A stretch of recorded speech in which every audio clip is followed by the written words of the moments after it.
Congress and the faculty from the Department of Music Congress College.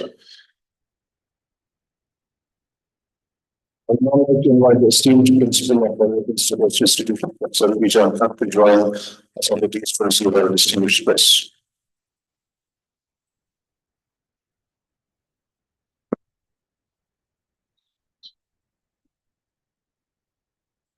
I now have the privilege of requesting our Chief is the Honorable Minister of Education, Health and Medical Education and Social Welfare, Madam Samina Ituji, to kindly take a seat on the dais. Now, with the honor of requesting Professor Mohammed, the Honorable Vice Chancellor of Glasgow University, Senator, to kindly come forward and take a seat on the stage. I request to serve as the IAS Commission Secretary to the Department of Science and Technology to come up and take a seat on the stage. I'd like to request Dr. Ashwini Singh, IAS Commission Secretary to Higher Education Department, to kindly come and take a seat on the stage.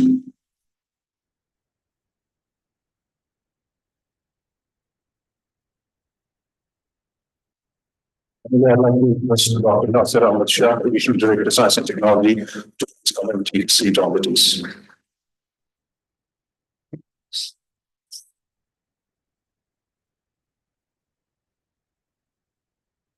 For an auspicious start to today's event, may I kindly request all the dignitaries to step forward for the ceremony and bearing of this feather.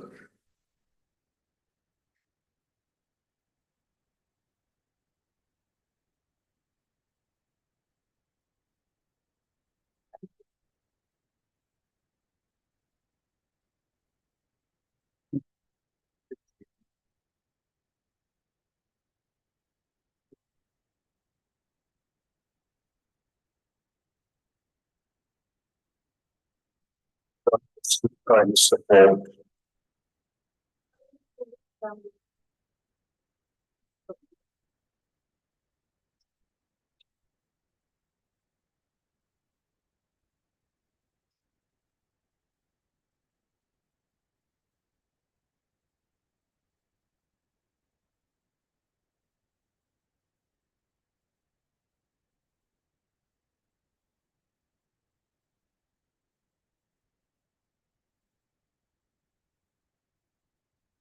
This is our tradition, sir. तो follow करना पड़ेगा। जी।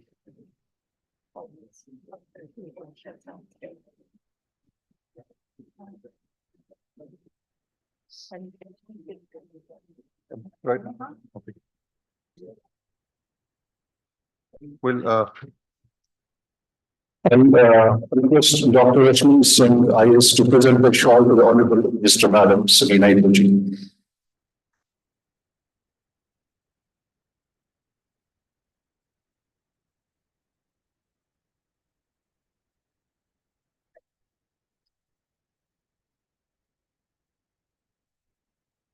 I'd like to request Sri Saurabh Agrawal to present a memento to the Honorable Minister, Madam Samina Ituji. I'd like to request Principal of Personal Relations Professor VVG to present a report to the Minister.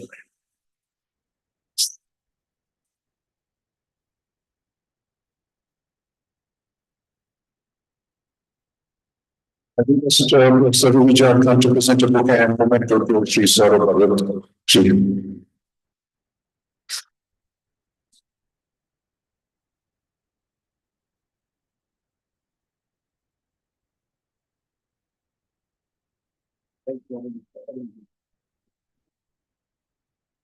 Like to request Dr. Nisar Ahmed Shah to present a book and memento to Dr. Rakhi Singh, Secretary of Education Department.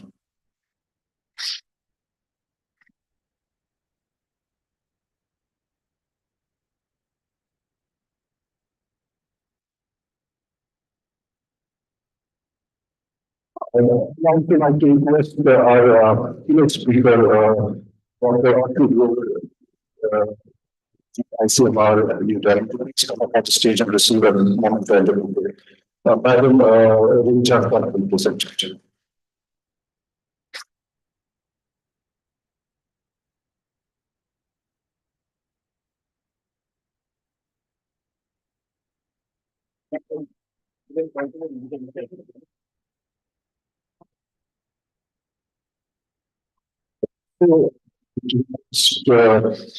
Dr. Nandini, Professor in from the Department of IT History at University University, to please come up and receive moment and Madam Jan will present it.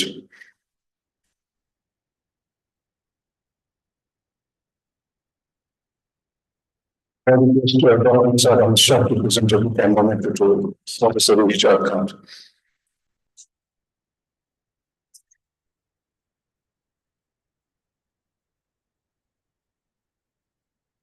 I think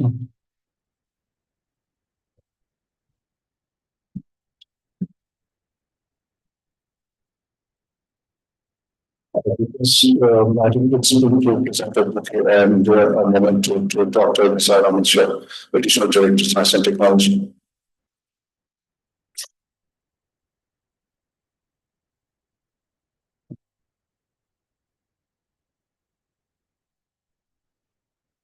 Thank you very much.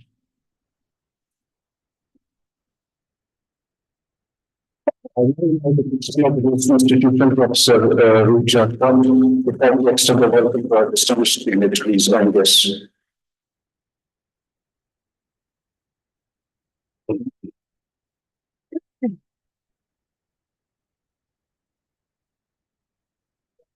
Honorable Minister for Higher Education, Mohtarma Sakina Yutu Sahiba, Honorable Vice Chancellor, Cluster University, Srinagar, Professor Mohammad Mubin, worthy Commissioner Secretary, Higher Education Department, J&K, Dr. Rashmi Singh, IAS, worthy Commissioner Secretary, Department of Science and Technology, J&K, Saurabh Bhagatji, IAS, worthy keynote speaker, Dr. Ashu Grover, Director Colleges, Additional Director DST, Nodal Principal and Principals of City Colleges, Registrar, Controller, and Deans of various schools of Cluster University, Srinagar, distinguished guests, esteemed colleagues, and worthy participants. Assalamu alaikum, and a very good morning to all of you. At the very outset, I welcome our Honorable Minister for accepting our invitation despite her very, very busy schedule and gracing this occasion. I also welcome Commissioner Secretaries, our Vice Chancellor of the Cluster University, Srinagar. It is my great honor to welcome you all to the J&K Science Congress 2024, hosted and organized by Government College for Women, MA Road, Srinagar, in collaboration with Department of Science and Technology, UT of J&K. Today, we gathered here to celebrate the spirit of scientific inquiry, collaborations, and innovations. The theme of the Science Congress, Scientific Endeavors, innovations and exploring new possibilities reflects the pressing issues of our time. Since you will hear more about the event, its theme and relevance from other worthy speakers, I would like to share a brief background about this institution, which has been very close to my heart all these years. As you all know, this college has served as a fountain head of knowledge since its inception in 1950. Being a pioneer institution in the history of women education, this institution has worked for and played a key role in women emancipation and women empowerment. The college ambience manifests the motto of light to enlighten. Besides offering various UG and PG courses and attracting students from all corners of UT of J&K, the college has the privilege to attract the students from outside country also. This year, we have the students from South Korea as well. The college has signed a number of MOUs to promote industry-academia interaction and collaboration. Our college is the first one to have completed 2 batches of NSBC and non-NSQF courses in 23-24 and with the courses like phlebotomy and software programmer. Also, our college is the first one to have started the language skill courses, which will be first time introduced in the college history of J&K, and the proposal for its final approval lies with Cluster University, Srinagar.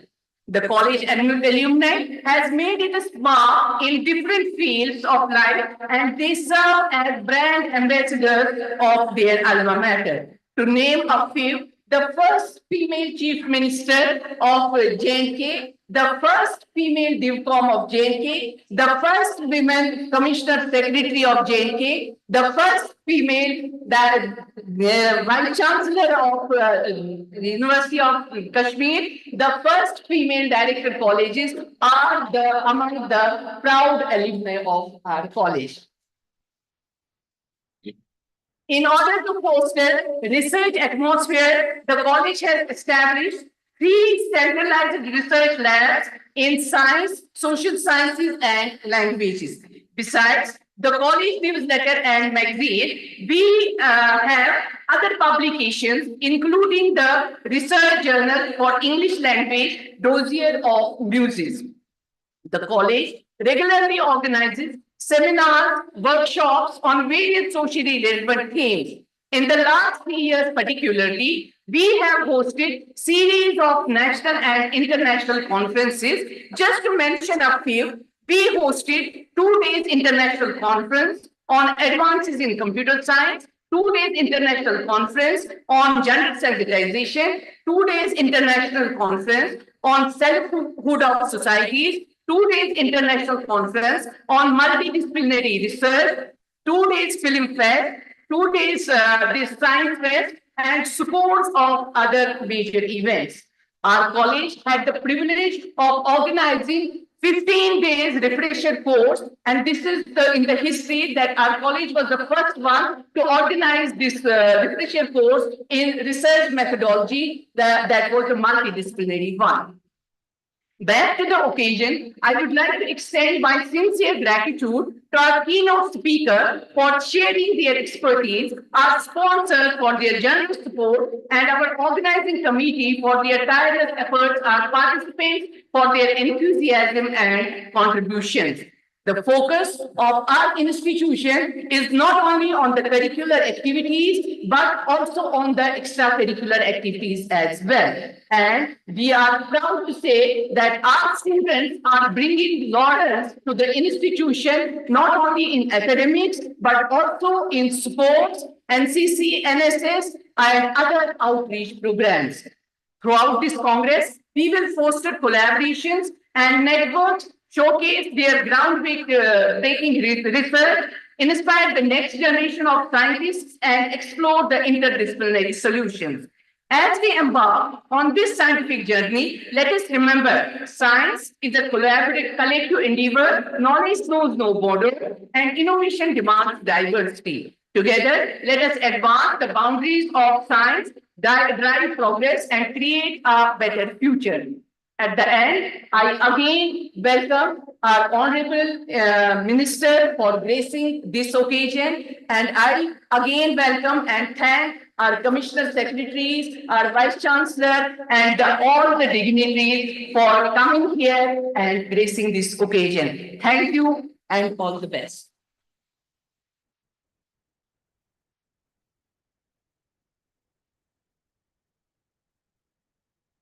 Thank you very much, ma'am. As you know, this college is part of the Constant College of CONGRESS University, Srinagar, and we have recently been joined by a couple of months back by our new Honorable Vice Chancellor, the recent recognition guidance, these colleges, all the Constant Colleges and the affiliation colleges are making progress and leaps and bounds. So felicitate our Honorable Vice Chancellor. May I request for the Commission Secretary, Higher Education Department, Dr. SVC, to the Center for Care and Learning to the Honorable Vice Chancellor.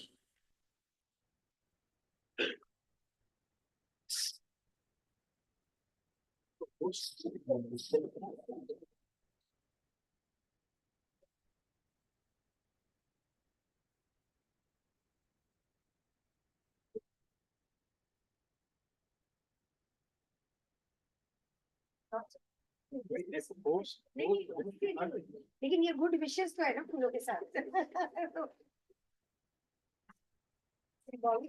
आपसे तो good विशेष ही होगा।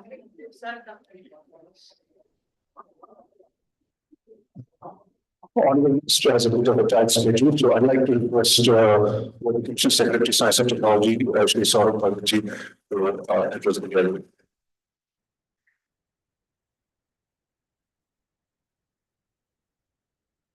Honorable Minister for Education, Health as well as Social Welfare, Sakina जी को हम खुशामदीद करते हैं। ये उनका पहला फंक्शन भी है और वुमेन कॉलेज को ये ऑर्गेनाइज करने का मौका मिल रहा है। Rashmi Singh ji, commissioner secretary higher education, vice chancellor साहब मोहम्मद मोहिदीन साहब, मोहम्मद मोबिन साहब, Ashu Grover ji from Indian Council of Medical Research, Ruhi Kant ji जो इस कॉलेज की प्रिंसिपल हैं, नासिर शाह साहब जो हमारे साइंस एंड टेक्नोलॉजी के एडिशनल डायरेक्टर साहब हैं, यहाँ पे मौजूद registrar of the university, dean academic affairs, dean research, various principals and most importantly scientist from various universities of the world. मैं मैडम को बताना चाहूंगा कि यहाँ पे CSIR, ICMR, Aligarh Muslim university, GMC, Kashmir university, IUST, Awantipora, Mata Vaishno Devi shrine board university की, Cambridge university, Oxford, GDC Patan, Pulwama, नवागतन, अनंतनाग और के भी स्पीकर्स इसमें पार्टिसिपेट करेंगे। मैडम ये जो 2 दिन का इवेंट रहेगा, इसको हमारा जो डिपार्टमेंट है, department of science and technology, वो हायर एजुकेशन के साथ कोलैबोरेट करके इस इवेंट को कर रहा है। इसका बेसिक ऑब्जेक्टिव ये है कि जितने भी साइंसदान हैं साइंस एंड टेक्नोलॉजी के, उनसे आपस में उनका एक्सचेंज हो और कुछ इस तरह से यहाँ पे इनोवेशन, रिसर्च, पेटेंट वगैरह किए जाए ताकि हमारा जो एजुकेशन वो है सिर्फ एक डिग्री ना रह जाए, तो डिग्री के अलावा वो जॉब क्रिएशन हो। इसमें मैं रूही कांत जी का भी शुक्रिया अदा करूंगा कि इन्होंने काफी अच्छा एक प्लेटफॉर्म प्रोवाइड किया। और ये जो बहुत पुराना इंस्टीट्यूशन है, लगभग ऑलमोस्ट 100 करोड़ इंस्टीट्यूशन है, इस इंस्टीट्यूशन का कॉन्ट्रीब्यूशन जो है वो हमारे जम्मू कश्मीर में, खासतौर पर वैली में एजुकेशन में बहुत इंपॉर्टेंट रहा है। मैडम इस पर्टिकुलर इवेंट के बारे में आपको बताना चाहूंगा कि अगले 2 दिनों तक जितने भी हमारे साइंटिफिक स्कॉलर्स हैं, रिसर्चर्स हैं, ये आपस में पेपर प्रेजेंट करेंगे। इससे बच्चों को भी मौका मिलेगा जो बेस्ट साइंटिस्ट हैं हिंदुस्तान के, उनसे मुखातिब होने का, और साथ में एक साइंटिफिक टेम्पर डेवलप होगा। इसी तरह के इवेंट्स हम लोग सभी यूनिवर्सिटीज में करते हैं। लास्ट ईयर हमने 400 से भी ज्यादा इवेंट कश्मीर यूनिवर्सिटी में, IUST में, क्लस्टर यूनिवर्सिटी जम्मू में इत्यादि में किए। इसके अंदर women science Congress, agriculture science Congress और साइंस की डिफरेंट जो शोबे हैं, चाहे वो माइक्रोबायोलॉजी है, चाहे वो इंजीनियरिंग की साइंसेज है, इसमें हमने इवेंट कराए। इसमें हमारी कोशिश है कि जो दिल्ली के भी इंस्टीट्यूट है, जो सेंटर के जैसे कि IIM या उनके अंदर भी हमने इवेंट्स कराए, IIT में भी कराए, हमारा जैसे NIT श्रीनगर है उसमें भी इवेंट हुए, और बाकी डिफरेंट कॉलेजेस के अंदर। मगर जैसे VC साहब ने मेरे को उससे बात की कि जो हमारे कॉलेजेस हैं इनको उतना फंडिंग हम लोग पिछले सालों में नहीं दे रहे थे, तो एक बहुत अच्छी शुरुआत है कि हमारा इन इंस्टीट्यूशन से भी रास्ता हो रहा है, और जितनी आउटरीच हायर एजुकेशन डिपार्टमेंट की है उतनी यूनिवर्सिटी सिस्टम की नहीं है। जो छोटे छोटे हमारे तहसील हैं, ब्लॉक से ताल्लुक से, वहां पर भी जब ये बच्चे इन्वॉल्व होंगे तो काफी सारे साइंटिस्ट आगे उभर के आएंगे। जितना भी साइंस दुनिया में डेवलपमेंट हुआ है, चाहे वो हम बात करें यूनाइटेड स्टेट्स ऑफ अमेरिका का या रशिया का, जापान का, सारी इकोनॉमी साइंस बेस्ड इकोनॉमीज है, और जो हमारा मुस्तकबिल है वो साइंस का ही मुस्तकबिल है। तो मैं नासिर साहब को भी मुबारकबाद दूंगा कि इस इवेंट को अच्छा ऑर्गेनाइज किया इन्होंने, और आगे चल के हमारी कोशिश ये रहेगी हम बच्चों को रूरल एरिया से भी पिकअप करें, साइंटिफिक एग्जीबिशन वगैरह कराएं, साइंटिफिक कॉन्टेस्ट कराएं, और जो अच्छे बच्चे हैं उनको हम लोग किसी तरह का अवार्ड या स्कॉलरशिप वगैरह दें। इसमें जो हमारे डिपार्टमेंट का जो जिम्मेदारी है कि जो भारत सरकार का जो डीएसटी डिपार्टमेंट है, डिपार्टमेंट ऑफ बायो टेक्नोलॉजी है, एटॉमिक एनर्जी है, साइंस एंड टेक्नोलॉजी डिपार्टमेंट है, उनकी सारी स्कीमों को स्टेट में लागू करना यूनियन टेरिटरी में, वो हमारी जिम्मेदारी है। इसके अंदर मैडम मैं आपको बताना चाहूंगी कि लगभग ऑलमोस्ट 10 करोड़ से भी ज्यादा का रिसर्च, साइंटिफिक रिसर्च हम स्पॉन्सर करते हैं। उसके अंदर रिसर्च का जो जितने भी जो हमारी जम्मू कश्मीर की प्रॉब्लम्स है, जैसे साइंटिफिक प्रॉब्लम्स है, उन प्रॉब्लम्स को आइडेंटिफाई किया जाता है, यूनिवर्सिटीज को दिया जाता है, तो यूनिवर्सिटीज को कहा जाता है कि इसमें रिसर्च करके कुछ आउटपुट निकाला जाए। ऑब्जेक्टिव हमारा ये भी है कि हर रिसर्च से कोई पेटेंट हो, क्योंकि वो यूनिक रहे, और साथ साथ ये भी कोशिश की जाती है कि उस पर्टिकुलर साइंटिफिक रिसर्च को इंडस्ट्री तक ले जाएं। वो जो बच्चे हैं या वो फैकल्टी हैं आगे चल के कुछ छोटा इंडस्ट्री लगाएं। इसमें मैं तारीफ करना चाहूंगा सुपाक कश्मीर की, जिन्होंने बहुत अच्छा काम किया है, वो नंबर 1 में है स्टेट पे, और फिर जो हमारी यूनिवर्सिटी ऑफ कश्मीर है उसका भी इसमें बड़ा अच्छा एफर्ट है। Recently Vaishno Devi science university भी अच्छा कर रही है, जम्मू यूनिवर्सिटी भी अच्छा कर रही है। तो मैं क्योंकि आपके पास वक्त कम है, तो आज मैं इतना ही मुखातिब करना चाहूंगा कि ऐसे इवेंट्स और ऑर्गेनाइज करेंगे, और रश्मि जी का जो ऑब्जेक्टिव था कि दोनों डिपार्टमेंट साथ मिलके इस एफर्ट को करें, तो आज उसको हमने यहाँ पूरा किया है, और आपने इसके जो आगाज किया है, आई थिंक ये काफी दूर तक ये एफर्ट जाएगा। और एंड में मैं रोहित जी को कहूंगा कि जो इन्होंने पूरा ऑर्गेनाइज किया, अगले 2 दिन जितना भी जो इन्होंने अपना फैकल्टी और सबको इसमें लगा के रखा, उसके लिए मैं इनको शुक्रिया देता हूं। Thank you very much, sir. Indeed, Department of Science and Technology is doing a commendable job. And then I invite Dr. Rajan Singh, IS, Mr. Secretary of Higher Education, to kindly come and address the gathering.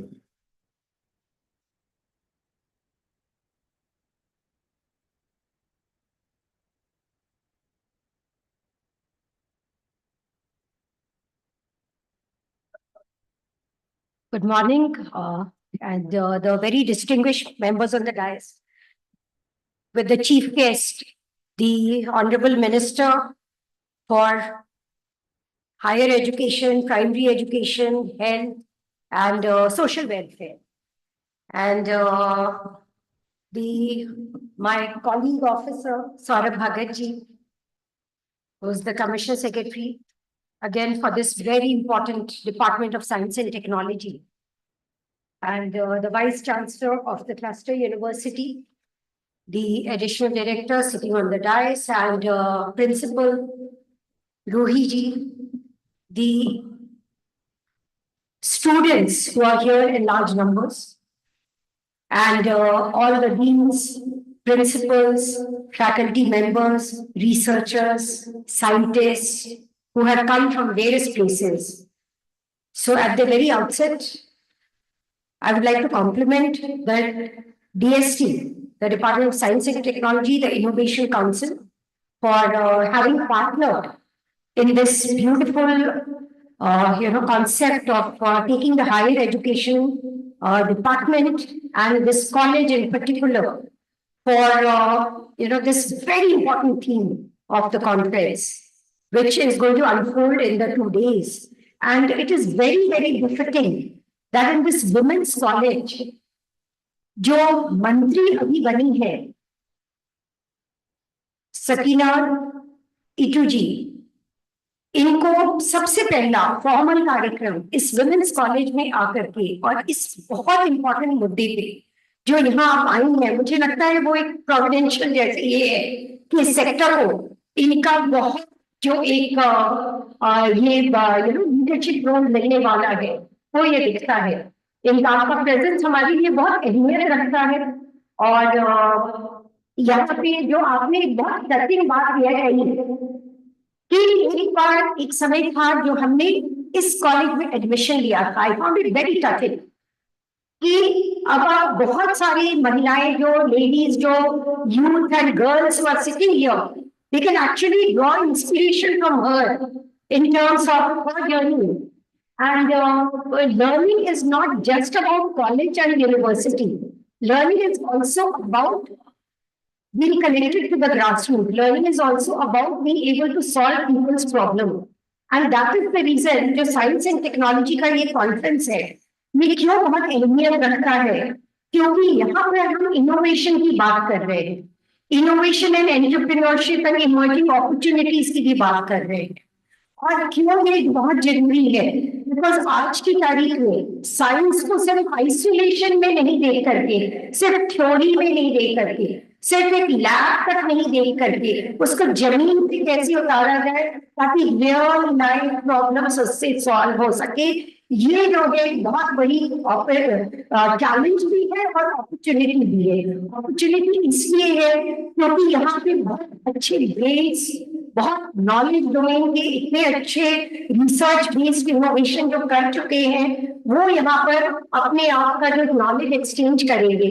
तो हम लोग as an institution of higher education हम ये expect करते हैं कि ये 2 दिन का जो नॉलेज एक्सचेंज है, वो जो नेशनल एजुकेशन पॉलिसी में जिस तरह का एनविसाज किया गया है कि हम थ्योरी से अलग हट करके प्रैक्टिस में आए, तो ये 2 दिन का conference, Saurabh ji, I really like to compliment the fact that the department of science and technology has also realised the importance of this collaboration. Otherwise कई बार साइंस को, रिसर्च को, एक्सपेरिमेंट्स को हम धरातल पे नहीं ला पाते हैं। फॉर एग्जाम्पल, कोई स्पेशली एबल्ड है, दिव्यांग है, डिसेबिलिटी है, वो देख नहीं सकता है, वो सुन नहीं सकता है, उसके लिए भी तो इनोवेशन है, उसको भी तो लर्निंग का उतना ही हक है, उसके अंदर भी इतनी पोटेंशियल है, उसकी प्रतिभा है। Provided we use science and technology to give that child that youth that aid and appliances। जैसे आजकल बहुत सारे एडवांसमेंट हो गए हैं, कहाँ से हुए? साइंस से ही हुए हैं, जिससे वो भी बच्चा जो कल तक वो पढ़ नहीं सकता था, कल तक वो एम्प्लॉयबल नहीं था, वो एम्प्लॉयबल है, उसके लिए वो बोझ नहीं बनेगा अपने परिवार के ऊपर, वो बच्चा भी जो है परिवार का अर्निंग मेंबर बन सकता है। प्रोवाइडेड साइंस एंड टेक्नोलॉजी को उसके लिए कैसे उसकी क्वालिटी ऑफ लाइफ को भी इंप्रूव किया जा सकता है, कैसे उसको instead of a liability asset बनाया जा सकता है। So this is just one example. Similarly farmers, किसान से जुड़े हुए कितने मुद्दे ऐसे हैं जो कि साइंस एंड टेक्नोलॉजी के माध्यम से उस किसान की आमदनी बहुत बढ़ सकती है, उस जमीन की जो उत्पादन में बहुत बढ़ सकती है। और मैं वापस बस इतना बताना चाहूंगी कि जो new education policy, specially for the benefit of the honourable minister here, that the new education policy actually provides that opportunity. Why? Because it is talking about multidisciplinary, transdiscipline, मतलब एक डिसिप्लिन नहीं, यानी कि आप अगर फिजिक्स पढ़ रहे हो तो ऐसा नहीं है कि सिर्फ फिजिक्स ही, आप उसके साथ कोई भी कॉम्बिनेशन ऑफ सब्जेक्ट्स को पढ़ोगे, क्यों? ताकि आप क्रॉस रिलेट कर सकते हो। आजकल बहुत चीजों का सॉल्यूशन एक लैंग्वेज में या एक सब्जेक्ट में, एक डोमेन में नहीं होता है, तो हमें जो क्रॉस जो कोलैबोरेशन चाहिए उसके लिए एनईपी ये स्कोप आज की तारीख में दे रहा है कि आप अपनी डिग्री को डिजाइन करने के लिए आप कॉम्बिनेशंस को ये ला सकते हैं। एनईपी में स्कोप है कि स्किल एनहांसमेंट, एंटरप्रेन्योरशिप का, उसमें स्कोप है कि आप रिसर्च को प्रोजेक्ट बेस्ड कर सकते हो। तो प्रोजेक्ट मतलब अगेन कि एक किसान का अगर प्रॉब्लम सॉल्व करना है, क्यों नहीं यूनिवर्सिटी के बच्चों हमारे अपनी रिसर्च में उसको एक प्रॉब्लम सॉल्विंग, एक प्रैक्टिकल प्रोजेक्ट बनाए, उसका क्रेडिट उनको मिलेगा जो कि शायद हम पहले नहीं दे पाते थे। आज की तारीख में प्रोजेक्ट बेस्ड लर्निंग में, एक्सपीरियंशियल लर्निंग में हम उनको क्रेडिट दे सकते हैं। इसी तरह से एनईपी में जो डिजिटल टेक्नोलॉजी को इस्तेमाल करते हुए, जरूरी नहीं है कि दूर दराज का बच्चा बैठा हुआ वो फायदा नहीं उठा पाए, जो बेस्ट नॉलेज एप्लीकेशन है उसके लिए डिजिटल लर्निंग का भी 40% स्कोप है कि आपको क्रेडिट्स मिल सकते।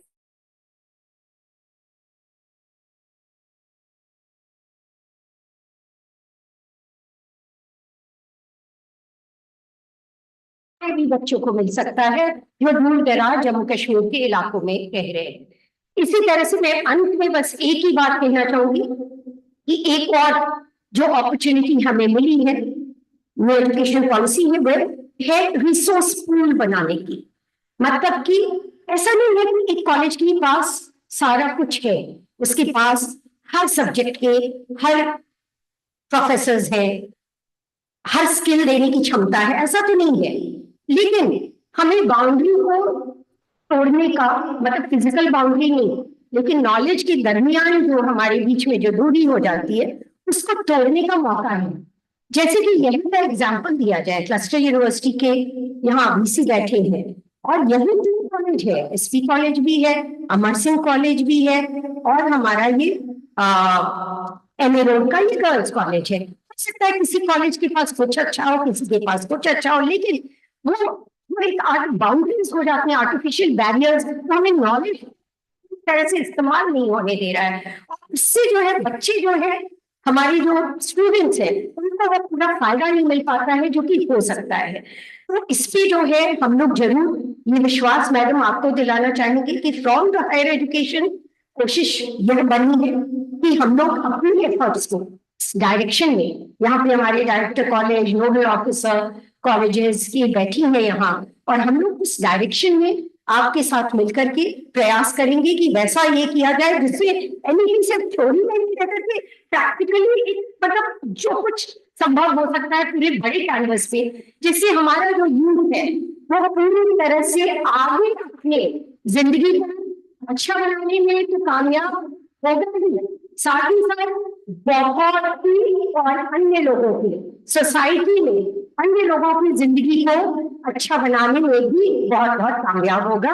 With this, I wish the success of this amazing two-day conference, which has brought together so many, I would say, rich knowledge experts from different fields, and with the hope that Jammu and Kashmir gains with your presence over here. Thank you.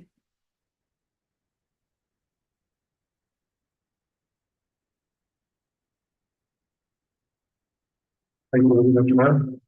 One of the key contributors of this conference has been Dr. Nasir, who is an additional director of science and technology. So I request you to please come and address the gathering.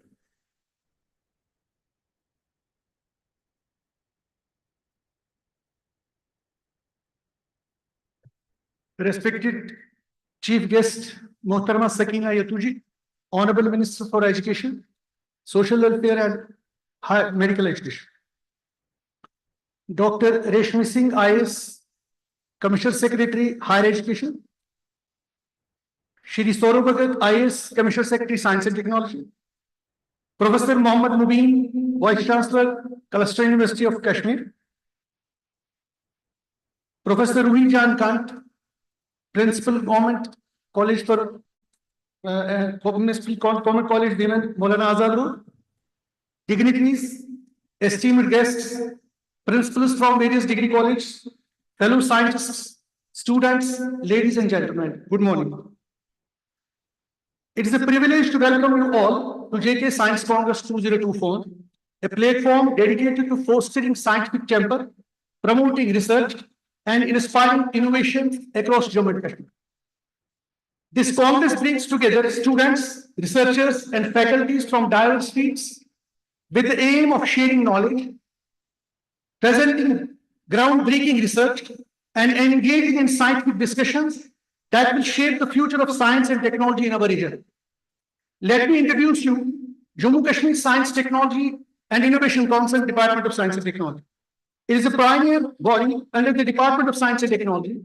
JKST and IC is committed to promoting scientific research, innovation, and development across the Union Territory of Jammu and Kashmir. Our primary schemes include Research and Development Program, supporting innovative research initiatives in the various fields of science and technology. Science Popularization Program, engaging the youth in science through exhibitions, workshops, seminars, and science melas across the colleges, universities of Jammu and Kashmir. Innovation and Entrepreneurship Development, promoting grants to the innovators, startups, and young entrepreneurs to transform their ideas into the business. In the period from 2021 to 2023, JKSTN-IC has sponsored 123 R&D projects through various universities and colleges, and in the year 2023 to 2025, 274 more projects are being supported. In addition, we have organized over 200 scientific events, including seminars, conferences, and workshops aimed at popularizing science among the students and scholars.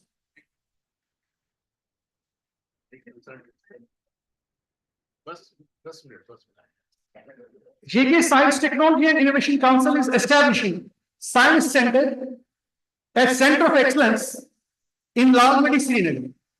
Two industrial biotechnology parks, one each at Kutwara, Jammu, and another at Handwara has been already established. JKSTN-IC is also actively in process of establishment of the demonstration farms, aromatic and medicinal plants in the various districts of Jammu and Kashmir. At the end, I will conclude with the words of Ghalib.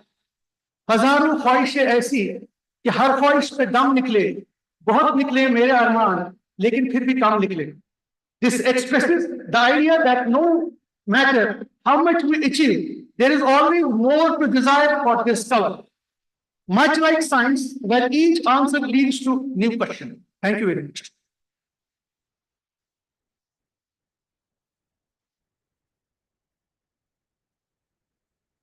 Thank you very much, sir.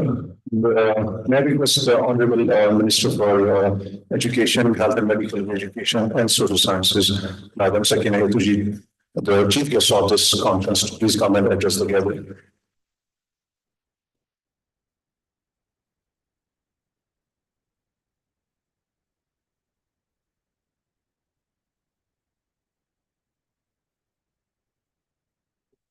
Vice Chancellor, University Commissioner Secretary, Higher Education, Commissioner Secretary, Science and Technology Department, additional.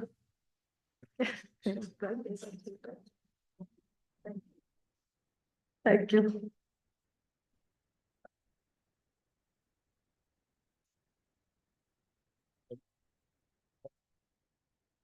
Additional Director, Science and Technology Department,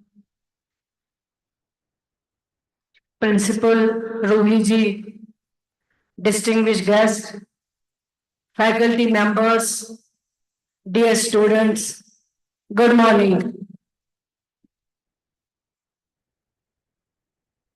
सबसे पहले मैं आप सबको मुबारकबाद देना चाहूंगी, क्योंकि ये जो साइंस कांग्रेस 2024 आपने शुरू किया है 2 दिन के लिए, ये बहुत अच्छी शुरुआत है. काश मेरे पास टाइम होता और मैं यहाँ आपके साथ और बैठ सकती थी, आपके डिस्कशंस और सुन सकती थी, शायद कुछ और नॉलेज मिल जाती. लेकिन ये इतने जल्दबाजी में हुआ, इसलिए मेरे पास यहाँ आने के लिए बहुत कम टाइम था. लेकिन मैं समझती हूँ कि मैं खुशकिस्मत हूँ कि इतने प्रेस्टिजियस इंस्टीट्यूशन में आपने मुझे यहाँ आने का मौका दिया है और आप लोगों से रूबरू होने का मौका दिया है. उसके लिए मैं आप सबकी शुक्रगुजार हूँ. लेकिन मैं भी ये समझती हूँ कि जैसे हम अंदर बैठ के डिस्कशंस करते हैं, एक टाइम पे जब शेर कश्मीर शेख मोहम्मद अब्दुल्ला साहब थे, उनको बाहर जाना पड़ा एमएससी की डिग्री लेने के लिए. लेकिन आज अगर देखा जाए तो जम्मू कश्मीर यूटी में आपके पास बहुत काबिल जहीन स्टूडेंट्स, प्रोफेसर्स जो इसमें काफी कुछ कंट्रीब्यूट कर रहे हैं, लेकिन कई कुछ एरियाज में हम लोग अभी बहुत पीछे हैं। हमें बाहर निकलना पड़ेगा और फील्ड में जाके अगर हम कुछ कंट्रीब्यूट करना चाहें, जब तक हम ग्राउंड में नहीं जाएंगे तब तक शायद हम कुछ अचीव नहीं कर सकते हैं। अगर हम एग्रीकल्चर सेक्टर की बात करें, जैसे एग्रीकल्चर सेक्टर में अगर सही में फील्ड में चला जाए तो बहुत कुछ हो सकता है, चाहे फर्टिलाइजर की बात हो, सीड्स की बात हो, लेकिन अभी तक हम उन सारे चीजों को अचीव नहीं कर पाए। मैं आप सबको मुबारकबाद देती हूँ, ये एक अच्छी शुरुआत है। इस तरह के कॉन्फ्रेंसेस होने चाहिए, सेमिनार्स होने चाहिए, लेकिन हमें बाहर भी निकलना चाहिए। अगर हम फील्ड में जाएंगे तो हम काफी कुछ कंट्रीब्यूट कर सकते हैं। और बहुत सारे हमारे जहीन स्टूडेंट्स हैं जिनको अभी भी नॉलेज नहीं होती है, क्योंकि हमारा जम्मू कश्मीर अभी इंडस्ट्रियल सेक्टर में बहुत पीछे है। जब तक आप उनको गाइड नहीं करेंगे, बाहर नहीं निकलेंगे, उनको भी बताएंगे कि हम क्या कर सकते हैं, हमारे पास क्या चीजें हैं जिनसे हम फायदा ले सकते हैं। मैं आप सबको अपनी तरफ से बेस्ट ऑफ लक कहूंगी और इंशाल्लाह मैं यही प्रिंसिपल मैम को भी मैं मुबारकबाद देना चाहूंगी, क्योंकि एक बहुत अच्छी शुरुआत है और आइंदा से कोशिश की जाए कि फील्ड में जाने के लिए। और हमारी सरकार, ऑनरेबल चीफ मिनिस्टर साहब उमर अब्दुल्ला साहब, हम लोग कमिटेड है इंशाल्लाह जितना हम कर सकते हैं, जितना हमारी जरूरत जहां पे भी होगी, मैं उसके लिए यकीन दिलाती हूँ कि इंशाल्लाह हम वहां पे जरूर करने के लिए तैयार हैं, कोई कमी नहीं छोड़ेंगे। लेकिन शुरुआत आप सबको करनी पड़ेगी और जितना हमसे पॉसिबल हो सकेगा हम इंशाल्लाह सबकी उसमें मदद करेंगे। एक बार फिर आप सबका बहुत बहुत शुक्रिया मुझे यहाँ पे बुलाने के लिए, और अगली बार जब भी हो तो मुझे जरा पहले इन्फॉर्म किया करिए ताकि मैं भी अपना टाइम जो है वो निकाल सकूं, आपके बीच में आ सकूं, आपसे बात कर सकूं और आपकी बात सुन सकूं। Thank you very much, God bless you.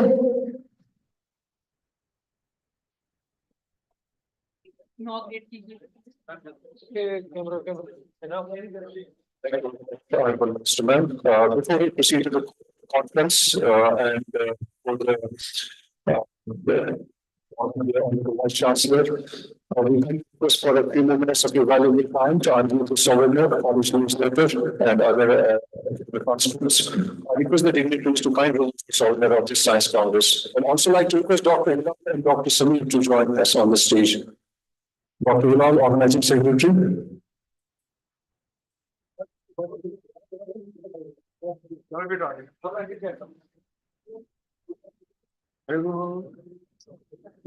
This souvenir contains the research contributions of all the delegates.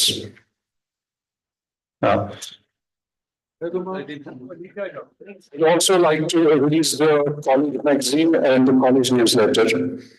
I'd like to request the delegates to please release the college newsletter and the college magazine. Is the name of the college magazine, and it has been an integral part of this premier institution. It's a multilingual magazine with different language sections, including Kashmiri, Persian, Arabic, and Punjabi, allowing students to share their thoughts in the language of their choice. And the college newsletter, titled College Times, documents the activities organized by the college during the academic session.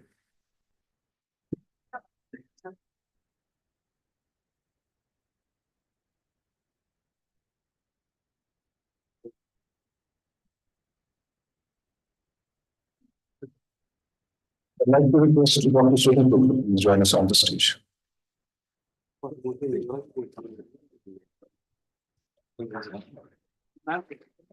Madam थोड़ा सा madam थोड़ा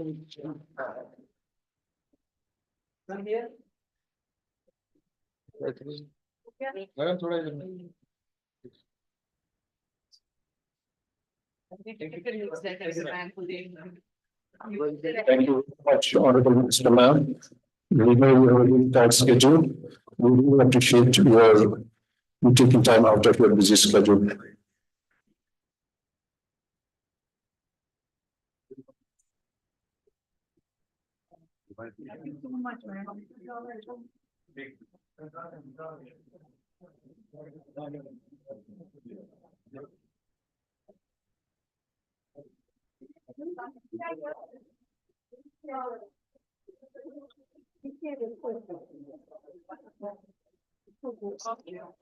Thank you. Let's start again in a couple of minutes.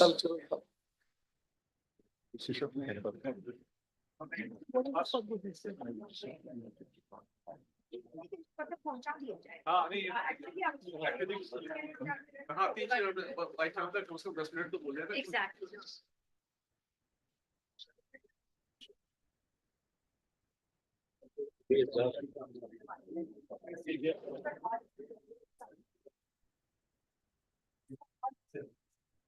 I'd like to invite our Honorable Vice Chancellor, Professor Dr. Mohammed Modi. Sir is an eminent scientist and has recently joined Plus University Srinagar as Vice Chancellor. Sir, please come up and address the gathering.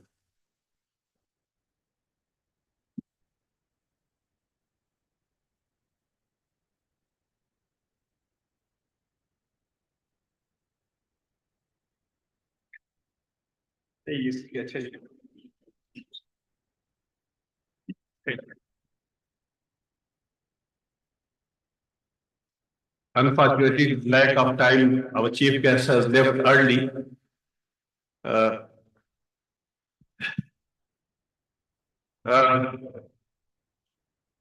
Commissioner Secretary, Higher Education Department, Dr. Rashmi Singh ji. Commissioner Secretary, Science and Technology, Mr. Saurabh Bhagat ji. Dr. Ashu Grover, Deputy Director General, Indian Council of Medical Research, New Delhi. Dr. Nasir A. Shah, Additional Director, ST and IC, Jammu and Kashmir. Principal of the college, Professor Ruhi Jan Khan.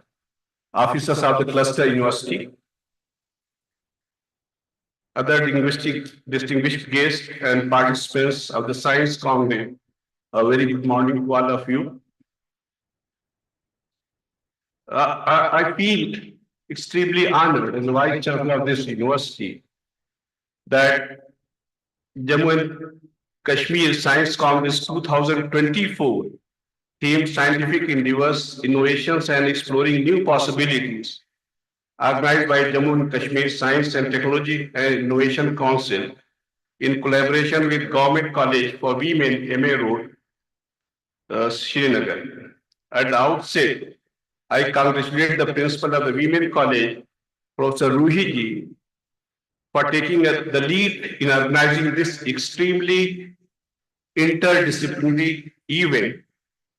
As the Vice Chancellor of this university, of which Government Women College is a constituent college, I express my sincere thanks and gratitude to Jammu and Kashmir Science and Technology and Innovation Council for supporting the Women College in holding this mega event and providing the much needed financial support. I was told that in the state of Jammu and Kashmir, in UT of Jammu and Kashmir, for the first time, I think a college is holding this science congress. So this is a matter of really great pride for all of us that we are holding this congress for the first time in this college. Research and development stands as a cornerstone of academic institutions, serving as a catalyst for innovation, knowledge and advancement, and societal progress. In the dynamic landscape of education, R&D plays a pivotal role in shaping the future by fostering the culture of inquiry, experimentation, and discovery. Academic institutions, particularly state universities and institutions, are crucial contributors to the national research ecosystem, possessing the potential to drive groundbreaking discoveries, technological innovations, and solutions to pressing challenges. The significance of R&D in academic institutions extends beyond the confines of traditional education. It propels institutes to the forefront of global competitiveness, positioning them as the hub for cutting-edge research, interdisciplinary collaborations, and intellectual contributions. As the world undergoes rapid transformation, the role of academic R&D becomes increasingly crucial in preparing students for the demand of knowledge-driven society. Research in academic institutions can be classified broadly into two types. Basic or fundamental research that is usually driven by scientists' curiosity to seek uncharted territories in pursuit of truth, and applied research, which is utility-driven research for tangible and well-defined deliverables, involving innovations in technology, creating new products, achieving improved control over systems, and developing processes that are efficient and cost-effective. It is important to promote both types of research in order to achieve economic growth and development from public policy perspective. Niti Aayog, in a recent document, has recognized the need to strengthen the culture of research and development in state universities and institutes to harness their full potential.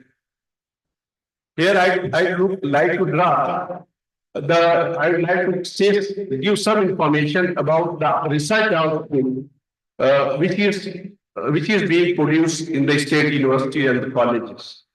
In India, there are approximately 1,400 plus universities and 50,000 degree colleges imparting higher education. And the major share in the research output is coming from universities. And even in the universities, of course, there are central universities, and in state we have both public and private universities. And the major share of research, that is about 70% of the research, is coming from centrally funded institutes. And the share of the state universities is only less than 70%. And even in that, the contribution of the colleges is very negligible. In UT of Jammu and Kashmir, there are 11 universities and 172 degree colleges imparting higher education. Again, the contribution of degree colleges in the research output is almost negligible. It is equally true that none of the degree colleges in UT are enrolling PhD degree students, though the infrastructure in some of the city colleges in Jammu and Kashmir is at par with the best colleges in India.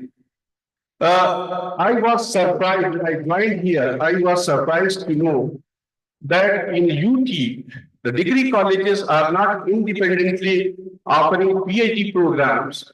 Though I come from UP, and in UP I found that especially in my district of Aligarh, almost every colleges are enrolling PhD students for independently for awarding PhD degrees. And this is still almost, I visited other parts of India, and the colleges are carrying out this research. But unfortunately, this has not taken place in UT of Jammu and Kashmir.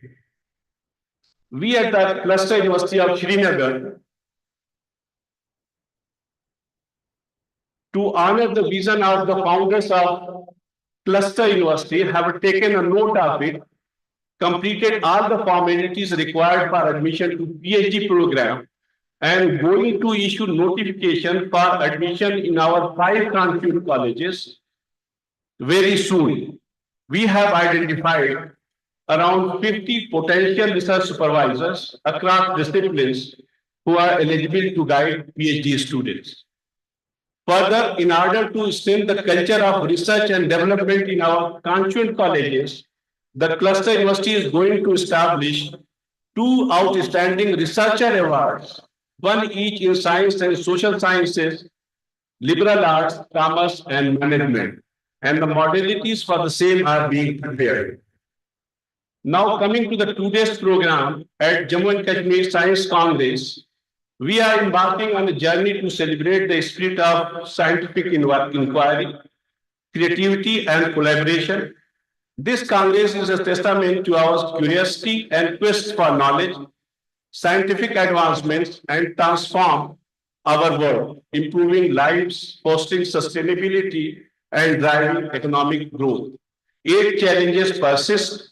Climate change, healthcare disparities, and energy security demands innovative solutions. This Congress offers a platform for showcasing groundbreaking research, fostering interdisciplinary dialogue, nurturing young scientists, bridging gaps between academia and industry. As we explore new possibilities, remember, scientific excellence requires diversity, equity, and inclusion. Collaboration transcends borders and disciplines. Innovation is fueled by curiosity and risk-taking. Science must serve humanity and planet.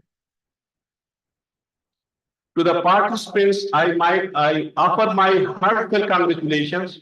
This Congress is your opportunity to learn, network and shine, embrace challenges, question assumptions, and push boundaries. May the insight of connections which you are going to forge during the Congress propel you towards making meaningful contributions to the field of science and technology. To the senior researchers, I urge them to share your expertise, mentor, and inspire. To the policymakers and industry leaders, if there are any, I request them to collaborate with scientists and translate research into actionable policies and innovative products. Let us work together to advance scientific knowledge, address regional and global challenges, inspire future generations. To the organizers, I extend my gratitude for inviting me to share this momentous occasion. Your dedication to nurturing the next generation of scientists is commendable. In the words of Marie Curie, science is not a finished product, it's a continuous search. Thank you all.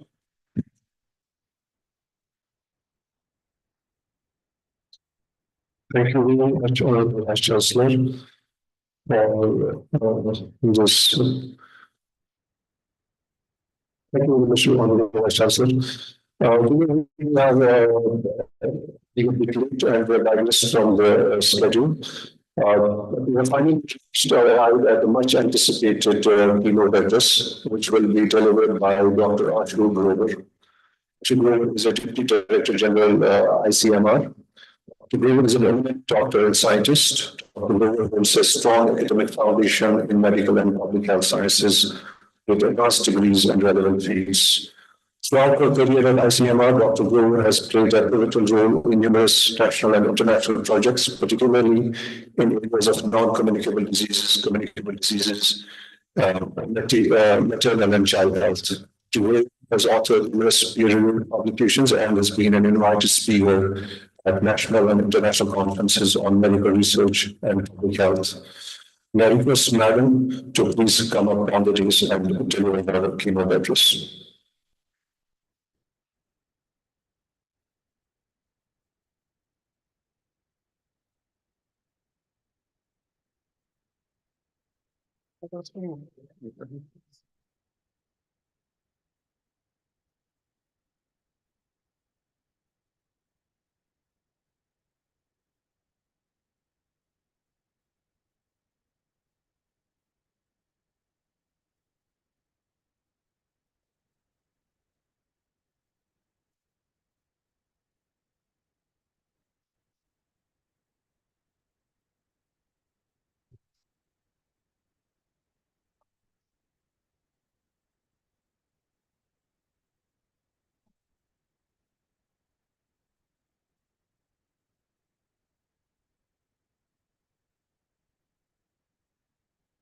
Good morning, everybody, and esteemed guests, Secretary, Higher Education, and other dignitaries on the dais, and my colleagues, friends, students of the dais.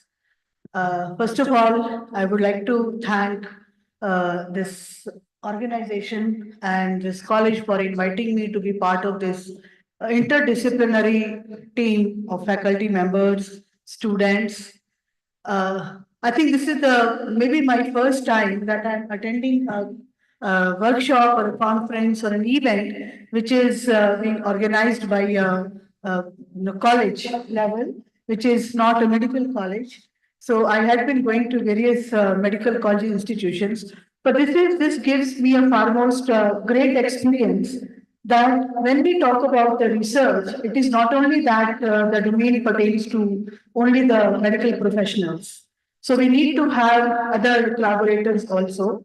I learned from the previous speakers that this is a college which is around 100 years old. So I must tell you that Indian Council of Medical Research is around more than 100 years old college. And it is very good to see that we have the collaborations by me coming over here. And I look forward that there will be many more opportunities which will come. This is even, I learned that this is from the Department of Science and Technology.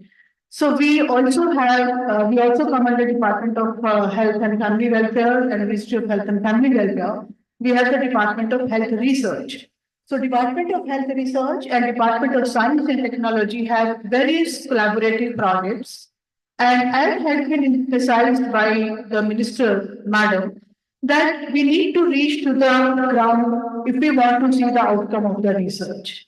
And that is very much true that research cannot be, kept in the labs of the researcher, cannot be kept on the books, shelves, only limited to the publications, but we really need to move forward, take it to the ground level for which we are doing the work. Be it a gender-based research, be it a women empowerment, be it a health and environment, various aspects of health which are totally touched by some of the related factors on which the human health totally revolves around. And I think this is a very, very important step that when the interdisciplinary approaches come forward to join hands to improve health of the population, so definitely there will be an improvement and we will be making a step forward towards our Viksit Bharat, which is again a mission of our government, current central government 2047, and we will be able to achieve some of the universal health coverage and sustainable development goals, which already have been carved out. So I think this is a first step, and I must say in my further keynote address that how our different ingredients of the research projects are. And I'm sure that not only the medical faculty, but other allied disciplines also are very much interested to improve their CV, are interested to undertake various research initiatives. But there are certain lag. I must tell the Secretary Madam sitting over here that there are various challenges among the researchers who are being faced, be it the need of the infrastructure, be it the need of the capacity building, be it overall willpower to have.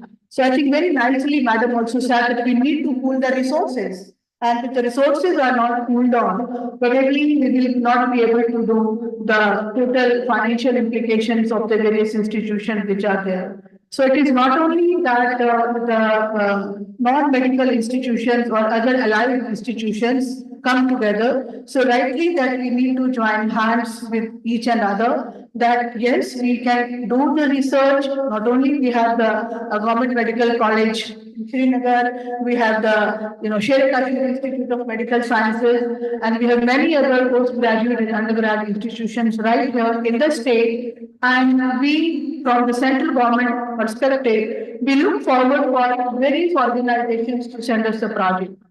So Indian Council of Medical Research under Department of Health Research is open to all the institutions, whoever want to take area related to health research.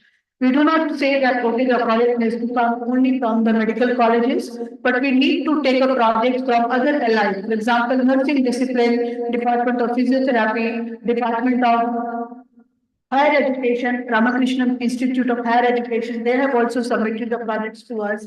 So I think this is a way of me, and me coming here opens more gates for supporting financial opportunities to the colleges like this and the universities. And I love that we have a lot of budget of around 10 crores which has come. And I was just talking to the representative from Government Medical College that of course again the pooling of the financial resources will multiply the efforts of the researcher to be undertaken. So if we need to have interdisciplinary, multidisciplinary, collaborative research, which will definitely be a backbone of any country's development program. So I'll speak more about the research proposal grant writing initiatives to be done in my keynote speaker next. So thank you so much for inviting me here, and I'll share experiences more, and all the best for this two-day congress. And I learned the agenda is too vast, and I hope the students who are sitting who want to pursue their career in research, this congress would be an inspiring force to them to begin a career of research. Thank you so much.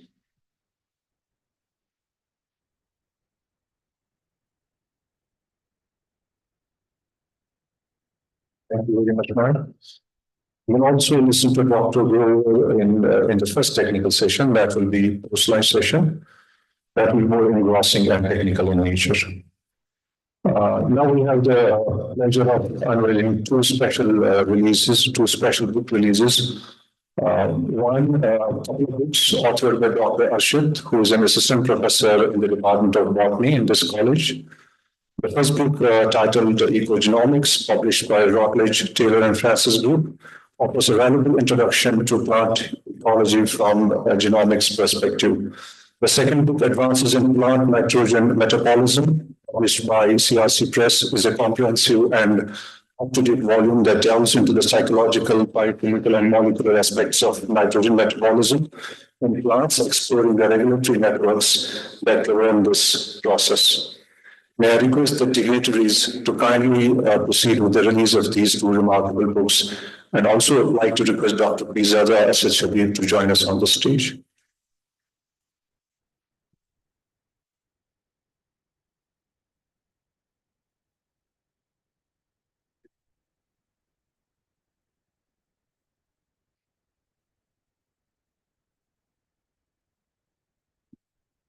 May I request the dignitaries to please release these two books.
Now We're also excited to introduce another book, authored by Dr. Fasil Mushtaq, who is again an assistant professor in the Department of Botany, titled Microbes and Algae.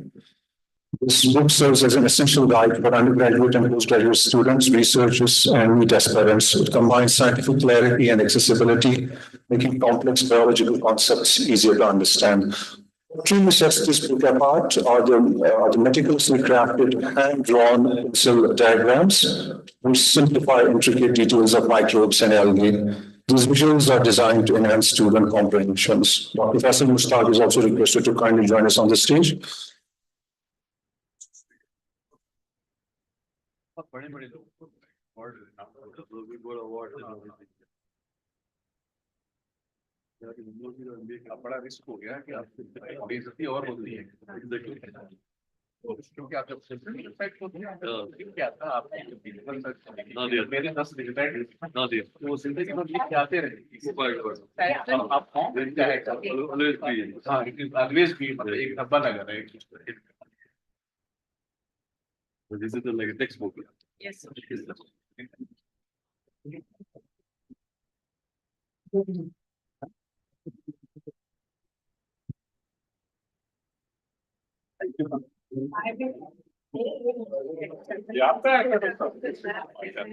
Microbes and algae. Yes.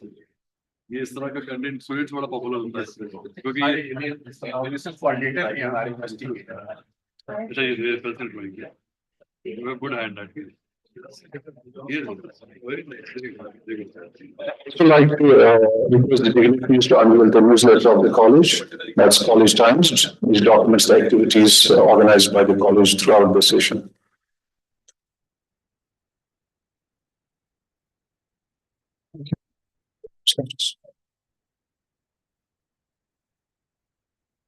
I request Dr.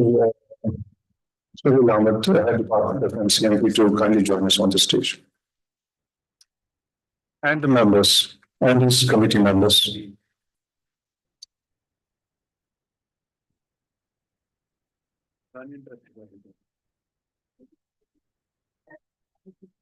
Sir.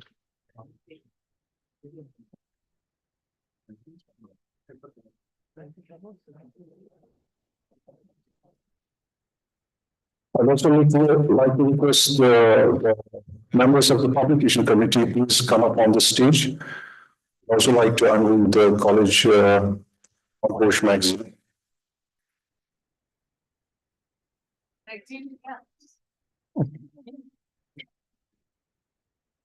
Members, let them come. All the members of the publication. Members available here? Anyways, thank you.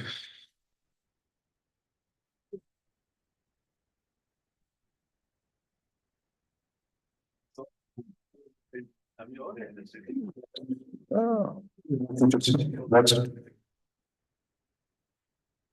Yeah, I'll do that.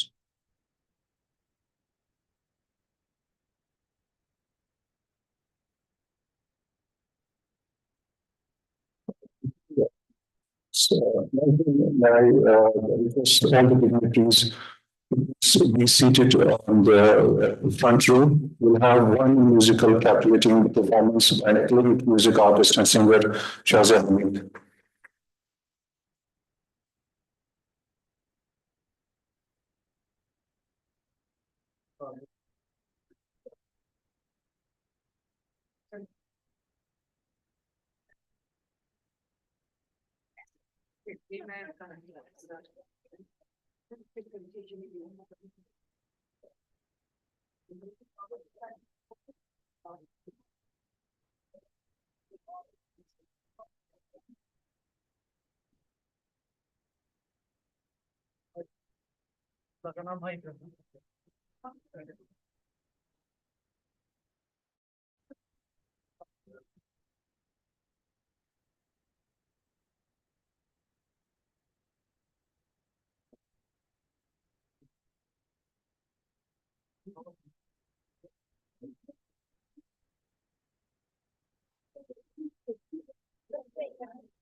It will be let's set up the station.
Hello.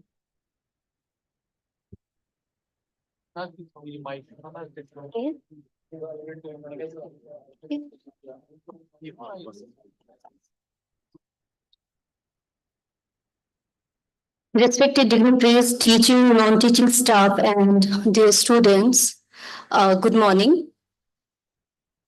First of all, I am highly thankful to Almighty and the organizers for giving me a chance to be a part of this wonderful Science Congress.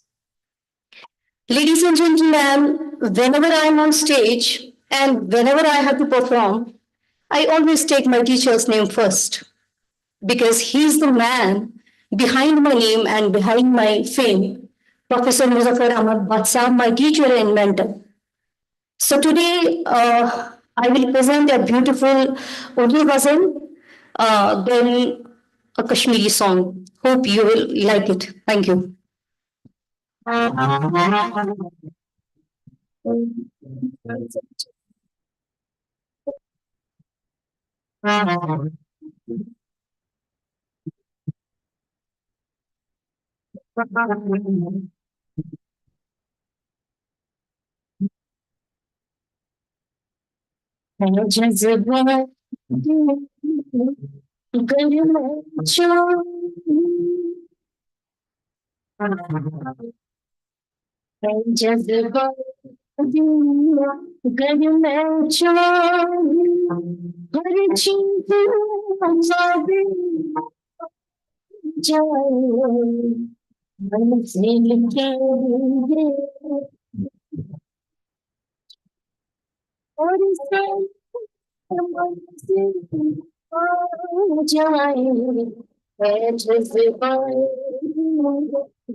May I request Professor Vartika Nanda, who is Head Department of Media and Journalism, Lady Shri Ram College, New Delhi, to please come up on the stage and receive a token of love from this college.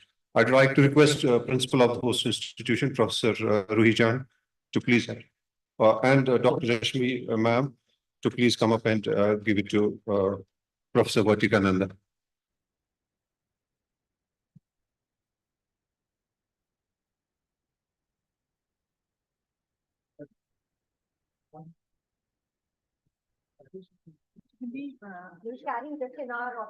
थोड़ा जल्दी में विवेचना है जी तो that is why Thank you.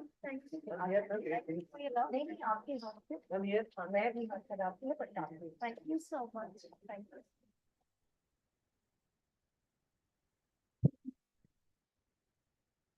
Thank you.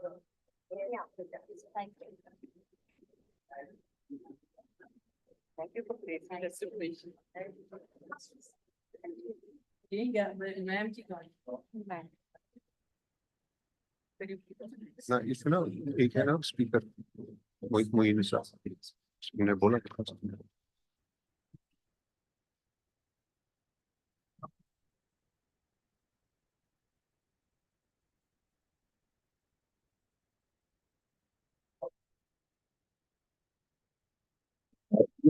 That's Professor and former head of the Department of Biochemistry at the Muslim University, Dr.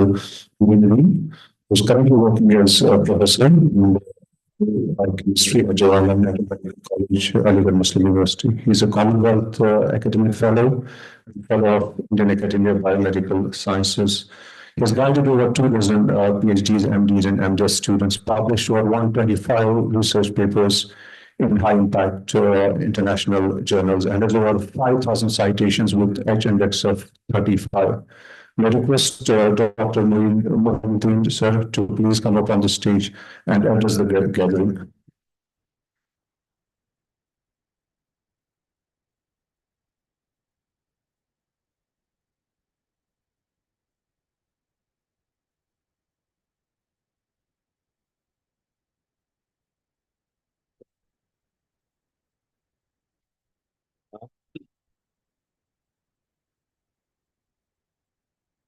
It's not working. नहीं चल रहा अब चल रहा thank you very much for this kind introduction. I was not expecting that I would be asked to say something, but since we are late now and we are also running short of time, so I would like to be as quick as possible. The chief guest has left because of her engagements. Secretary Commissioner, Higher Education, JNK, and Saurabh Secretary, DST. Ladies and gentlemen, dear students, a very good afternoon to all of you. I'm extremely grateful to the organizers for inviting me over here for this meeting, which has been jointly organized by the JK Science, Technology and Innovation Council and Government College for Women. And this morning I've come to know that this is first meeting of its kind which is being organized in a college. So it's a very commendable thing. And that to being organized by a women's college is commendable esquire. I'm sure the meeting will achieve its goal of infusing and expanding passion for science among the students and researchers of this region. And I would like that more and more such congress are organized in different parts of the state. And participation from other parts of the country should be encouraged. That would build an environment of collaborative work. Because need of the hour is collaboration. I also understand that the Department of Science and Technology, Government of Jammu and Kashmir, has set for itself very noble and encouraging objectives to bring about the socio-economic upliftment of the masses in the state through technology application. And as we all know, scientific advance enable the governments to serve citizens in a better way and also in creation of jobs. I was discussing this morning, or rather Saurabh was telling me this morning about the use of renewable energy. And this is a very important aspect about the renewable energy and the green energy that we call as.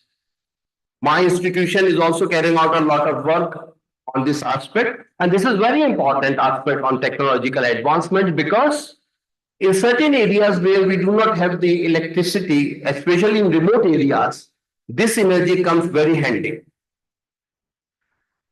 Ladies and gentlemen, our constitution has enshrined scientific attitude as a fundamental duty.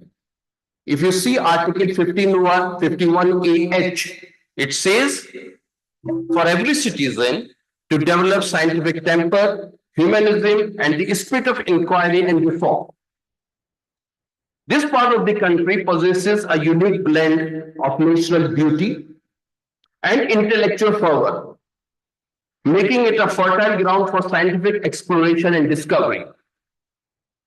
And sometime back, I was reading about the GSI report in February 2023 of the exploration of lithium, and that is the lithium in the DC district of your region has placed India at the 70th spot globally. And we all know the utility of lithium in the batteries and more so in the electric vehicles that are coming up very fast.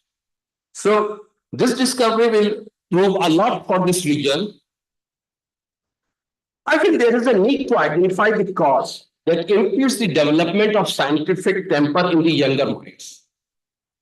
Because in my view, science should not be taught like any other subject, but it should be permeated in the minds and in the soul. Focus should not be to memorize and just get marks. Rather, it should be on encouraging analytical thinking and also on the hands-on application, what we call as the translational utility of science. More and more focus should be on that. Teaching of science should be in a way that the developing minds may feel it. They should breathe it. More and more efforts should be made to make the young individuals to pursue career in STEM fields. So what needs to be done?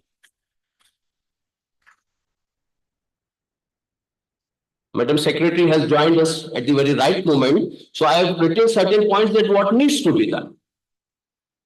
We need to embrace emerging technologies like artificial intelligence and machine learning, biotechnological advancements, and green energy. Support more and more startups, especially women-led startups. Provide more incubation centers and funding opportunities. Because when we are doing this Congress, there should be a message to the government, there should be a blueprint to the government from this Congress that how do we move forward? We need to move forward. So, augment government funding in higher education, research, and development. We should also encourage private sector to prioritize research and development and allocate their CSR funds towards it. That is the corporate social responsibility funds. More initiatives to be taken like the Atal Innovation Mission, which is the government of India's flagship to initiate and to create and to promote culture of innovation and entrepreneurship. More and more initiatives are required. promotion of scientific research and innovation initiatives such as Nation Innovation Foundation, SERB, various programs of DST, etc. Saurabh was referring to these aspects also. So these can bring innumerable benefits to this region, including the economic development, job creation, and fostering a culture of entrepreneurship. We need to put special status for state universities. We see that more and more research is coming from the central universities. The Vice Chancellor of the Cluster University was referring to empowering the state universities. Yes, we need to empower the state universities, and also we need to provide these state universities a financial and decision-making autonomy.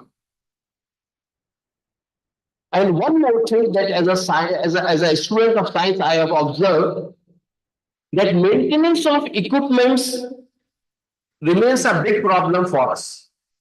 So there should be dedicated funds and technical support to maintain the equipments that are purchased for the scientific research.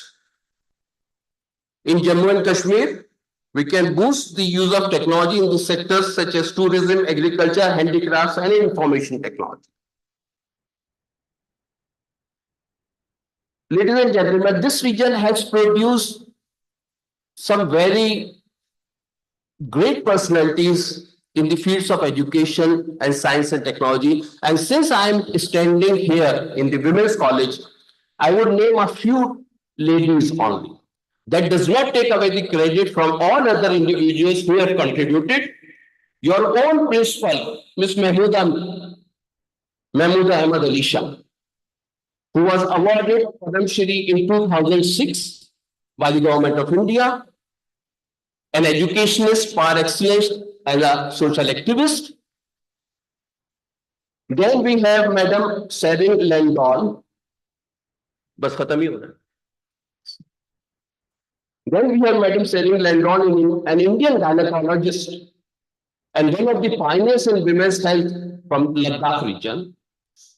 She was awarded Padma Shri in 2006 and Padma Bhushan in 2020 for her contribution in medicine.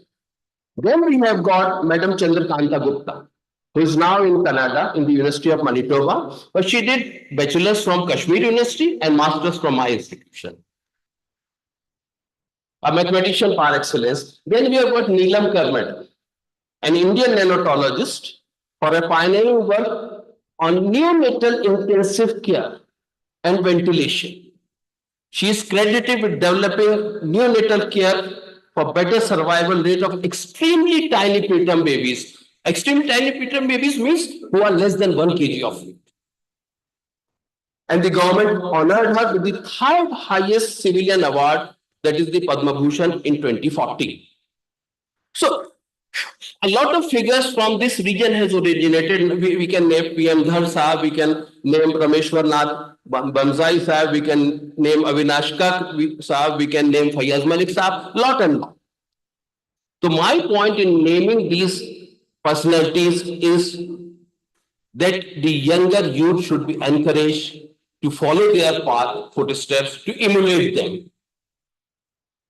That is how we can have the scientific fervor in this region. Once again, I thank the organizers. Thank you very much for the patient hearing and my best wishes for this meeting. Thanks a lot. Thank you very much, sir. May I request Dr. Lumina Nazir to please come up and present a word of thanks.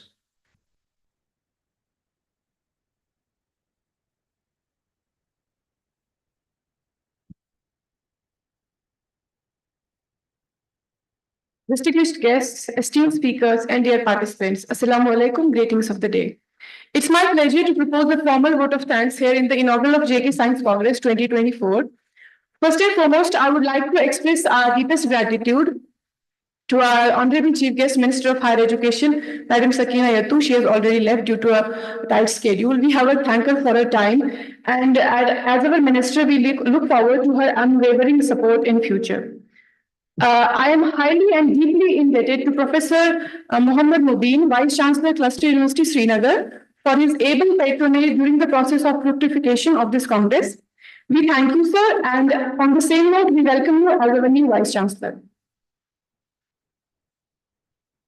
We are immensely grateful to the Commissioner Secretary of Science and Technology Department, Shri Saurabh Bhagat sir, and the Additional Director as well for giving this opportunity to our college to collaborate with their department in organizing this Congress. Your support is sincerely recognized and highly appreciated. We look forward to many more fruitful collaborations for the promotion of science and benefit of scholars and students. I extend my heartfelt thanks to Madam Rashmi Singh, who is the Commissioner Secretary of Higher Education Department, for joining us here today and for her motivating and encouraging address, and for acknowledging the role of these programs as knowledge exchange platforms for real-life problem solving, especially in the context of new education policy. I thank Deputy Director General ICMR, Dr. Ashu Gover, for her truly inspiring keynote address and for offering to submit collaborative projects with ICMR. We look forward to some productive and fruitful collaborations, Madam. Thank you. I gratefully thank the principal of the host college, Professor Dr. Rumi Jan Kant, for her painstaking efforts to look over the blossoming journey of JK Science Congress 2024. On behalf of the organizing committee, I would like to thank our distinguished chairpersons, co-chairpersons, keynote and invited speakers for accepting our invitations to share their invaluable ideas and research. Not only this, I also thank them for their cooperation in adjusting to the different time zones across the globe. To the faculty members, PhD scholars, and student participants, we thank you all for your active participation, and we look forward to some brainstorming sessions ahead. We wish you productive learning and effective networking. What we will see as JK Science Congress in these few days is actually an execution of painstaking efforts of the organizing committee. On behalf of this committee, I would like to keep on note my deepest gratitude to the subcommittees that we have created, including the registration committee, the abstract and poster reviewing committee, the cleanliness committee, the hospitality and protocol committee, the moderation and reporting committee, the certificate committee, the technical committee, and the auditorium committee, music department and the cultural activities committee, journalism department and the publication committee. And I can't thank enough the advisory council members for their valuable suggestions and guidance at all times. The organizing secretary of the Congress, Dr. Hilal, has worked meticulously and tirelessly day in and day out. Words are falling short to thank him for his diligent and patient efforts. We also acknowledge and heartily thank members of the media and their technical staff who will be covering this Congress. At last, I would say to err is human, and we also did make small mistakes throughout our preparatory period. We sincerely thank all those who bore with us from time to time in accepting updated and edited brochures, schedules, and invitation cards. Thank you, Fiamanullah. Have a good day.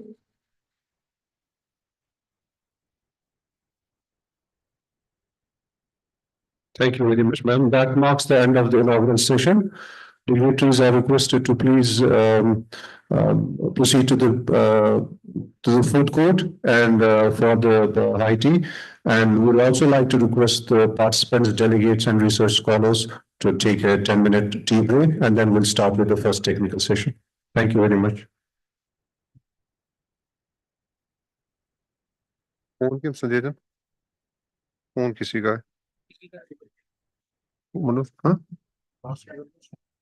इससे बोलो ना sir, इससे बोलो. ना यार Simpson, मैं बस मोमिनो. अब मोमिना को मैं कॉल करता हूँ, मोमिना को ये चीज़ का होगा.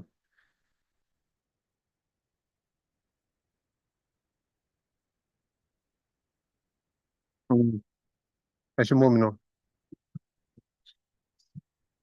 मुझे सर चेंबर का सुधा फूड को.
ठीक।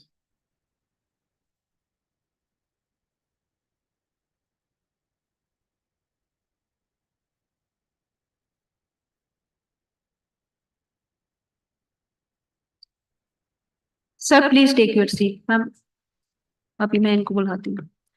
Next, I would like to introduce Professor Dr. Sabia Majid, Head Department of Biochemistry, Government Medical College, Srinagar, as a co-chairperson of the session. Professor Majid is an eminent researcher and academician with an expertise of around 30 years in teaching, research, and diagnostic biochemistry. She has published approximately 100 research papers in journals of repute, many books and book chapters, with more and more accomplishments coming on the way. I request Professor War, Muhammad Yusuf War, to come onto the stage and to felicitate. Okay. Shall.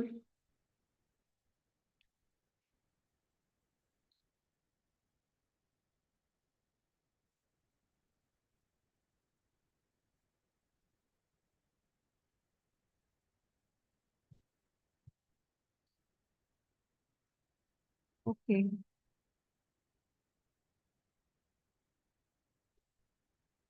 Ladies and gentlemen, we are fortunate to have with us today some distinguished speakers who are noted figures in their respective fields. Each one of them brings invaluable expertise and insights that will indeed make our stand a fruitful and enriching experience. We start the session with the keynote address by Dr. Ashu Grover, Deputy Director General ICMR. Dr. Ashu Grover is an established medical professional serving as Scientist G, Deputy Director General Senior Grade at the Indian Council of Medical Research. She completed her MBBS from MD University Rohtak and MD from PGI Chandigarh. She gained additional expertise through international fellowships and specialized training in the USA, UK, and Thailand. Since joining ICMR in 2005, Dr. Grover has held various positions overseeing areas such as oral health, neurological sciences, cardiovascular diseases, and gastroenterology. As a scientist, Dr. Grover has published around 50 research papers in Indian and international journals and prepared 12 reports for conferences and workshops. Her expertise and dedication to advancing medical research has earned her immense respect and influence in the field. Without further ado, I would like to call upon Dr. Ashu Grover onto the stage and enlighten the audience with her inspiring speech. Her topic is Scope of Implementation Research for Developing Sustainable Development Goals. Ma'am, please come onto the dais.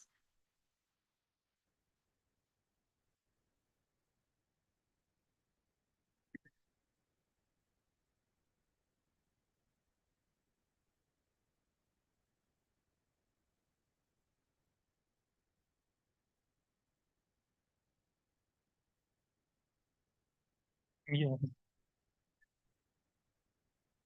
This is the one, right? Yeah.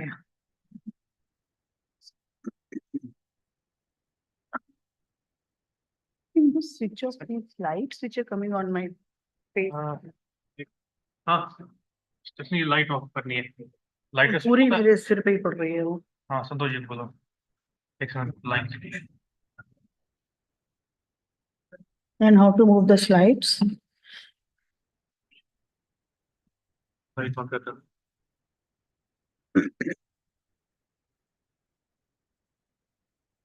Yeah.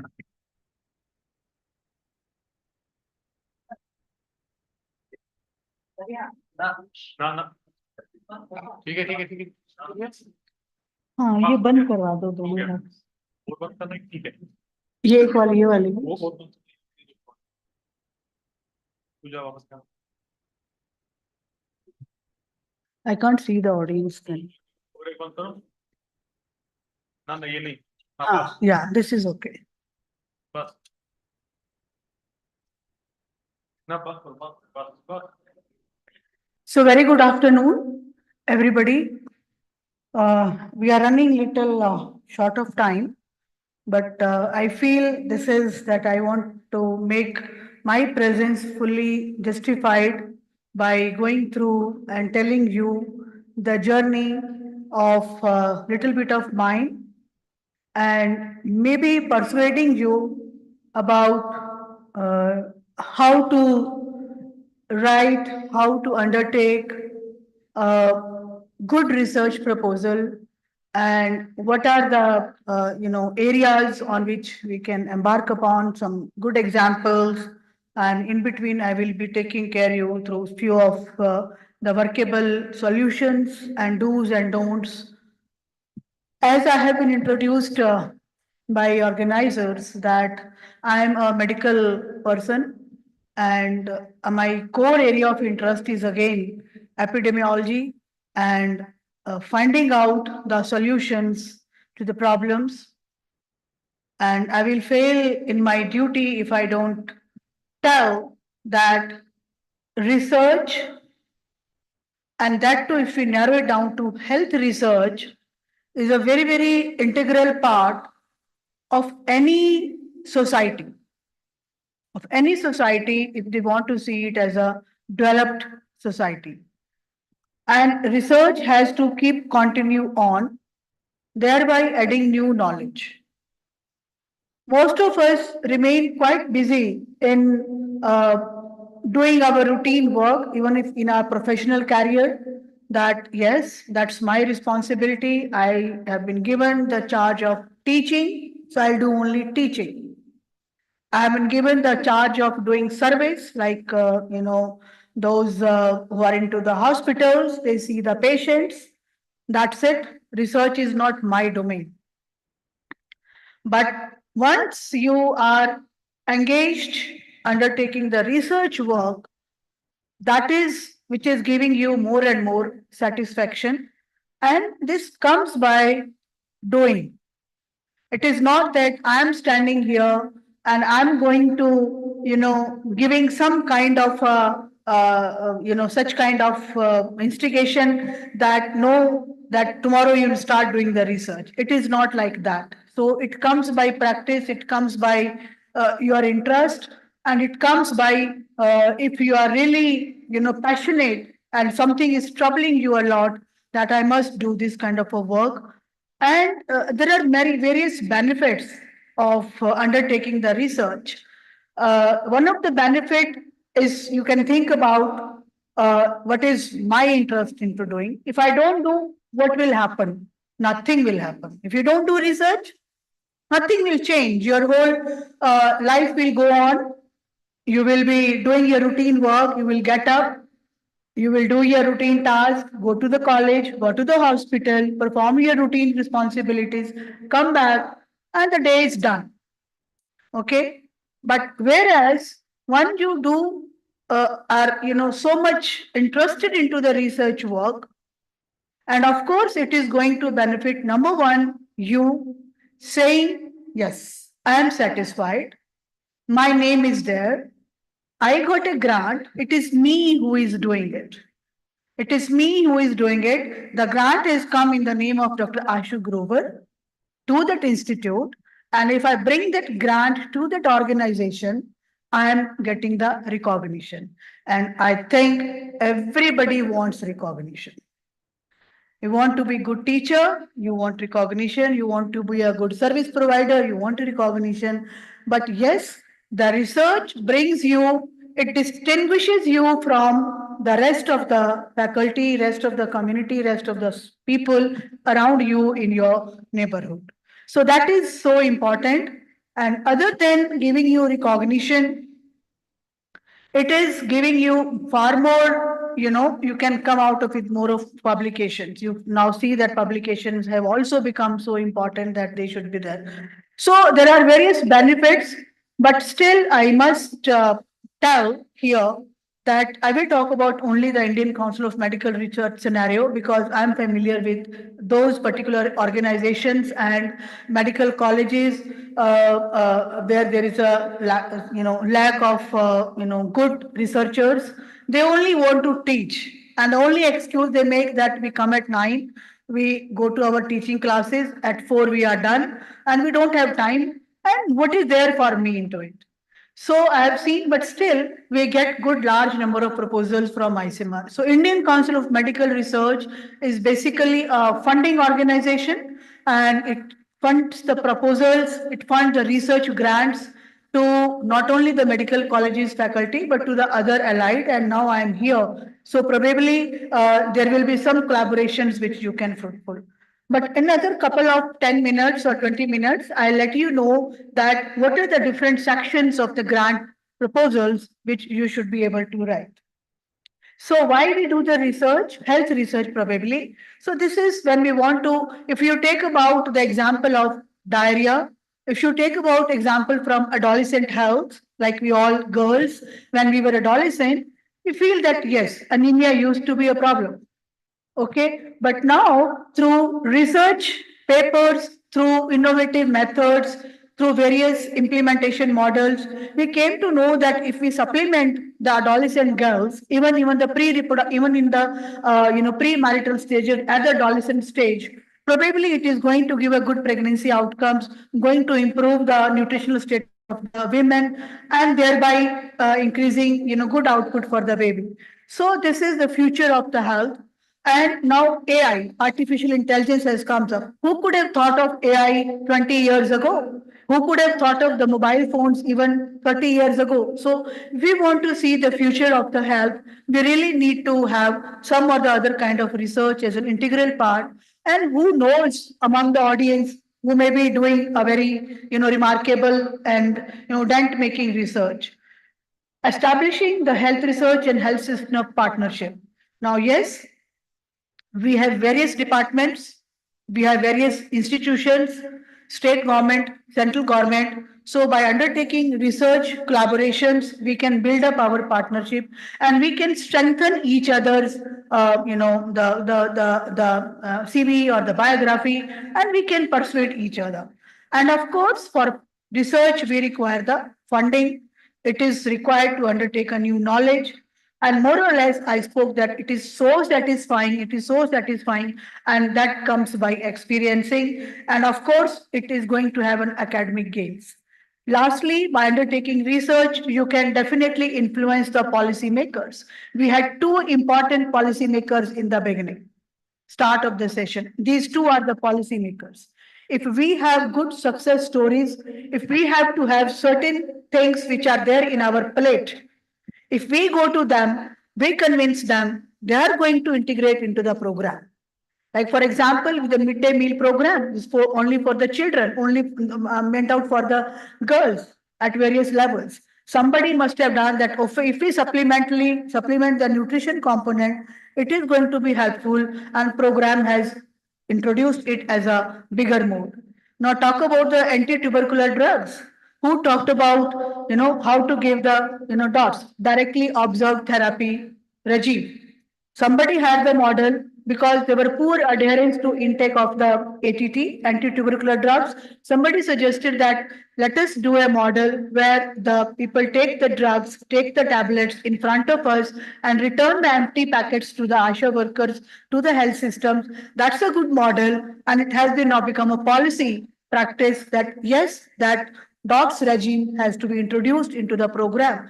And there may be many, many such examples, like Ayushman scheme, like integration of the Ayush system into the mainstream of the allopathic medicine. There are certain good models, and it has all come through the researchers only, which they want that it should be integrated into the program. So for those policymakers, we need the workable solutions, cost-effective solutions, the integrated solutions, which only can come through the research mode.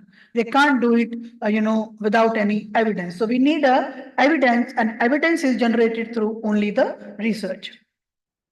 Now, you may say that what is a proposal? This is all to the youngsters and to all my faculty colleagues. Sometimes they say that what it is. Research plan, research proposal, this is a document. This is a document which entails you, which encourages you, which is submitted to the funding agency to get a good number of grant, to get a good amount of grant.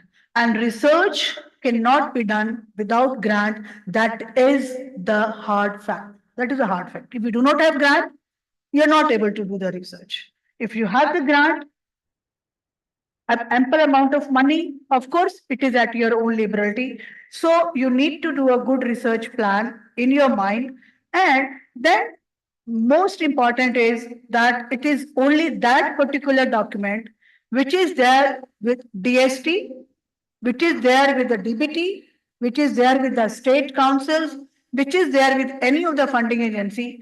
Based on that plan and the document, the grant is approved or not approved.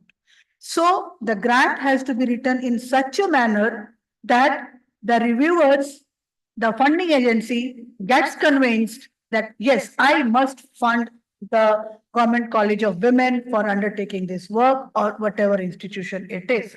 So it has to be making in that way. Now, most of my examples and the slides would be basically on clinical research, but they can be definitely applied to the social sciences. They can be definitely applied to the humanities. They can be definitely applied to the economists as well, because there has to be, integrated component of the human, participation. So clinical research is a component of medical and health research, which is intended to, this is just a customized definition, those who are starters, beginners into the research. So that's a very small definition that it has to be, just remembered. And if you want to do health research, it has to address how to prevent a disease, how to diagnose the disease, how to promote health. And if it is, issues related to women health, and of course, the areas related to women health, areas related to the interdisciplinary domains of women would also be addressed. Now, when we do the research, we do not, encourage that the research to be done to the whole of the Kashmir. Research to be done to the entire, all participation, right? We need to draw a substantial number, and which is called as a sample. So that sample represents the whole universe of a population. For example, we want to do some work related to, the nutrition supplementation of the adolescent girls in this district of Kashmir. Probably we need not to survey the whole girls, all girls, but need to take a small sample, and that sample has to be the representative of that. And what we are trying to see, we are trying to find that, yes, what is the truth? What is the truth in that particular population? So research is done in a very small sampled population, and we are trying to find out that this is the truth. So basically, the sample which is drawn from that representative population is not anything else but the findings from that particular group of population extrapolates the generalized, the applicable of those findings are there for the remaining similar strata or the population frame. So research is just finding the truth which is already there in the universe. We're not trying to find something new, right? There's nothing new.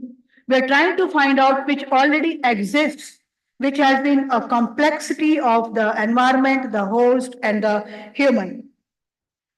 Now, what are the different parts of a proposal, of a research proposal? By and large, most of the funding agencies have, these are the various sections of a research proposal. We have the summary section, we have the rationale, we have the budgetary, we have a plan, we have a detailed methods, and how to evaluate the grant is also the section. But all these sections are so intricately related with each other. And whenever you start writing a research grant to any funding agency, just go through their guidelines. You may have a funding agency from Department of Women and Child Health, very important department. But if the project is related to women health, probably they may be the partner with you. They may support your grant. But if it is related to directly, for example, anemia, if it is related to domestic violence, if it is related to menstrual hygiene, if it is related to something which is related to, hardcore areas of the women health, Probably there are various, allied departments which will be ready to support your project. And trust me, most of the organizations are, looking forward for a good researcher. Now, this is something very, very important slide, which I usually tell to all my August Guardian audience, that you have to budget your time. You cannot think of that, okay, I'll start writing the project today because tomorrow is the last date for submission. Each funding agency has its last date of submission of the project, and it usually comes, and ICMR it is comes biannually. And in December, we are going to open our call for proposal again. And we have to start preparing now, because to write a good research grant, minimum it takes 2 to 3 months. Minimum it takes 2 to 3 months. That is by experience I am telling you.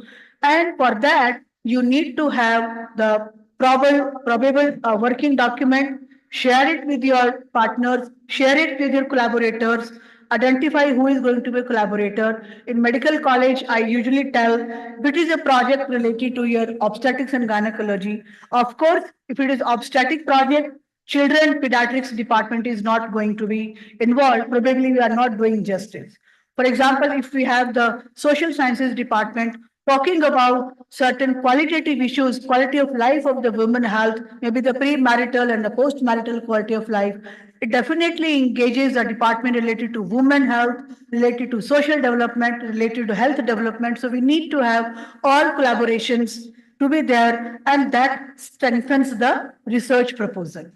More the departments you are engaged with, all the stakeholders, it definitely strengthens, and it has to have an innovative time. So I say that you spend 80%, for example, if the December is going to be the call for proposal, or even if it is April is a call for proposal, April 25, don't feel bad, then don't submit a half-cooked project to the funding agency, just in a state of hurry. So you have to be satisfying yourself. If you feel, okay, my project is well written, now I am ready to submit it, then only submit. Otherwise, it is going to give you, kind of a discouragement if it is not done. So 80% of the time, you please part in, spend your time in planning of the project, then keep writing in between also. Now, when you're writing, this is one section of the proposal, and when you write the background information, this is mostly for the faculty members, or if it is for the PhD and the other students also. When you're writing the background section, you need to mention that why my study is going to be important, what I'm going to contribute new in the knowledge which I'm going to study. So that section has to be written very intricately and with a high quality of novelty, so that if I don't do this work, who is going to do it? So with that emphasis, probably you can, write the background section. And another is that where are the research questions? This is something very important section of the whole document. In the research question, they don't know how to frame the research question. They don't know, some of the PhD students, some of the master students or the PG students, they do come to the, the guide that tell us that what topic I should do the research. Then the topic is of interest of the guide, not of you. Okay, if you are doing the research, the topic should be interesting to you. Okay, so then there are certain methods how to do the good topic. For example, it is related to the clinical health. You may find the topic in your outdoor patient department, or you may find the topic from the literature when you do a review literature, when you read the journals. The journals are the good source of telling you the good research questions. And maybe you can jiggle around and write the questions one after each other and modify these questions. And lastly, when you are attending such conferences like you are here, and there may be various oral presentations and poster presentations, they may also give you some of the good clue that I can also, improve upon this study. This could be a good research question which can come to my mind. So there are certain various sources from where you can take the hint from the novel research questions. And of course, the question has to be final. And this is a very small acronym. which when you are writing a research question, and it has to be feasible, it has to be interesting to who is doing the work, it has to be novel, and it has to be ethical, it has to be relevant. It is not a theory. Please, whenever you have written a research question, please go through that whether my question fits this criteria or not, whether my research question is able to address all of these issues, whether it is ethical. For example, when you say that to one community, I will put up this drug as a trial, other community, I will not put that method as a trial method. So will it be ethical to deprive them for not having that method? Same is true for the diagnostic methods. If you have a diagnostic for one drug, for one particular disease, if it is, if I fail not to diagnose that same with method, other community, so will it be ethical or not? So like that, you will have to, reaffirm your research question, whether it is final or not. It is not theoretical, you have to really go through. And when you write the research question, most of the, even the students also, we see the proposals, they write 4 to 5 research questions, which is not correct. Okay, so when you write more number of research questions, they are under the opinion and they are under the myth that more the objectives are, more are the chances of getting my project funded. It is not like that. One research question, one objective, fairly enough, good methodology, you have a pretty high chance of getting the project grant to be funded. So better restrict to 1 or 2. So I was yesterday in in Trivandrum going through some of the research proposals. First objective was to understand the social demography. Second objective was to find out the correlation of gene with that social demography. No, find out the gene profiling. And third objective was to find out the association. I said, you're just trying to see the association. Why are you writing objective 1 and 2? They're totally redundant. They're not required. They will come as and when you move further into the study. So what it happens if you are a reviewer and you have read 3 objectives, it is going to divert your mind. Third objective is barely read sometimes. Okay, so make the objective which is there in your mind as a primary objective, and the primary objective is going to define the whole methodology, whether I will be doing it in a prospective manner, retrospective manner, which study design, what will be the way of sample size calculation. And it is not for health research, it applies to every discipline, be it accountings, please. Be it to the accounting section, be it to the social scientists, whatever. So project has to be written in such a manner that whatever you want to convince to the reviewers, they are able to read whatever you want them to read. Don't write jargon into the project proposal. Okay, so this is something which section I wanted to tell. And whenever the project by any funding agency is being reviewed, not only funding agency, if you're a PhD student, there will be review committee in the college also. The review mechanism is same everywhere. Very hardly we have outliers of the those who have the approaches. Okay, and we don't want to fall into the category of the approach, positive approach or a negative approach. Positive approach will get it. The student is a girl, is a daughter, is a friend of that student. Whatever is written, we have to do it. Or sometimes you have enmity. Whatever good is written, you don't have to approve it. So we have to outline the outliers, but even in the PhD dissertation or for the master's thesis work, the same principle applies to all the research grants. And the habit will start now. Don't try to, say that I'll be 40 above, I'll become permanent, I will become an associate, then only I will start doing the research. It is not like that. So you have to do it. So objectives have to be mentioned so critically and so objectively, so defined, make them bold, make them readable, don't mix the sentences in between so that it catches the eye of the reviewer. Okay, so next is the literature review section, which also has to be mentioned in a very appropriately manner.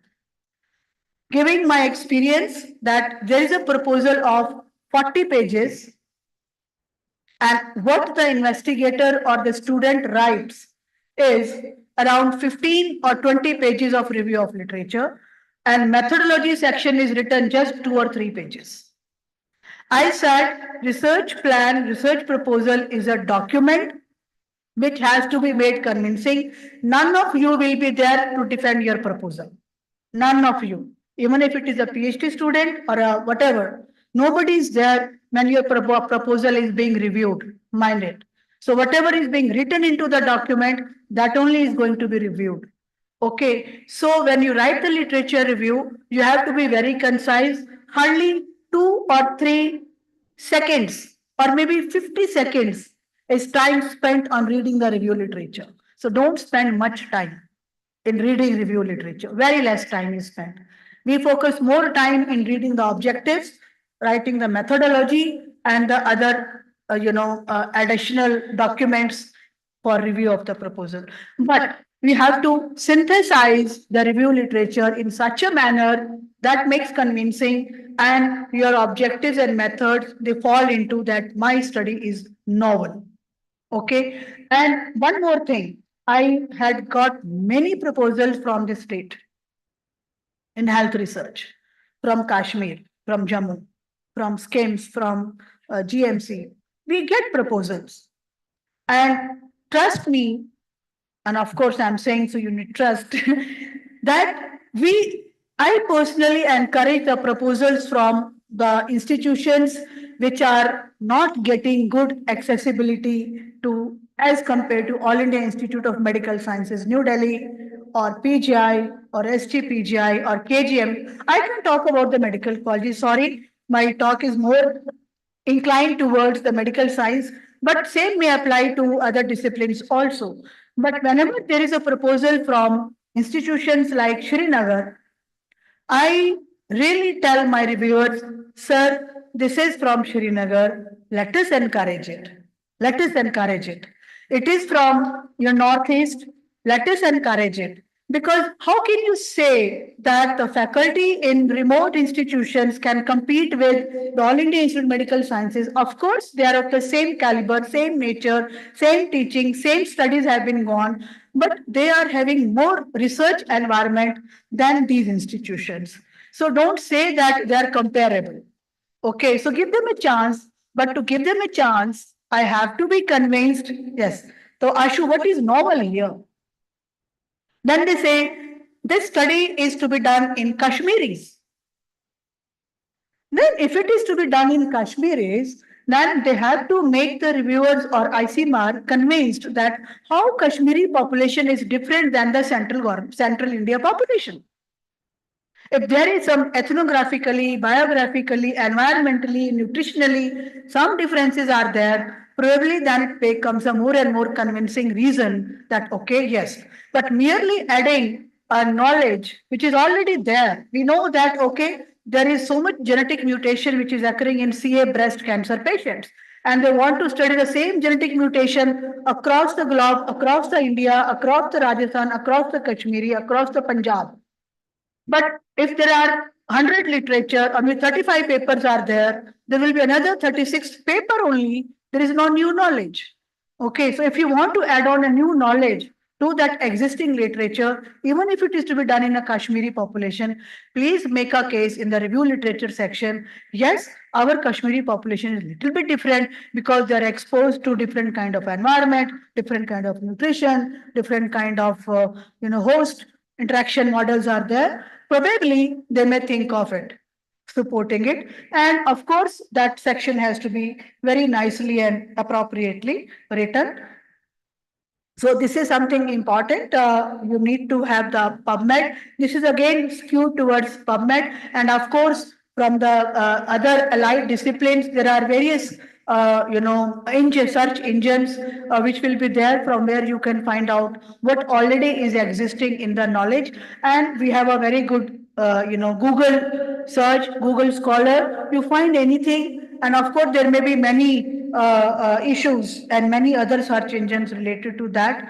But this is one search engine I wanted to tell. Okay, so coming to the method section, now once the objective sections have been reviewed and approved by the reviewer, then they come to the method. Now, when the documents is being gone through, please write in such a way that that creates a curiosity in the mind of the reviewers that how is he going to do this work? Okay, if there is a new model, new work, new objective, how he will do it. And there are various methods. There could be quantitative study designs. There could be qualitative study designs. There could be mixed method study designs. There are various study designs, and they need not to apply to only the health research. They are applying to other research, methods also. So, but you have to mention what is my design, how I'm going to draw the sample, what will be my study setting, will it be rural Kashmir, will it be urban Kashmir, will it be far-flung area, or will it be hospital-based, will it be college girls, will it be the community, deprived community, or what will be my analysis plan. So that is how you should be mentioning in detail. And of course, you should mention the timelines that how I'm going to complete my study. So if it is a study of 1 year, study of 2 years, ISMR generally funds the study for maximum duration of 3 years. And in 3 years, we are likely to say that, okay, the results are going to be little bit more remarkable, and we expect some results to be out within the end of the 3 years. Now, this is something with all my personal experience. What are the common issues which you are not able? So we have not enough research methods which you have mentioned. What is the significance of my study?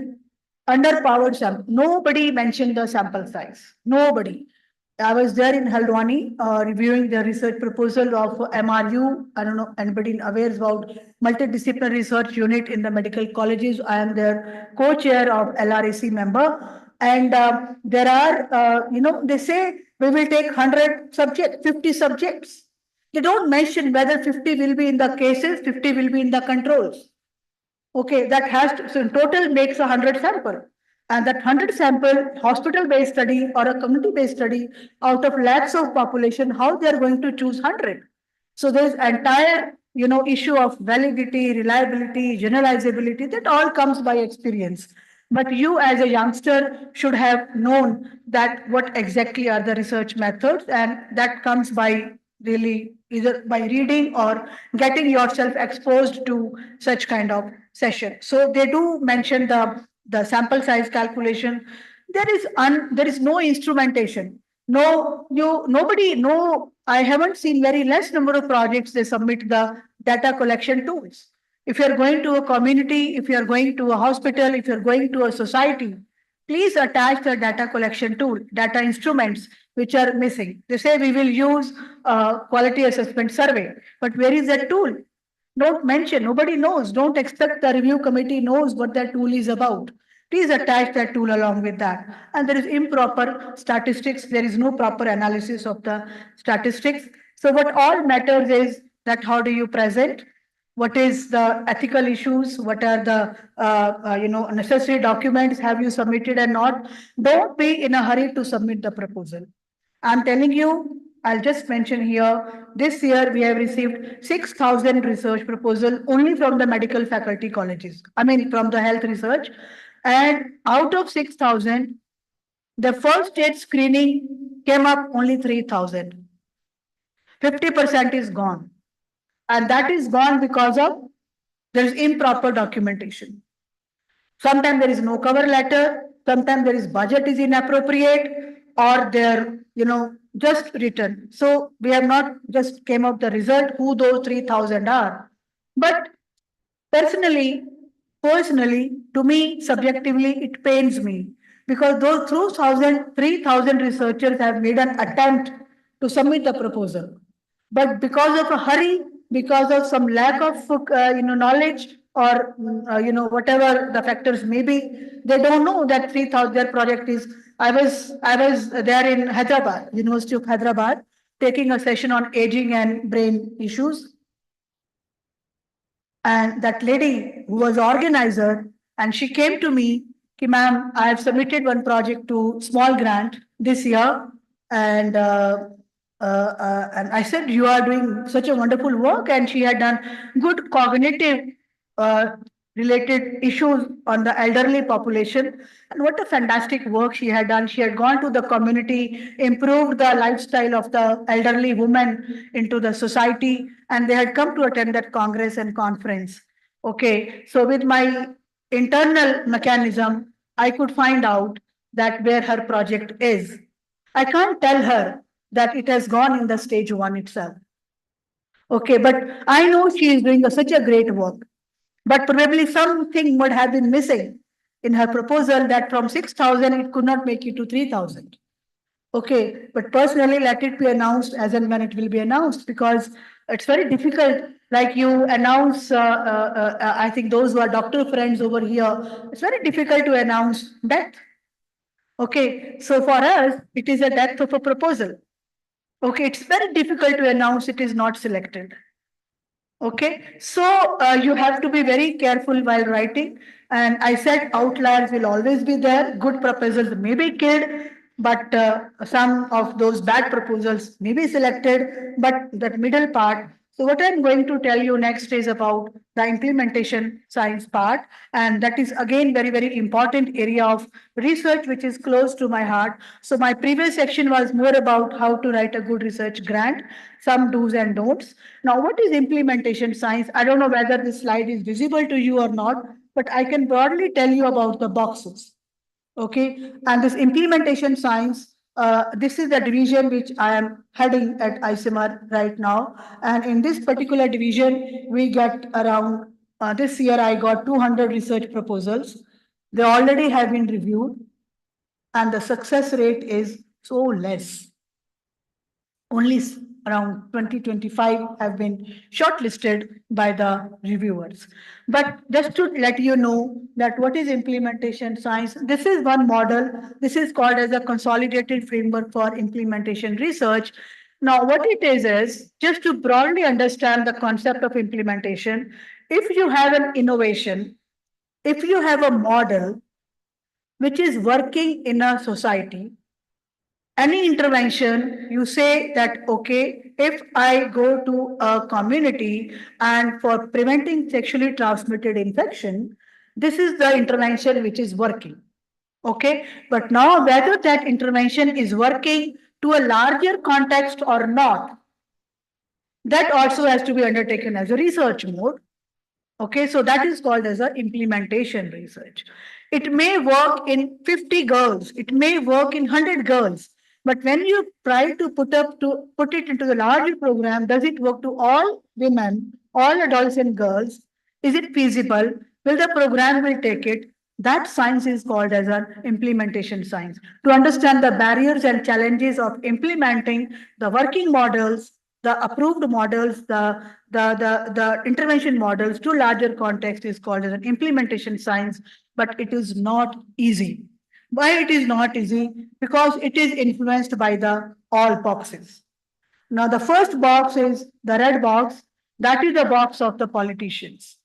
Okay. If they are really convinced that yes, STI is a problem of our state, they will take up your research. If it is not their issue, they will say what they are talking about, we are not concerned about. Okay, so when you start the implementation research, take all the stakeholders on the board at the very beginning itself. So the three boxes on the left-hand side are like that only. And the one box with the yellow is the intervention model. So that intervention model, you have to convince it is workable, it is cost-effective, it is feasible, and it is doable. That is the evidence. And the blue model is the implementer science. If you are a researcher, so you will be the implementation science people. So this is one implementation research project which we initiated in 4 states in India. And we want to say that, yes, we want to target and improve the coverage of non-communicable diseases. We want to improve the quality of service of the primary healthcare centers, and we want to have equal distribution of the ambulatory healthcare services, those who come to the emergency or whatever. And those are the non-communicable diseases which we have spoken: diabetes, hypertension, COPD, and coronary artery diseases. And these are the interventions. So what are these interventions? We have used evidence-based protocols. We have taken the governance mechanism.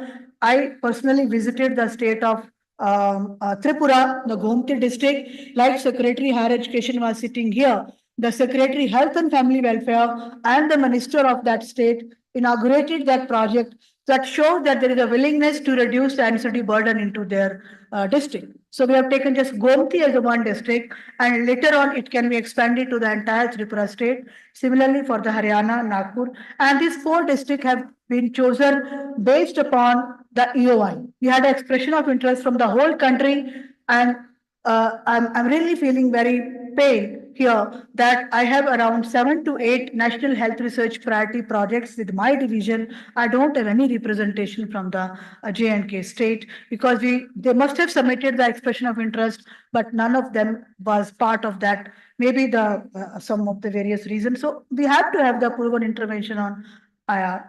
Just to tell you about, please, if you are interested in submitting the projects to ICMR, so that's the website. So you can scroll down that where the grant opportunities will come up so that you can submit the project. So keep your login IDs available here. And if you are related, so again, you have to have the proven interventions, collaborations, adaptation, embrace the dynamic approach and maximize the resources. So the general standard of the research proposal, I have already said, it is very low. It is very low, but if it is a good research grant, ISMR is welcoming to, take up that work, and don't feel disheartened if it is not approved in first chance. None of the research grant is approved in first chance. You have to, it is very, I will say not none, but majority are not, but you have to try very hard and hard. So your application is here if you are submitting the project, but all the best. And ISMR is quite open, not only to health researchers, but to the social scientist researchers as well. So I look forward for the more and more collaborative work from the humanities. Thank you so much. And if there are any queries, I'm happy to take up.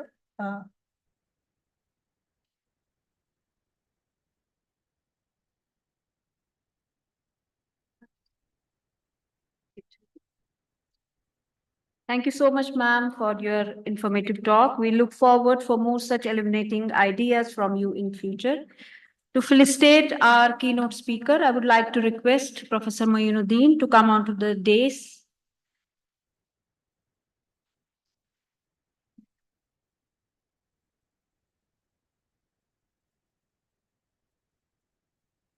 Ma'am, please go ahead.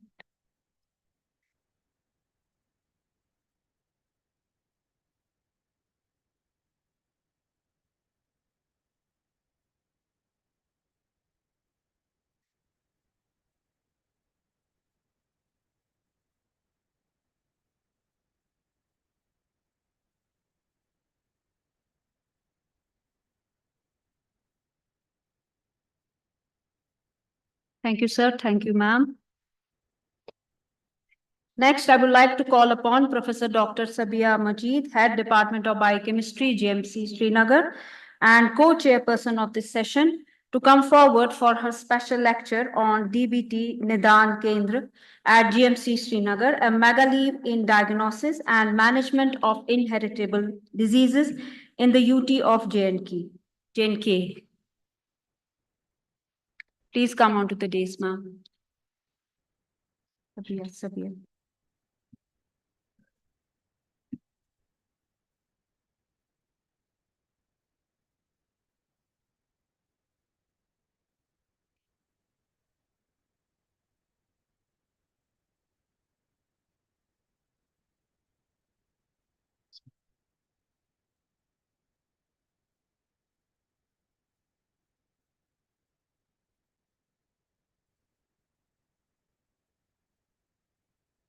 Well, I would like to thank the organizers for giving me an opportunity to be here in my alma mater after 40 years, more than 40 years. I have studied from this college and it's really nostalgic. Actually, incidentally, life went in such a way that is the first time I have come here after that. Not the second time also. I mean, things were so busy in life and I never came here. I'm really thankful to the organizers, first of all. And actually, when they told me that I need to speak of something, I was prepared for talking to young students also, and I think some of them are sitting here. So what I have prepared is for the faculty, young faculty and students. Just now, Dr. Ashu gave us such a brilliant lecture on how to write proposal. I hope you will just go on with that and really write proposals, good ones. So my this lecture is going to be on Nidan Kendra GMC Srinagar, which we consider as a mega leap in neonatal and prenatal diagnosis and treatment in the UT of J&K. Firstly, I'll tell you about myself. My commitment is to research, academics, and patient care. And passion was always teaching and learning, which we were really grilled in this college, let me tell you. We had an excellent library, I hope it's still there. And then over the period of time, I got a lot into administration. This time I am principal of nursing college and paramedical sciences also and many other things. So I like gained the skills of administration, teaching and patient care. But my motivation has always been the smile on the face of my student when he achieves something or she achieves something, and the patient, when really I'm able to give that person some help. And of course, there's a dream which I hope we all Kashmiris will attain, to live economically, I'm in whole of India, economically content, peacefully and with dignity. So how do you move this? Nice. This, but it's fine, I could do it. Establishment of Nidan Kendra, actually, it's a big thing for us. And here, actually, I am for the students and you all. I'm talking about it and using it as a model to exemplify role and importance of a basic research scientist in medicine and biomedical research. So I'm going to, while I go through it, I'll tell you about the Nidan Kendra also, as much I feel all of you will understand. And at the same time, I will tell you how to get good projects and how to be positive about it. Basically, basic research. Since morning, they have given very good lectures, so you have already learned a lot. Basic research is the foundation of medical discovery. Through it, we learn key information about the fundamental biological, molecular, and chemical processes of life. And this is clear every time that a Nobel laureate comes from the basic science. Physiology and medicine, after every few years, you will be seeing that it's from basic science. Because this is from where the curiosity arises and the answers are coming. This basic research then feeds into what we call translation research, and of which a part is, of course, clinical research. Translation research is the process of taking a discovery from a lab into the clinic, where it can ultimately help people. So I have made this is a small diagram I have taken, which shows you that it's all interlinked. Basic research is the scientific evidence, translation research is its clinical application, and finally we have the trials where we go. I'm not current thrust. As Madam had given you just a very good lecture, I hope you have really paid attention to it because she's a key person. Current thrust and funding opportunities. Things have changed now. They are on carrying out, they are on carrying out research studies to identify the existing knowledge gap. So there are studies which identify the existing knowledge gap and to translate the existing health leads into deliverable products. Somehow these days they are more interested on, okay, you did this, what am I going to do with it? So now what has become all the more important is collaboration. Because nothing I can do alone, nothing the clinician can do alone. Because they are telling you, well, how are you delivering it? Isn't it? How are you delivering, like she said, in the field? Then you have to go to community medicine person. Special focus is on encouraging innovation, translation of this innovation, and implementation by the collaboration and cooperation.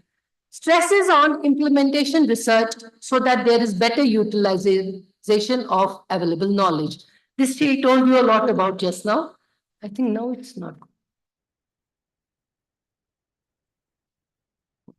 So what they are really talking about is going from the bench to bedside.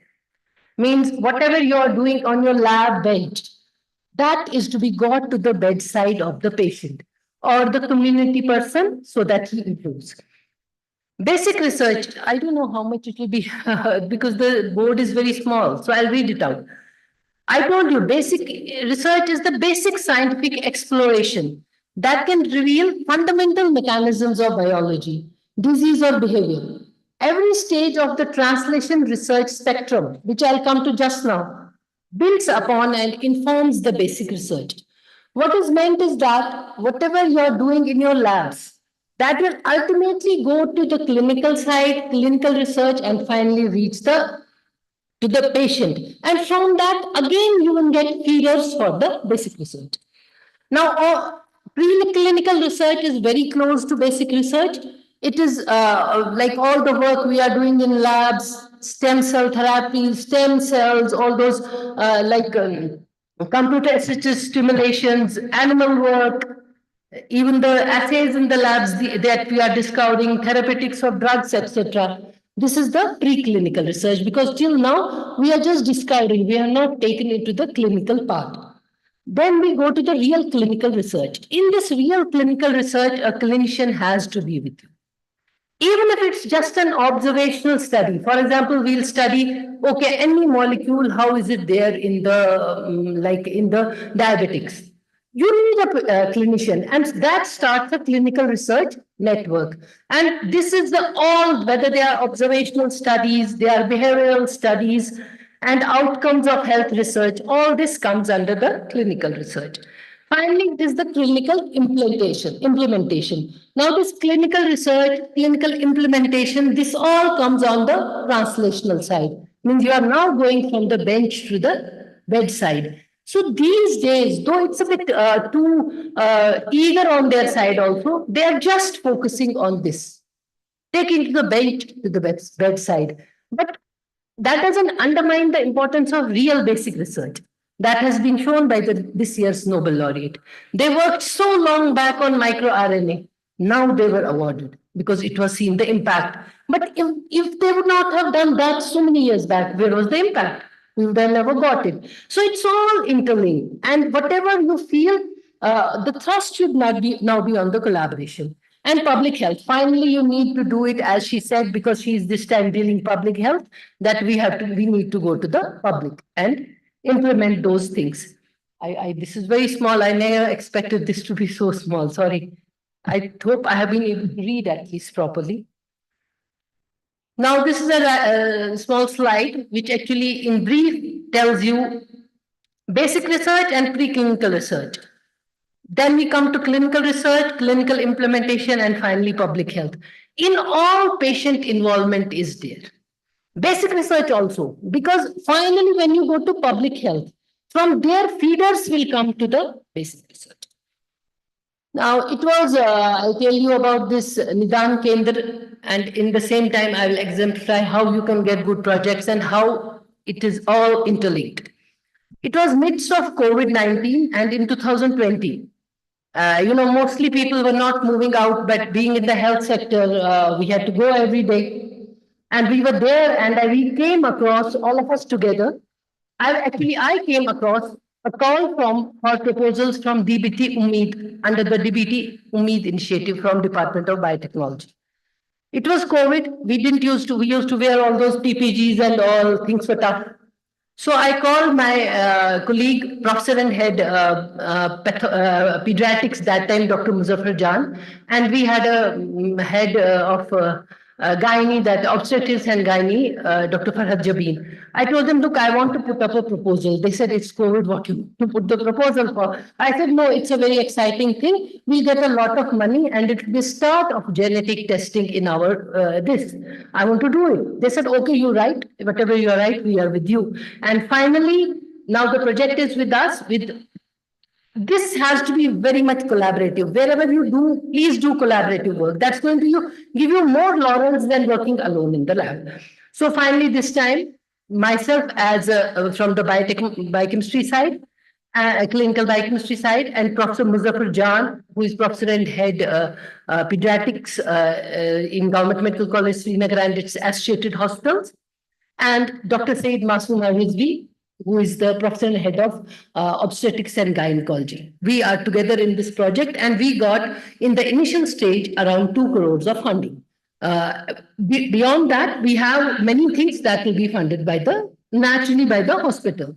And let me tell you, once you start a step, things move automatically. It was tough competition, but because it was COVID and I think there was not much canvassing, people couldn't go to people's doors, so we got it, and we got it in the first go.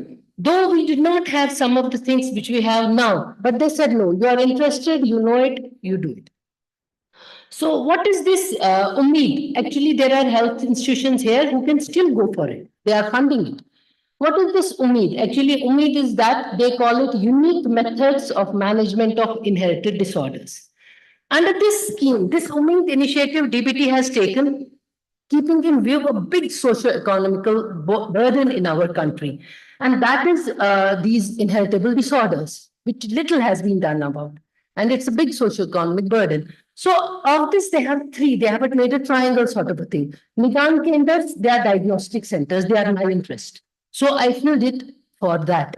Then there are clinician training. There are 5 medical colleges which where it's been given, where we can send our clinicians for 6 months, 3 months, they will get specially trained.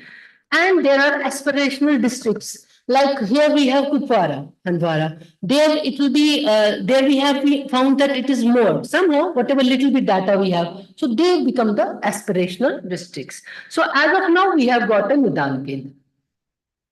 Isn't it moving? Thank God.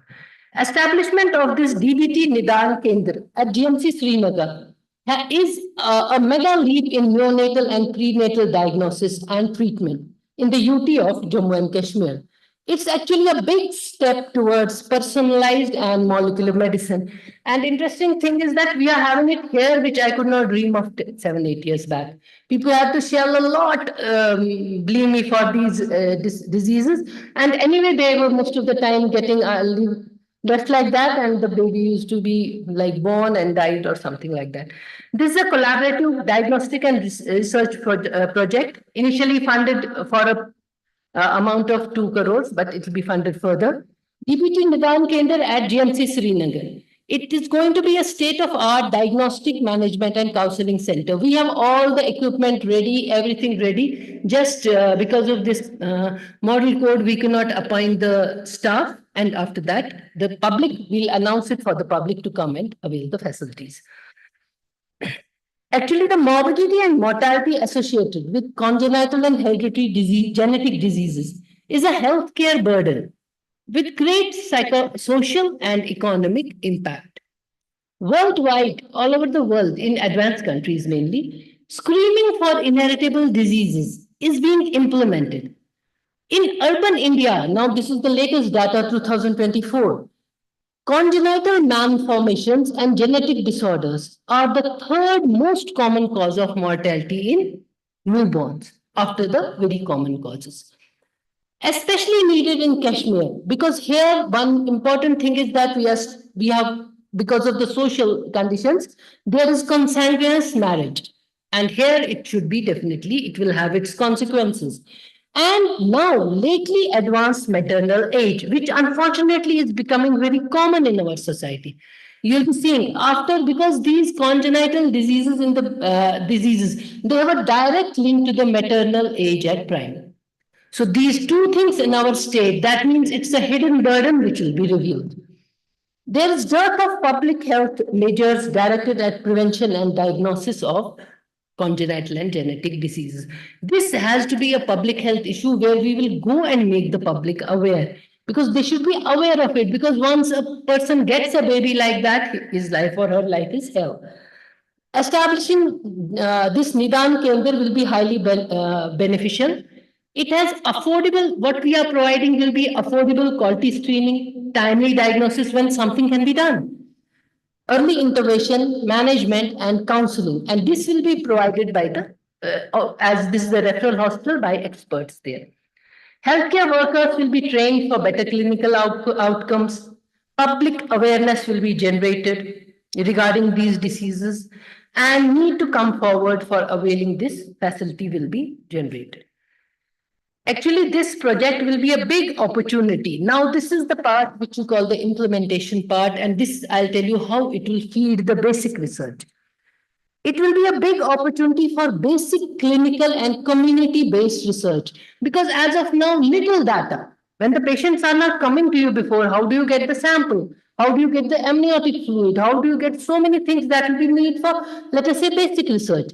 So it will be an ample opportunity for basic clinical and community-based research. And ultimately, to combat the inheritable diseases globally and the associated morbidity and mortality, of course, data and significant inputs for future policy decisions will be provided. Thus, again, as I said, fueling the basic research facilities. I'll go a bit brief of this, and I have already made it very brief. Services to be provided by the center. Antenatal testing before birth. First trimester combined screening of pregnant women. Now, from basic research only and clinical, we have come to this point. We know what we have to do. Now it's to be done. Markers, pregnancy associated plasma protein A and human chorionic gonadotrophin. They will be done in the plasma. So it's the minimally invasive thing in the first trimester by electrochemiluminescent assay along with nuchal translucency ultrasound that we have. For the risk of, but this is being done only for the risk assessment for genetic disorders, including trisomy 21 Down syndrome, 18 Edwards syndrome, and 13 Patau syndrome. We will come to know the incidence of 18 and 13 because normally there is mostly intrauterine death and we don't even know what the cause was. So for a basic research scientist, these samples will be really gold. That's one thing I feel. Sorry. Second trimester, we can do the cord screen, alpha beta protein, human chorionic gonadotrophin, estriol, and inhibin A. It's a recent marker in plasma again. So it is minimally invasive.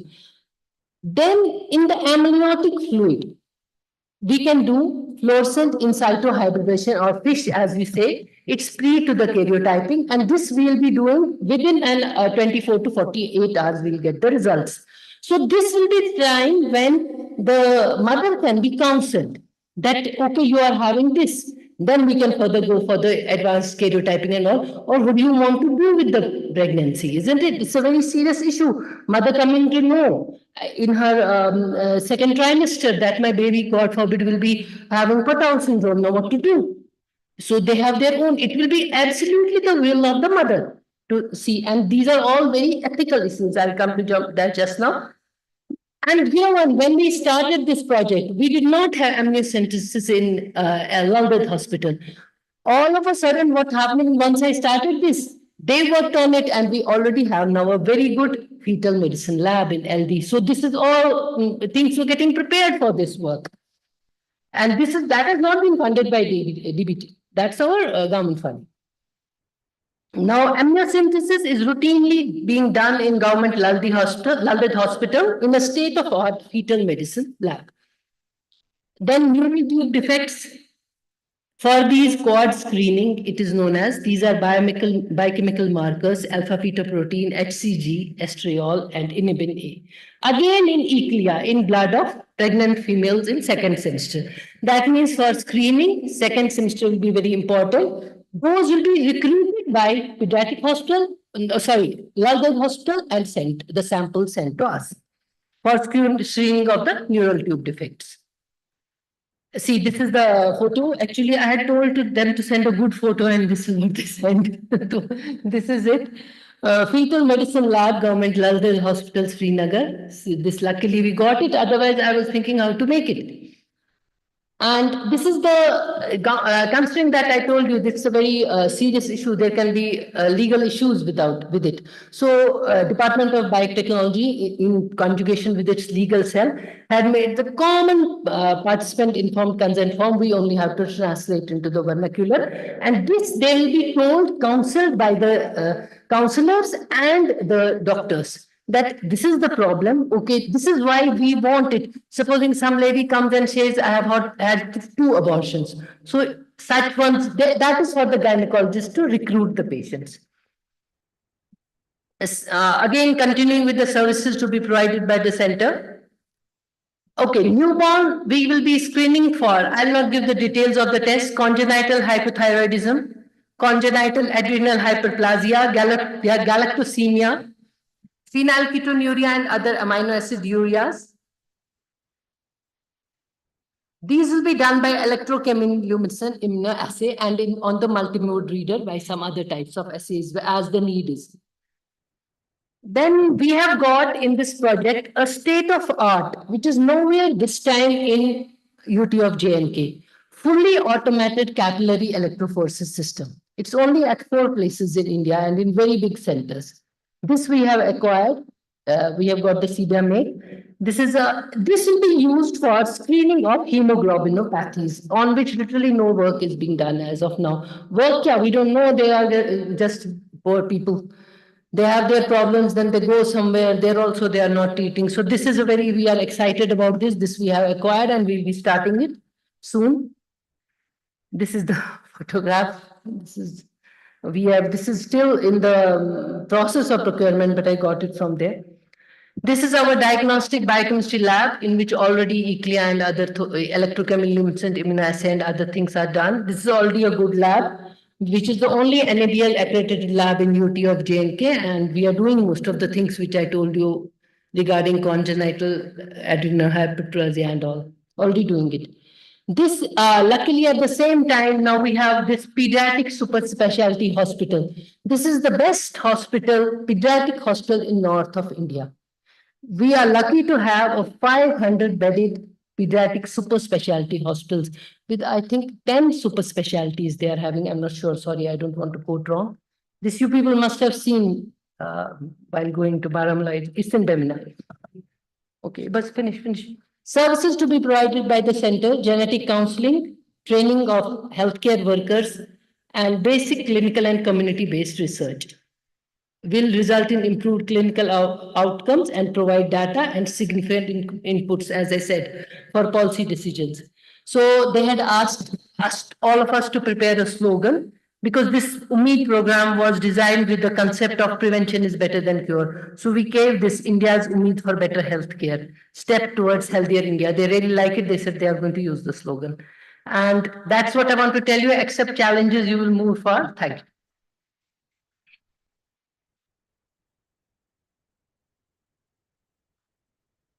Should I go or do you want them to ask questions? I can, somebody should be there. If somebody wants to ask something, you can ask me afterwards also there on. I will state that. We have to felicitate. You call somebody else. So don't felicitate. No, first of all, I will felicitate. I would like to call upon Professor Mahbuba ma'am to come onto the dais to felicitate co-chairperson of the session and as well as one of the invited speaker.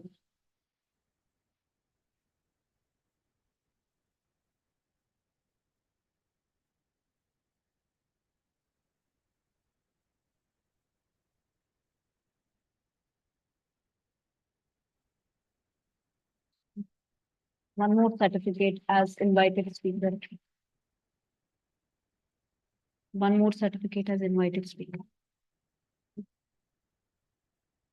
And mementos. Thank you. And we have mementos also.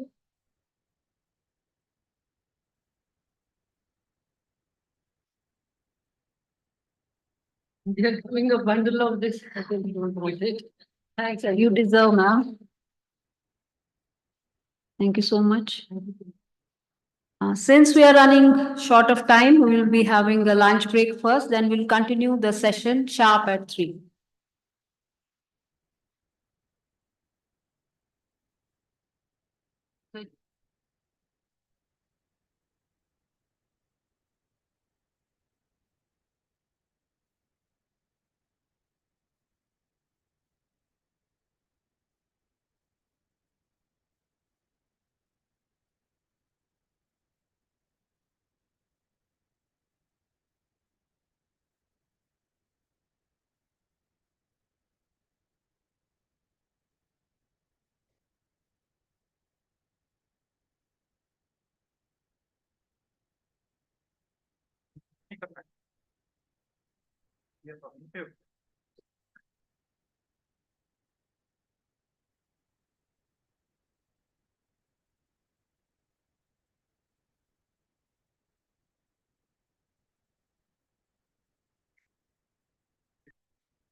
तीसरा black jacket में वो नहीं करेगा तो shade पानी वो नहीं आदत है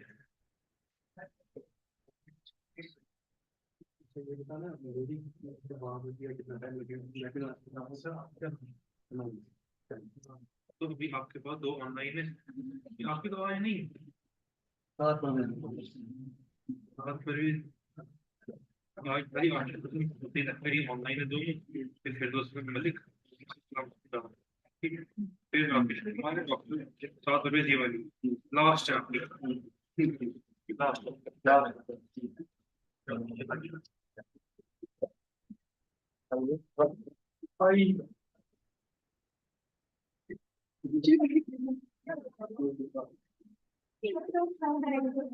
लास्ट सबको लगी है पहले ट्राई क्या मुझे अभी ये पता है मैं क्या कह रहा हूँ करने को तो समझ आ गया आप यहाँ पे बोल रहे हो तो आप यही से इनपुट दोगे तो तुम दोगे वो यहाँ तो बाहर से एकदम बाहर ही गई वो यहाँ से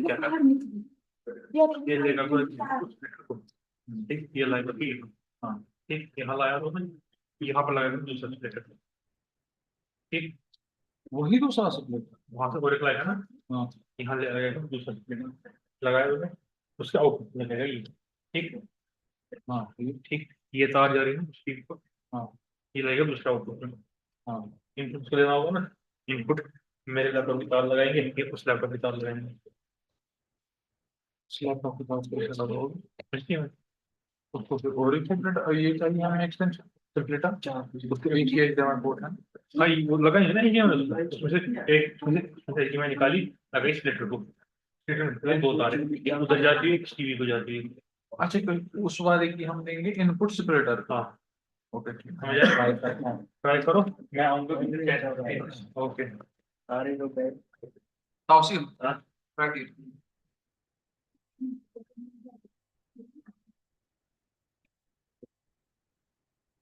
डायरेक्ट दवा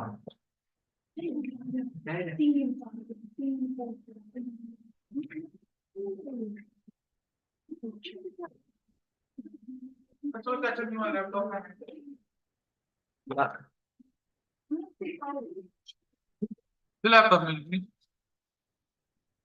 Arranque है तो मैंने मैं समझी हूँ लैपटॉप में वो प्रोग्राम का बहुत वर्ड का भी किया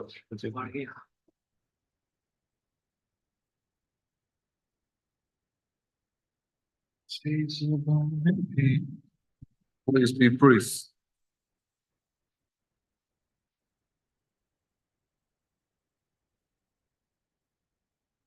Tavsiye sinceri system से यार ने sinceri system से यार हाँ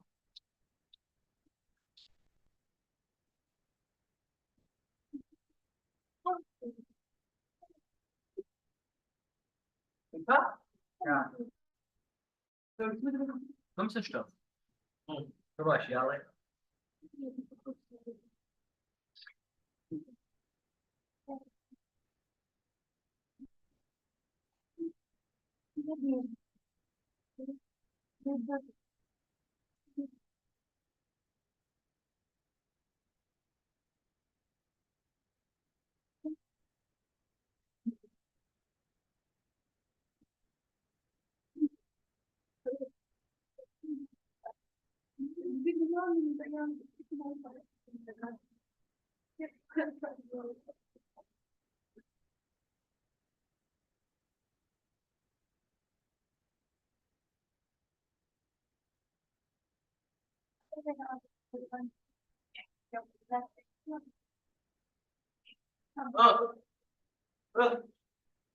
What is here?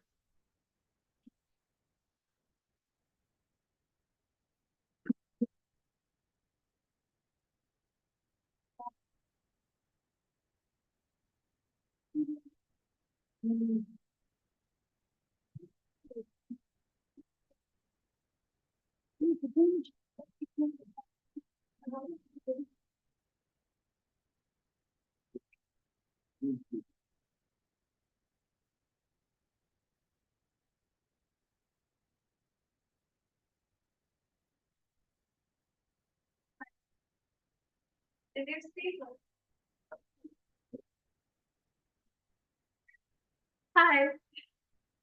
Who else is it? Oh.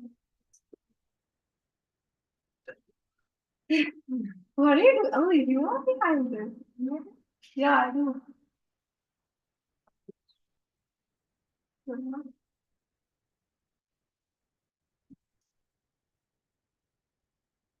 I'm supposed to be everywhere. I'm romance. And I'm your cousin. Come on, Tanya. Can I say something?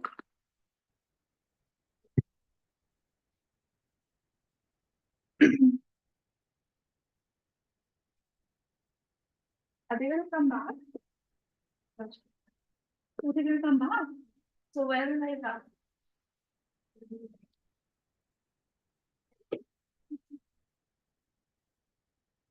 Why are you kicking me out? Oh, oh yeah, did you see our meeting? Oh my god, it was like first time meeting. I was like, she told her like she's my daughter. Just take care of her. I'm like, okay. How she knows me.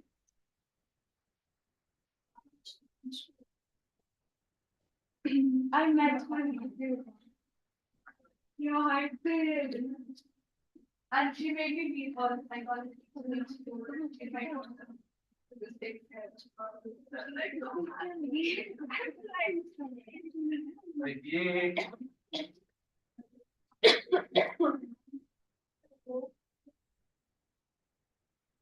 are you going, Sadhya?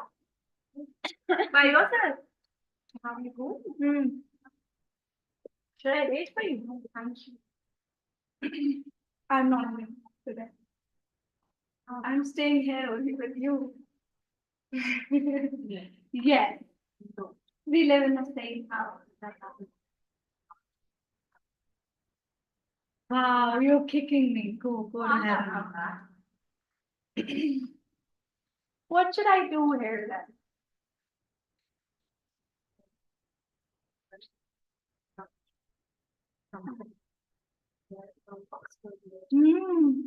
I heard it now.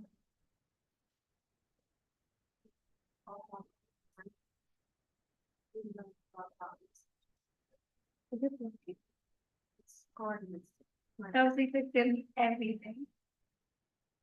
He's a good boy. He's a good. Who is that? Should hide me somewhere. If somebody else can. Somebody will somebody. She is my. What? Let me gonna tell you if somebody would come and scold me that way. Yeah, very good. Can I just sit here? Can I sit here? Yeah, okay.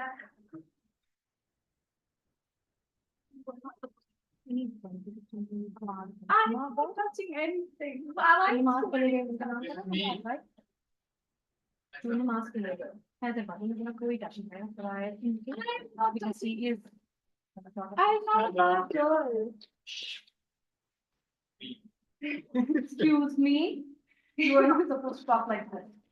Come on. It's me. As if he's the principal of this college. No, you are not. Ravaj, she's my cousin. She's my first cousin. No, but it's just a dude. Why? Why? She's a fighter of our house.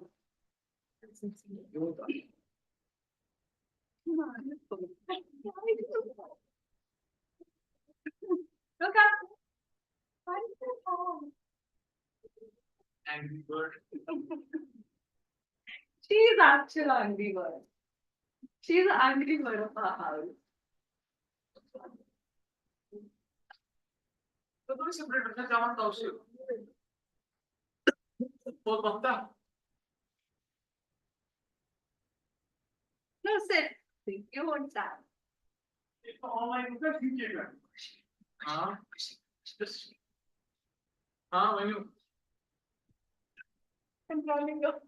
अरे just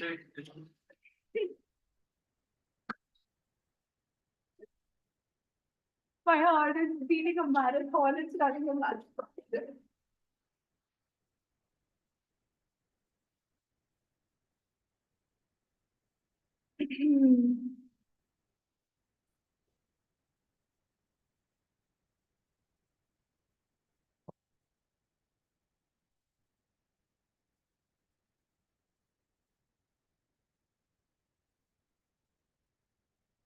हाँ जी hello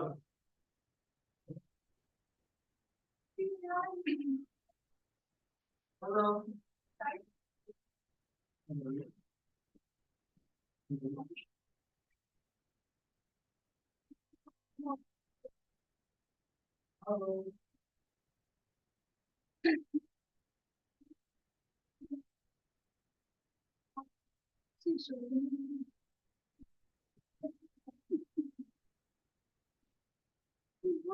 She's more like me.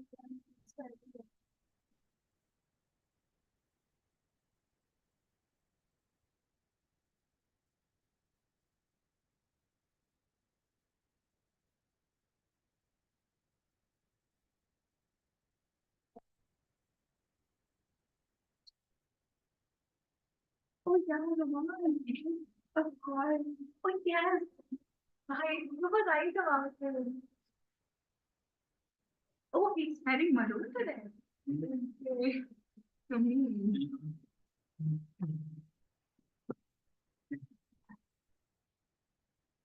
I don't that. Yeah.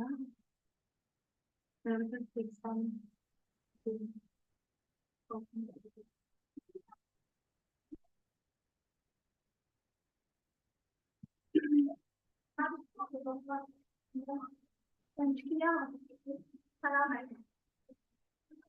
आपने करा lunch आपने lunch करा Why are you but covering your head? What is he doing? He gets mad at the end of the day.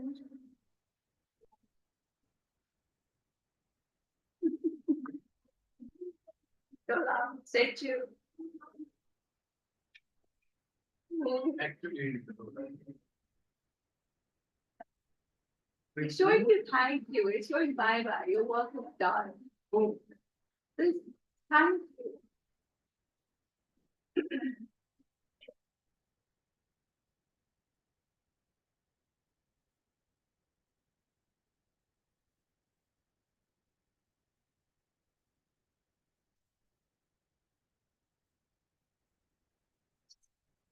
Suck it up, Ruth.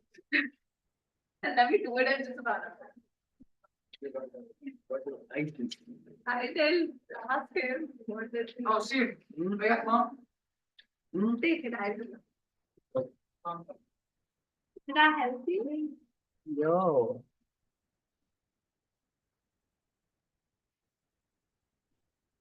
Shall I get invited?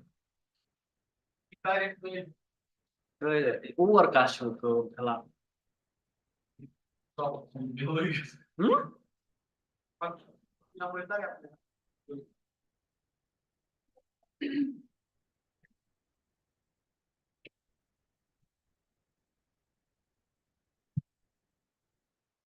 I shall put on the game.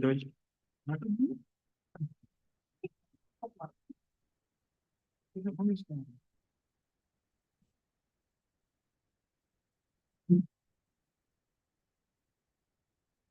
dann kann ich sagen, dann cool. Just input of them.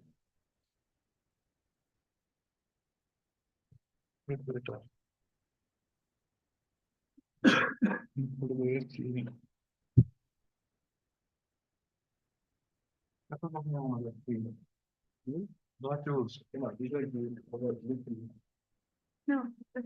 This one. No, just check it first.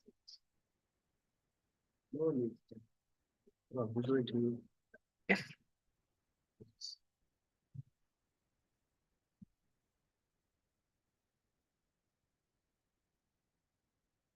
How many jugards we have to do?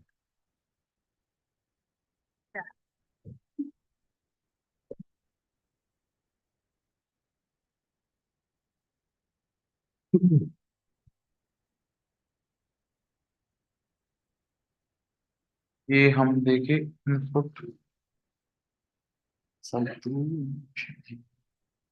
Santosh ji जल्दी आ जाओ please. मैंने खाया, मुझे splitter का ये चाहिए।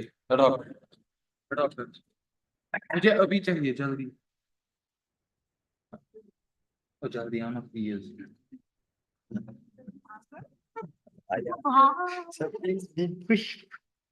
अच्छा, ये समझ कर लेती है इसको कुछ टाइम पहले।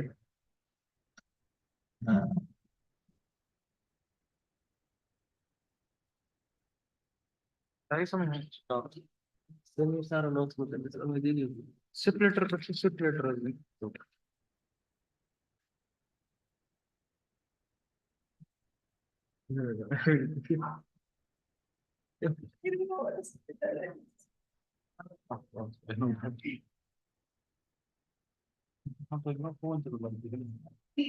When they'll come to tell me, I'll run away from here. I'll run like a.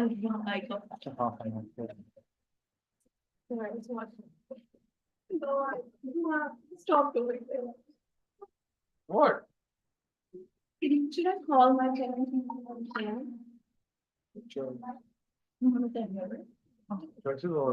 nice.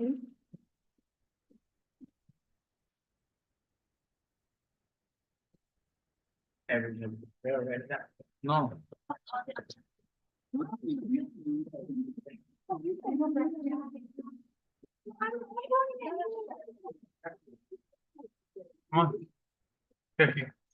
Splitter का ये चाहिए ना। एक ही डॉक्टर है। तो पूरी दवा के लिए पड़ते हैं ना वहीं पे, फिर दे रहा हूँ।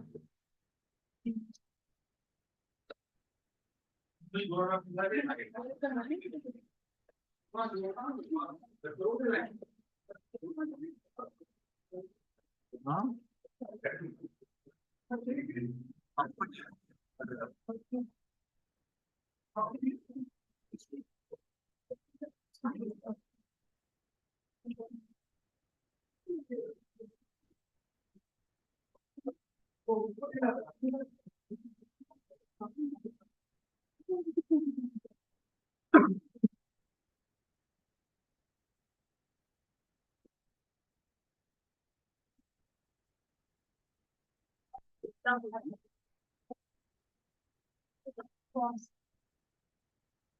ये क्या लगा है इसको? हाँ, इसे से लिखा है वहाँ का क्या?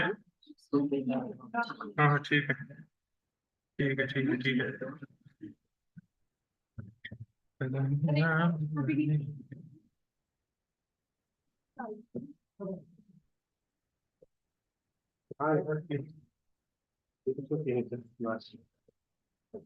Łącznik, you know, how it's bubble chat.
ये लाएगा ना ये पावर इसका क्या संतोष क्या ना उतार है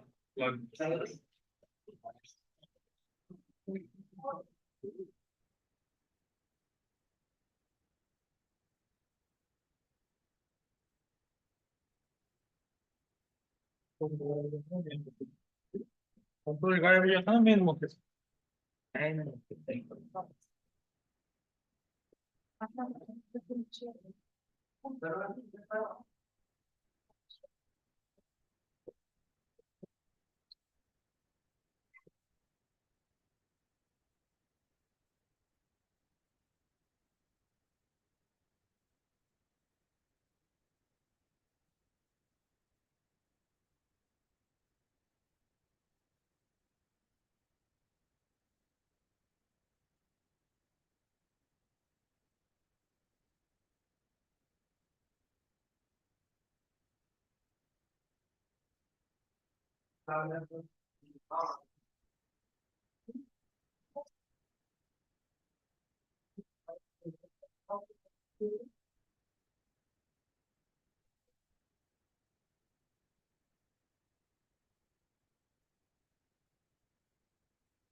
एक छोटी ऐसी वो मेरे पास है ना हाँ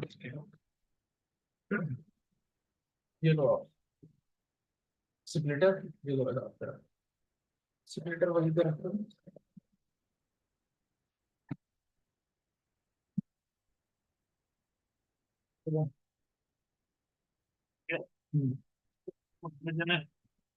इनपुट ये वाला फिलहाल चलेगा। हाँ बताओ उससे। लगा जरा।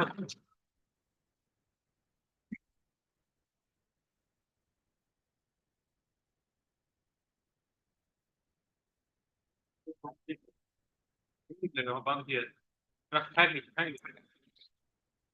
ये फेक होनी चाहिए।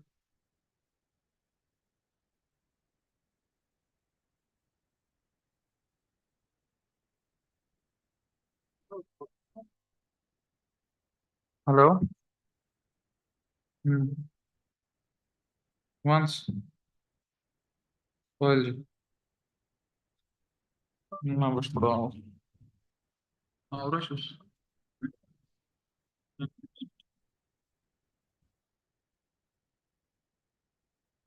हाँ तो पता लगा। हाँ किस पर।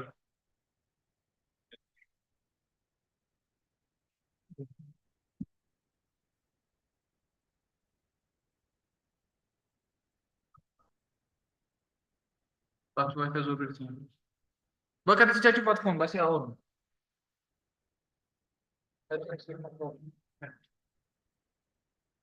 जब 3 रुपये से मारा। हाँ 4 रुपये। हाँ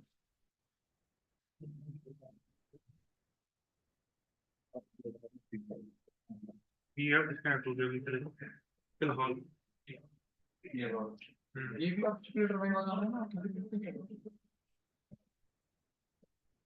वो निकालना है या लगाना है जब जरूरत हो। हाँ हो गया। जब जरूरत होगी तो जरूरत नहीं है। अच्छा फिर हमें वो वाली लानी जहाँ।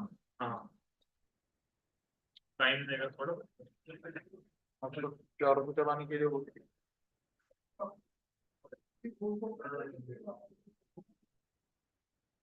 बैटर और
To continue our journey of learning, our next two speakers will join us virtually through Zoom.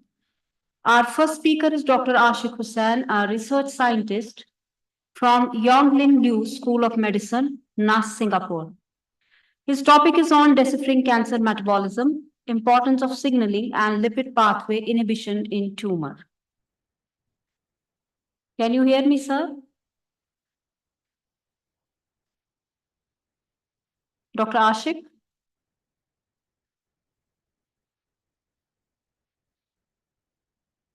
Hello.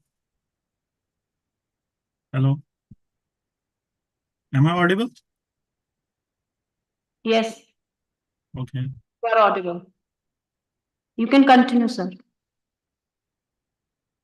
Okay. Let me try to share.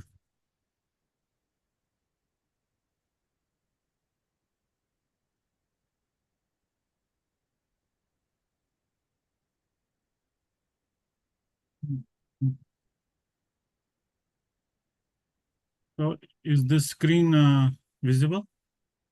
Yes, yes. Okay. Thank you very much. Okay. So good afternoon to all of you. First of all, I would like to thank all the organizing members of JK Science Congress 2024 for giving me a chance to speak on about my research. Today, I will be talking about deciphering cancer metabolism, importance of signaling and lipid pathway inhibition in tumor. As you know from the screen, my name is Ashik Hussain. I am currently a research scientist in Cancer Science Institute, National University of Singapore. So today I will try to give you a glimpse of my 15-year research, which I started in 2009, and how I am trying to fit in the different puzzles in the bigger picture while moving across the whole world actually. So I will start with the introduction, tumorigenesis. It is a multi-stage process. It starts with normal cell. A cell, as in the cartoon, you can see a cell gets mutated and it gets a growth advantage. Then further insults to the cell gives its more mutations that trigger its uncontrolled growth and malignant transformation. And as the tumor advances in the right side of the picture, the mutations accumulate and how they help the cancer to evade immune system and how tumor microenvironment becomes supportive for the tumor progression. So these are the different stages of tumor. How cancer or tumor affects the world, as we all know, it is a deadly disease. In 2020, more than 19 million cases were reported, and among that, 10 million cases were dead. And in India, 1.39 million cases were reported, and among that, 100,000 deaths were found. And if you see in this pie chart and this bar chart, the most cancers in the world or in India are breast, lung, colorectal, prostate, and stomach. If we talk about our Kashmir, there are high rates of gastric and colorectal cancer. It may be possibly due to the dietary and environmental factors. And in Kashmir of 2020, the colorectal cancer cases were around 5,000 and gastric were more than 4,000. So what causes this cancer? One of the primary reasons for the cancer can be deregulated signaling pathways. What are these signaling pathways? So in cell, there are several signaling pathways that are involved in proliferation of the cell, but in cancer, they become deregulated. Like few examples in this cartoon are EGFR, CXCL, TGF-beta, Wnt, and Notch. So my interest from the beginning, from 2009, was in PI3K pathway. So inside cell, it starts with an enzyme PI3K on the left side, and it converts this phosphoinositol diphosphate to triphosphate. Then in turn, that triphosphate activates AKT.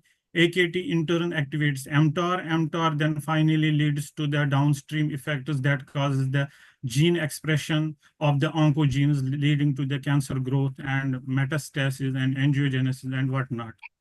So this PI3K started with a discovery of it by Lewis Cantley, who was in Harvard that time in 1984. And he was the inventor of this enzyme.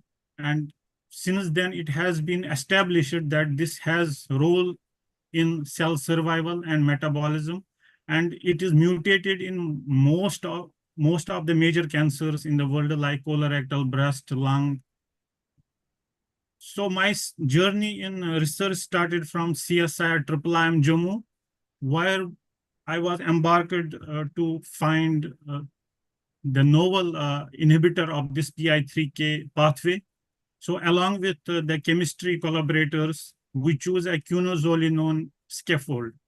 On this chemistry, people did derivatization of this molecule, and my job started with the structure-activity relationship studies, where I tried to find the effect of this of these derivatives on PI3K potency, so as to find a PI3K inhibitor. So after this initial study, we were able to find the PI3K inhibitor, and I named it DHNQ. Why? Because it was dihydronaphthalene quinozolinone. This is the structure of the molecule. And then I did some enzymatic assays to see if this molecule is inhibiting the PI3K. So it was inhibiting PI3K alpha with IC50 of 191. And further, to validate the results, as we know that downstream of PI3K is AKT, phospho-AKT. So to check the effect of PI3K under this molecule, the phospho-AKT was going down at increased concentration of this inhibitor. So here we established somewhat that this is the PI3K alpha inhibitor, most probably. And then we tried to see whether it is able to induce the cell death. So did several of the assays, but for you, I have chosen this scanning electron microscopy, where this PI3K inhibitor was inducing the cell death. As you see in this picture, the blubbing and here smoothing of the cells were found in these colon cancer cells. So in the next phase, my job was to see if this inhibitor has effect under in vivo conditions. For that, we choose a Swiss albino mice, and in this mice, we developed the 4 cancer models. One was Ehrlich ascites carcinoma, sarcoma 180, and they were of nature of ascites and solid tumors, as shown in this picture by this mice. So in ascites model, the cancer was injected in the peritoneal cavity, and in solid tumors, it was injected in the thigh. And then these mice were treated with this PI3K inhibitor, DHNQ. And also in few of the mice, they were treated with 5-fluorouracil. As you know, the 5-fluorouracil is the known drug for the colorectal cancer. So just to have the comparison. So in the results, which I actually, there were several of these charts, but I produced this bar graph for you. So, so we see the effect on the tumor growth inhibition and normalized the control with 0. And then these red ones are the this DHNQ PI3K inhibitor.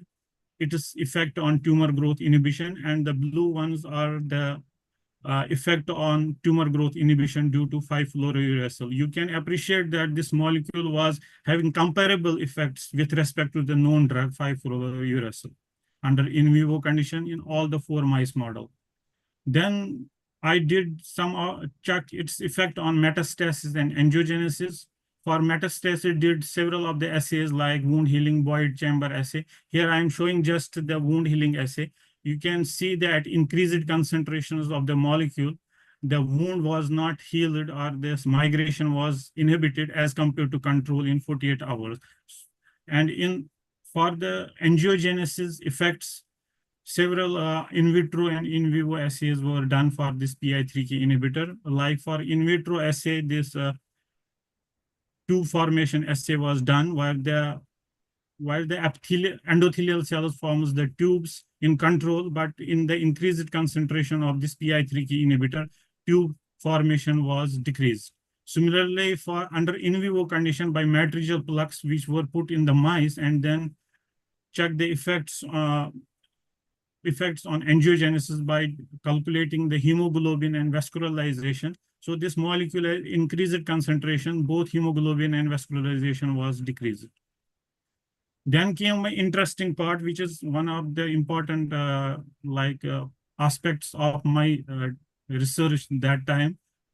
You can see it is one of my important breakthroughs, where I was able to link PI3K to the metabolic pathways. So I concluded from the results that PI3K is linked to the metabolic pathways like glycolysis and lipogenesis. And the inhibitor we developed was showing it likewise by decreasing the glycolytic enzymes and lipogenic enzyme like fatty acid synthase.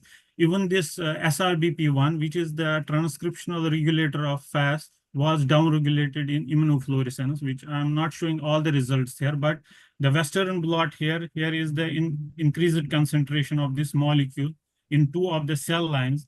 And in the fifth column, at increased concentration, the pyruvate kinase M2 or phosphofructokinase, which are the regulatory enzymes of glycolysis, were downregulated. And fatty acid synthase in the increased concentration, that was decreased, showing the link between the PI3K inhibition and the glycolytic and lipogenesis. Further, to confirm the results, we choose a transformed cell line, HEC293, and then we overexpressed this PI3K in it, in alpha and beta form.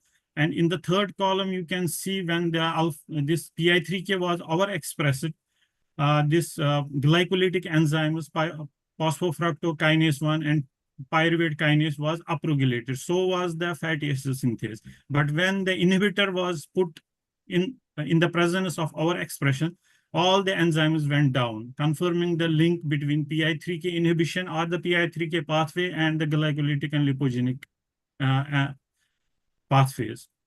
Then came the further validation to check whether the metabolic flux was affected by this PI3K inhibition. For that, we know glycolysis outcome is ATP. So whether this molecule PI3K inhibitor decreases ATP, so this is in colon cancer cell lines, COLO205 and SCT116. So you can appreciate that there was decreased ATP production in the presence of increased concentration of this PI3K inhibitor. And this is a flow cytometry where the lipid fatty acids were quantitated. So the green and the blue showed the decrease in the fatty acid synthesis in the presence of the molecule.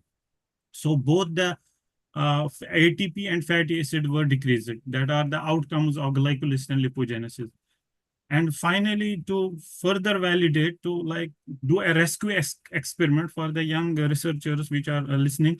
So if you want to really validate some experiment or link, you have to do some rescue experiment to rescue your phenotype. So here what I did, I used ATP and sodium pyruvate. So ATP was decreasing. So if I put ATP, it should rescue the inhibition of DHNQ, the PI3K inhibitor. So on this bar graph, when the ATP was given in the presence of DHNQ, the cell viability was revived. So was in the presence of 5-fluorouracil. But in the presence of in the presence of sodium pyruvate. But when the similar things were done with 5-fluorouracil, no such effect was seen. There was no rescue in the later parts of the graph. So this further confirmed this that there is a positive link between PI3K and glycolysis metabolism that can lead to metastasis and angiogenesis. So here I became very much interested in lipid biology. I became interested in angiogenesis. So then I went for my first postdoc. I choose wisely to decipher it further, how this lipidemia and tumor is related. I choose my first postdoc in University of Alberta under the Professor Leonard. who is a core lipid biologist. He doesn't know anything about cancer, but he taught me about lipid biology, and we were trying to link lipidemia with tumor growth. So what I did there, we choose, as you might be knowing, a microsomal triglyceride transfer protein. This is found in liver and intestines. What it does there, it does lipoprotein assembly. It takes triglycerides, it takes cholesterol, it takes these apolipoproteins like B100 and B48 in intestine and assembles them together. This MTP assembles them together and releases them as VLDL and chylomicron in the plasma. So this is its job. So our hypothesis became simple. Let's attenuate the hyperlipidemia and see the effect on tumor growth. So I developed a tumor mice model there by injecting these B cells. These were pre-B cells, and they were injected in the flanks of the mice to develop a tumor model. Then I used this inhibitor, which is an orally active MTP inhibitor. And I injected this after the development of the tumor and expected that this inhibitor will decrease the chylomicron release and the VLDL release in the plasma.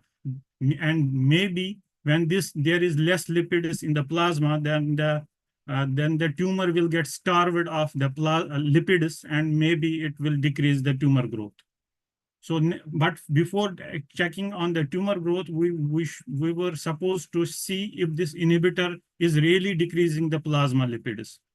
So this green line, so this is the liquid chromatography. So this green line is without tumor and inhibitor, and this red and this violet and the blue line is with inhibitor. You can appreciate there was a drastic decrease in the triglycerides as well as cholesterol in the presence of inhibitor. So we were convinced that this inhibitor worked. Further, it was validated by the decrease in apolipoprotein, ApoB100. So in the presence of in the absence of tumor and presence of inhibitor, this was decreased, and even in the presence of tumor, this inhibitor was decreasing the ApoB100. So this was confirmed this inhibitor is working under this model, and the lipid proteins are dropping. So what about the tumor? What it does to the tumor? So next was the impact on tumor. So after the 12th day, you can see here, there was a significant reduction in the tumor growth due to this inhibitor.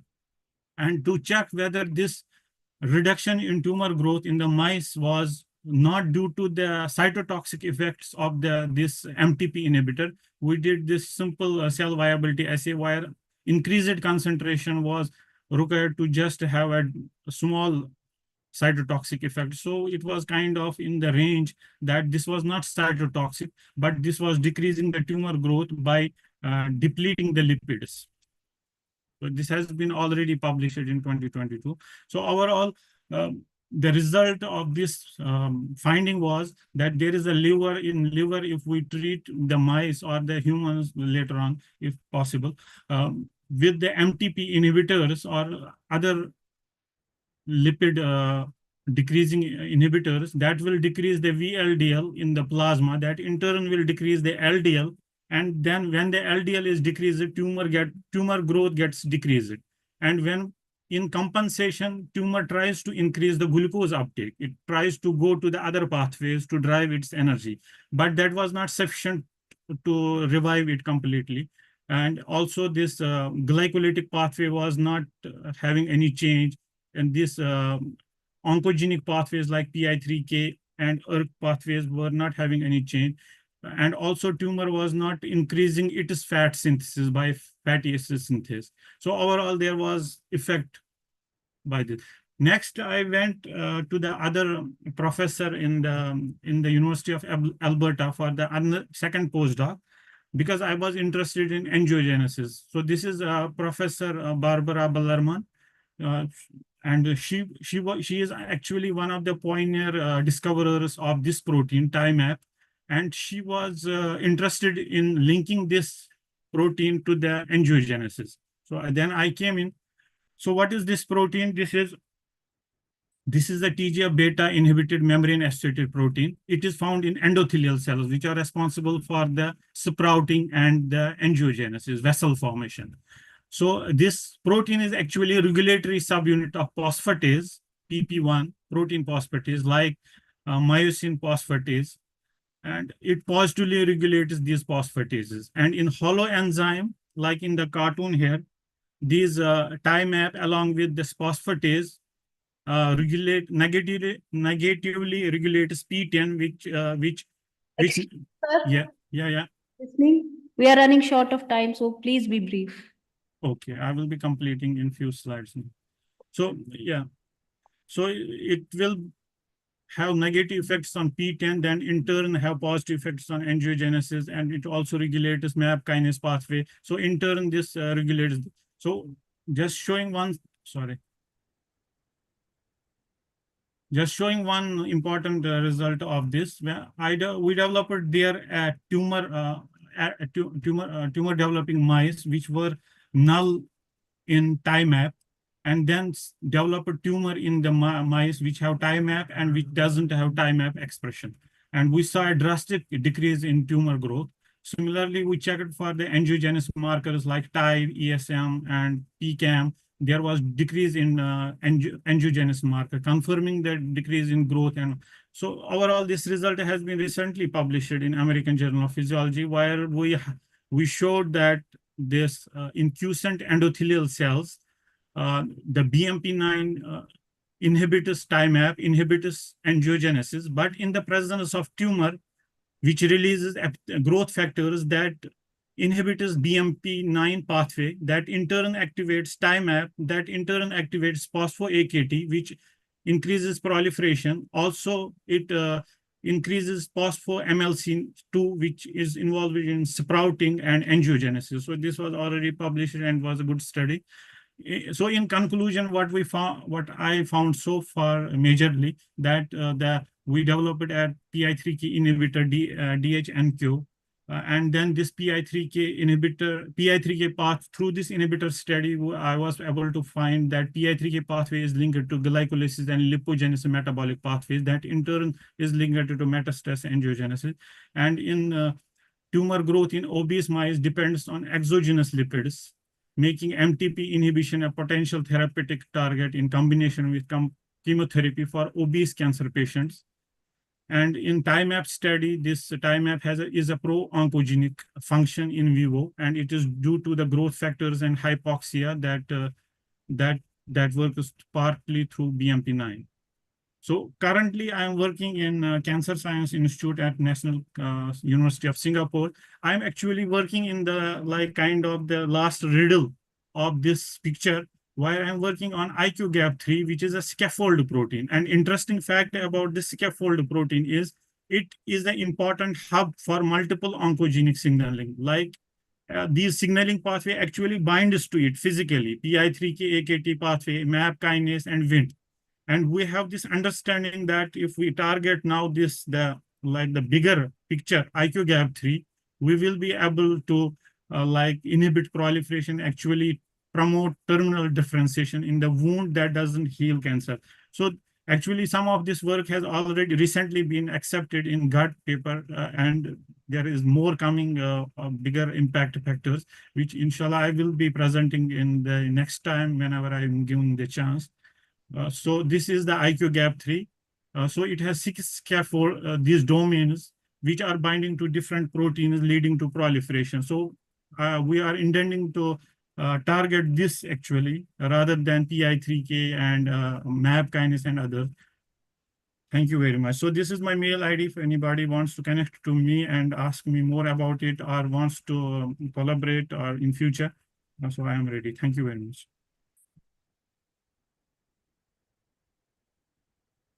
Thank you so much, sir, for your knowledge sharing. Our next presenter is Dr. Mohammad Saeed Ahangar, a postdoctoral fellow from University of Leeds, UK. He will also be joining us virtually. His topic is nanobody graded development of allosteric inhibitors of Aurora A kinase. Over to you, sir. Are you there? Dr. Mohammad Saeed Ahangar. He's not here. Okay. He is not currently here. So we'll move next. Our next speaker is Dr. Firdos Ahmed Malik from College of Temperate Sericulture, Skost, Kashmir. His topic is on nano-based diet for silkworm, a cost-effective solution for off-season rearing. Over to you, sir. Sir, please.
Yes.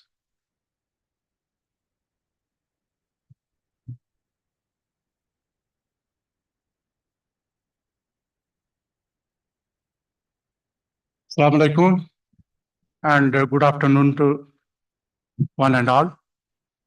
This is actually a study of Kashmir, which is required, and everybody will be knowing that Kashmir is famous for silk, and this industry was very flourishing industry previously, but now it is going towards the decline.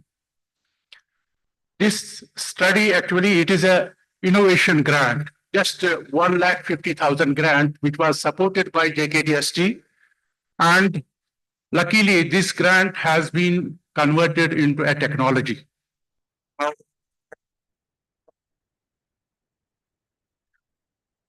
Now it is a technology which has been accepted, and we have sent this for patent also. So first part of this is that fully research, design and synthesis of nanoparticles. Then second part is we have developed a diet, artificial diet, because we have limitations here. Mulberry, this Bombax muri silkworm, Bombax muri, it eats only mulberry leaves. As far as our climatic conditions are concerned, we don't have mulberry leaf available throughout the year. So at farmers level, we do it only once. At present, we are having 33,000 farmers who are presently engaged with this industry in Kashmir. And 1.5 million people are involved in sericulture. And our Kashmir silk is considered to be one of the best quality silk, which is meeting its standard with China and Japan. So with this brief introduction, I will proceed. So we have a major constraints for sericulture here, like seasonal dependence. As I already mentioned, silkworm health and nutrition, though we have a mulberry leaf available in favorable season also, but that's not always nutritively superior. The quality will be fluctuating based on the areas and as well as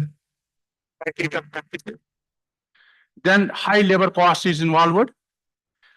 We have R&D constraints also, like our state demands regional and season specific silkworm breeds or hybrids. But because of only gaining one generation in a year, we are not able to develop a breed or a hybrid in a short time. So this idea will support us for speed breeding. And then supply chain disruption. If we rear silkworms on this artificial diet, we can supply it to the farmers and farmers can increase their income. They can double their income. So I have first synthesized nanoparticles, like silver nanoparticle I have here mentioned. Normally, silver nanoparticles are very famous for its fascinating vital use and is applied in medical, like food and industrial purposes. Likewise, I have, because of its unique physical and chemical characteristics. And conventionally, there are two methods which have been employed for the synthesis of nanoparticles, that physical and chemical method. But those methods are nowadays in debate, they are considered to be expensive and hazardous. So to overcome this problem, we have come up with a solution that we have adopted green synthesis method by using one of the plant extract and synthesized the nanoparticles by using that, and then used them for developing the artificial diet. So first I have used it here for comparison purpose. I have used chemical synthesizer. I have chemically synthesized by using trisodium citrate. Whereas in green synthesis approach, I have used mulberry leaf itself as a mulberry leaf extract, then used it as a reducing and capping agent for the synthesis of nanoparticles. And I have found 430 nanometer peak in both synthesis methods in first characterization method. Then in transmission, the transmission electron microscopy, I have found the shape of the molecule is varying by following the methods. Like in chemically synthesized method, I have got very bigger size molecules, as well as even shape is different as compared to the method followed in green synthesis method. Like it was very rounded circular shape I have got in green synthesis method. This is the DLS zeta potential sizer analysis, where I have found that the average particle size in case of chemically synthesized nanoparticle was 29.98, whereas in green synthesis method it was 49.61, and the charge was also minus 43.1 in case of chemically synthesized, whereas in green synthesized method it was 44.5.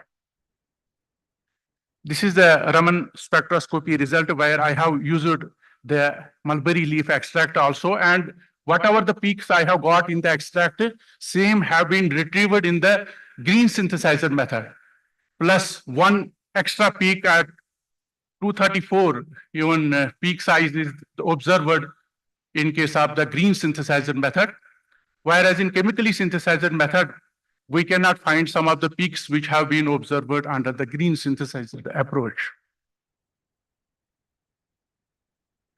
Then I have done further characterization. I have found that I have done antioxidant property of this synthesizer nanoparticles, which was again showing very good, interesting result in case of green synthesizer nanoparticles. They were even showing increased antioxidant activity, because the mulberry leaf extract was having antioxidant activity. Same character has been even considered, even it has been transferred into the synthesizer nanoparticles.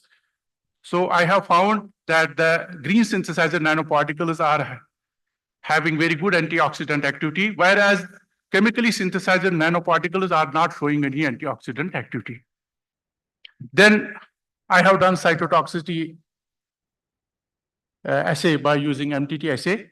Then this result also shows that at 100 mg per ml of concentration of nanoparticles, I have not found any toxicity in case of even here both, whereas the survival was very good in green synthesized nanoparticles. Then here I have used these synthesized nanoparticles for development of the artificial diet. I have developed artificial diet because that is a formula that I cannot reveal here the composition because it is under patent consideration. And here, this is very interesting story which I want to reveal. This experiment I have done in the month of July Kalan, December, January. So which normally is not possible at all. And this is the first time this experiment has been done in Kashmir. I have reared silkworms on this artificial diet from day one till cocoon formation, till the formation of the cocoon. And with the help of the our traditional hammam, I have used that for maintaining the temperature, and inside the hammam, inside the home, I have done this silkworm rearing.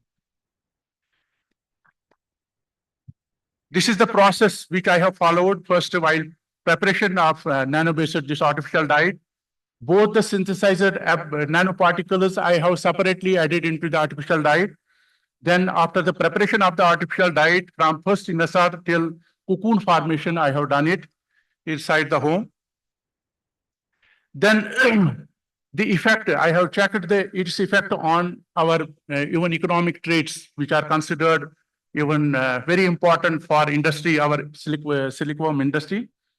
Like growth pattern, I have checked that the growth was also very good in case of the nano one, which is a green synthesizer nanoparticle synthesis approach, where as compared to the control where I have not added any nanoparticles, I have found that the green synthesizer added nanoparticle, even nano diet has shown very good result. It has shown first itself very good growth by rearing silkworms. Then its effect was simultaneously observed. It was directly related to another character like cocoon weight. It was improved in case of nano 1 and nano 2, whereas shell weight, which is a proof, the cocoon, out of the cocoon, the shell, which is constituting the silk content, and the shell ratio is a parameter which tells us out of the cocoon how much silk content is there present in the cocoon. That is called shell ratio. So this is a surface plot which we have designed by using Python model, where we can use multiple parameters together to see the effect on the survival as well as the growth parameter. Here, red represents that improvement, increase in the growth, as well as another pupation surface plot represents the survival of the pupae inside the cocoon, which is a very important parameter. I have found that in case of nano 1 and nano 2, I have got very good result. Both the parameters have been improved as compared to the control. Then I have checked the expression by using RT-PCR of this particular gene fibroin.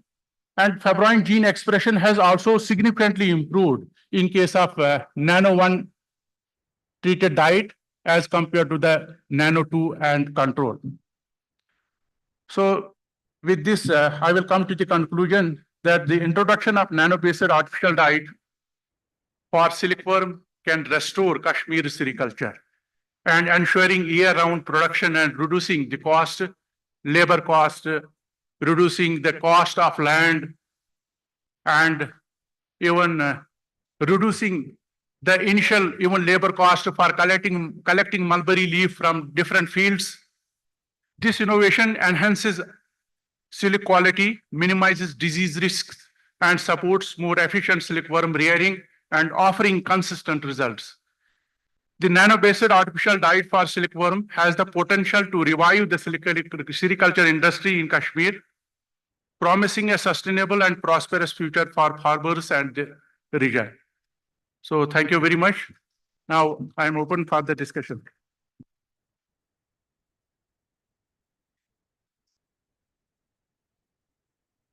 Yes.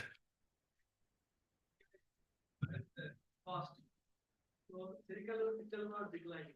So I appreciate your efforts. Thank you very much. Chemistry people, biology people, how I do it. Thank you, sir. Reflects your part. Thank you, sir.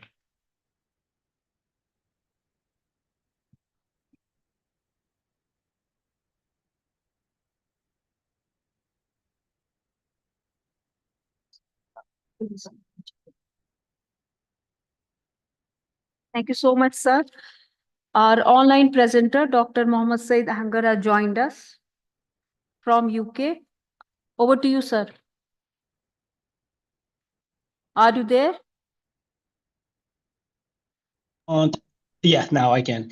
Can you hear me now? Yes. Okay, thank you so much.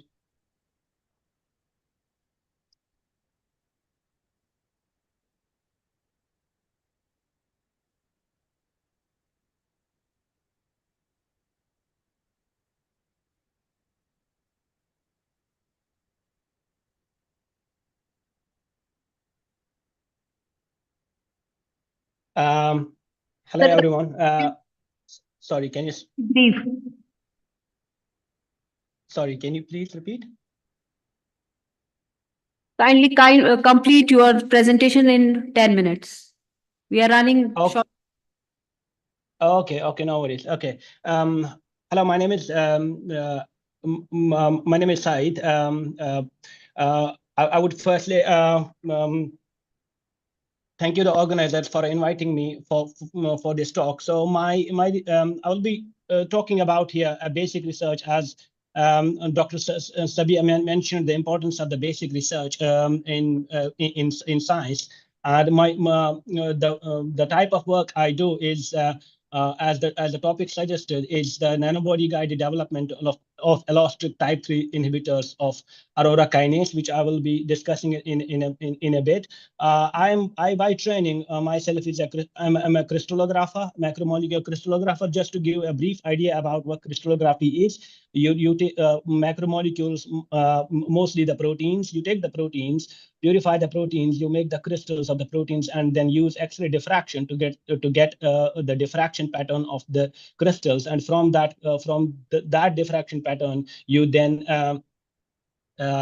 you then get the electron density map, and from the electron density map, you get the structure of the protein, yeah, you got the structure of the protein. Sorry, I'm trying to get the laser pointer. Okay, so here, sorry, I can't move it there. Okay, something is wrong with this.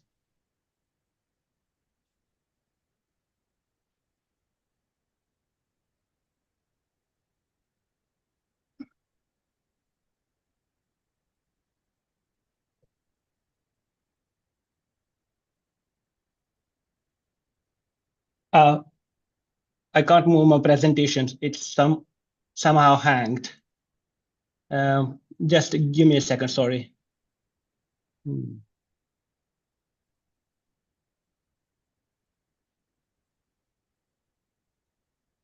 Oh yeah, now I can.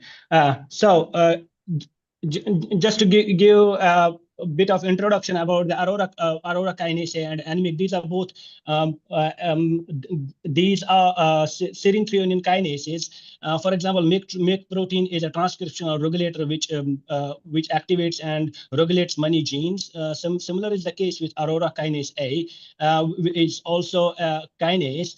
And this kinase is a serine threonine kinase and involved in the cell division. And cell division, as you say, is very important part, and is mainly if it's dysregulation can lead to the cancer. And there has been many drugs developed against this aurora kinase. One of them like alisertib, valsartan, and these drugs are in the clinical trials, not developed fully into the drug yet, because as you say, that most of the kinases, if you develop a drug against a kinase, it has to, because most of the drugs are ATP competitors, which are called type 1 inhibitors, and those inhibitors can get off-target effects, like they can inhibit other kinases as well, and can have very serious side effects. So here, what we are trying to do, we are not trying to develop those inhibitors that block the ATP binding site. So the ones that we are using, we know that there aurora kinase A, apart from its kinase activity, it interacts with NMIC and promotes its and protects it from degradation. Because we know that NMIC is involved in various types of cancers, particularly the one that in children, which is called a neuroblastoma, the cancer in nerve cells.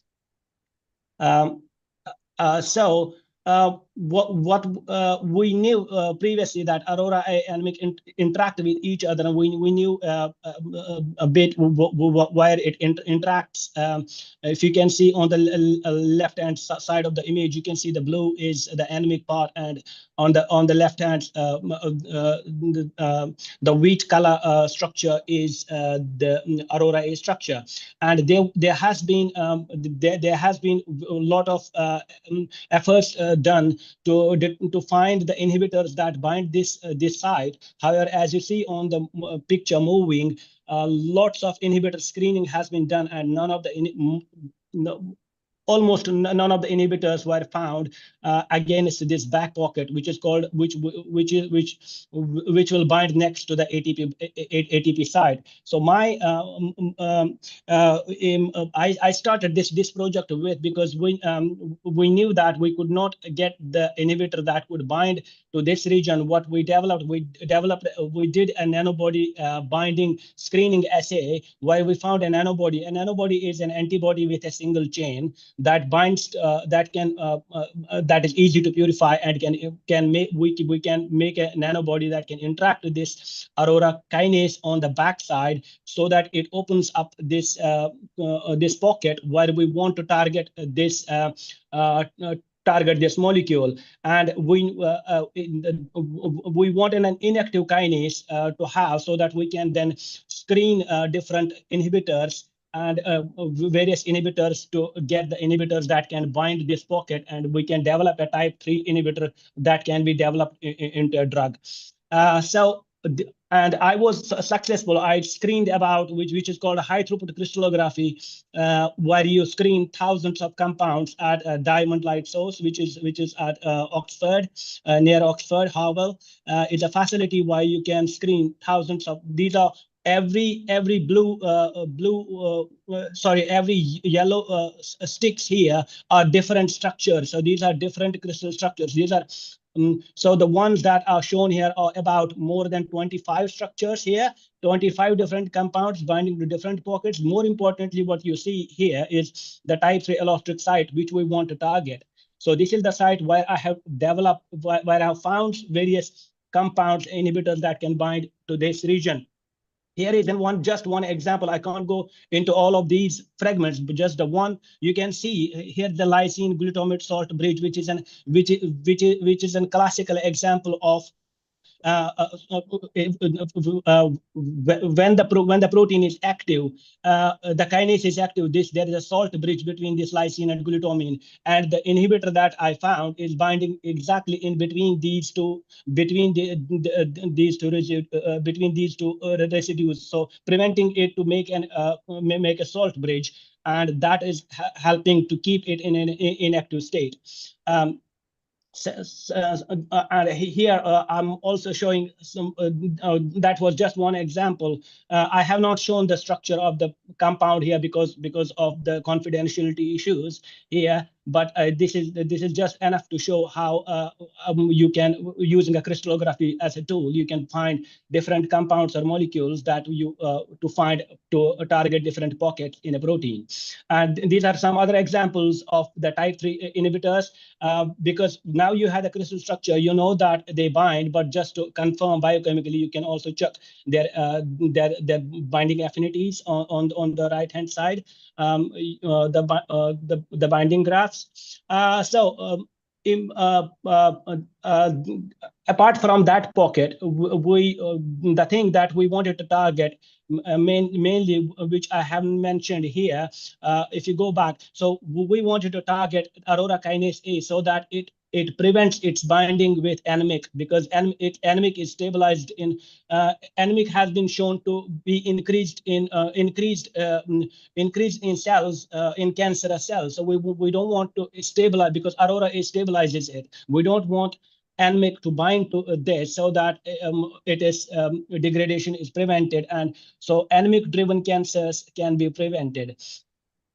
here. So, but there were other pockets which we find where we find fragments binding, and where we know that enemy can interact through. Although there is no structural evidence for that, but that's called a TAC3 binding site. One more important thing that one important pocket which was never been discussed or about this particular protein was a pocket which we called W77 pocket, because if you see this W77 pocket is anemic. Anemic tryptophan interacts with this pocket here. I have shown a black box here to prevent the disclosure of the compound because of the confidentiality issue. But you can see where the tryptophan of the one of the important residues of the interaction of the anemic binds. I found the molecule that can bind the exactly same site, and it's also interacting with the activation loop and preventing it from its activity. So these are the compounds which we are currently developing into the drugs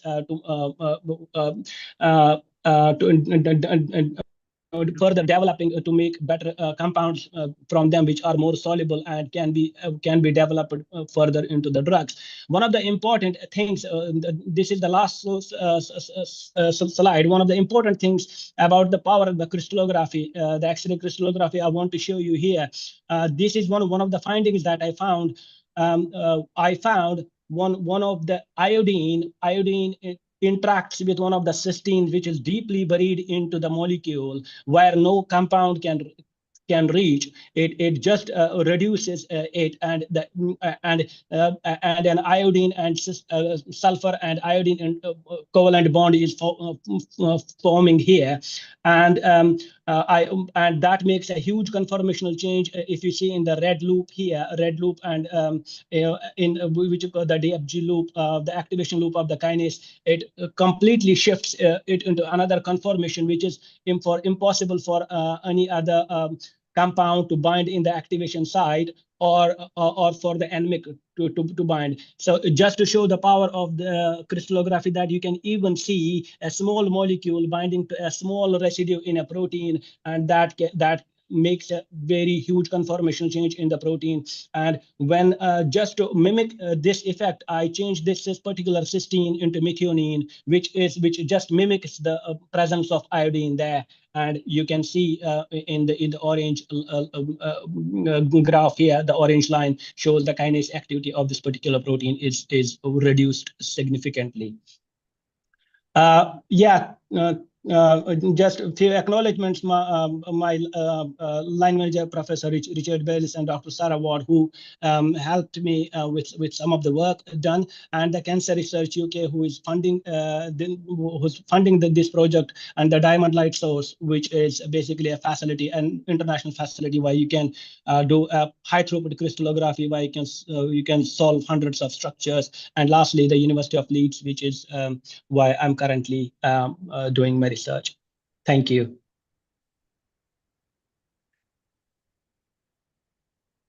Thank you so much, sir.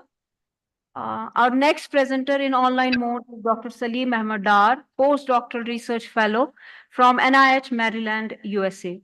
He will deliver his talk. Over to you, sir. Dr. Salim. Yes.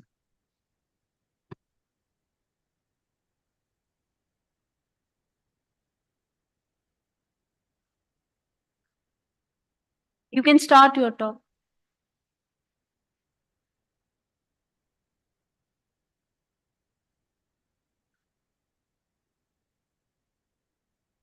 We can't hear you. Hello? Can you hear me?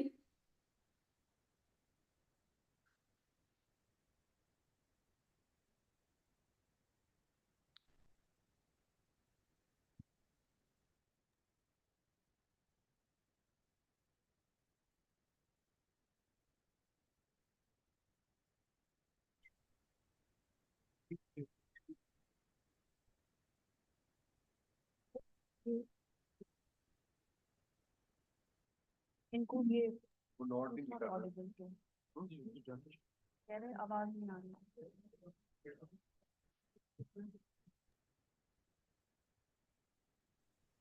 Can you hear me, sir?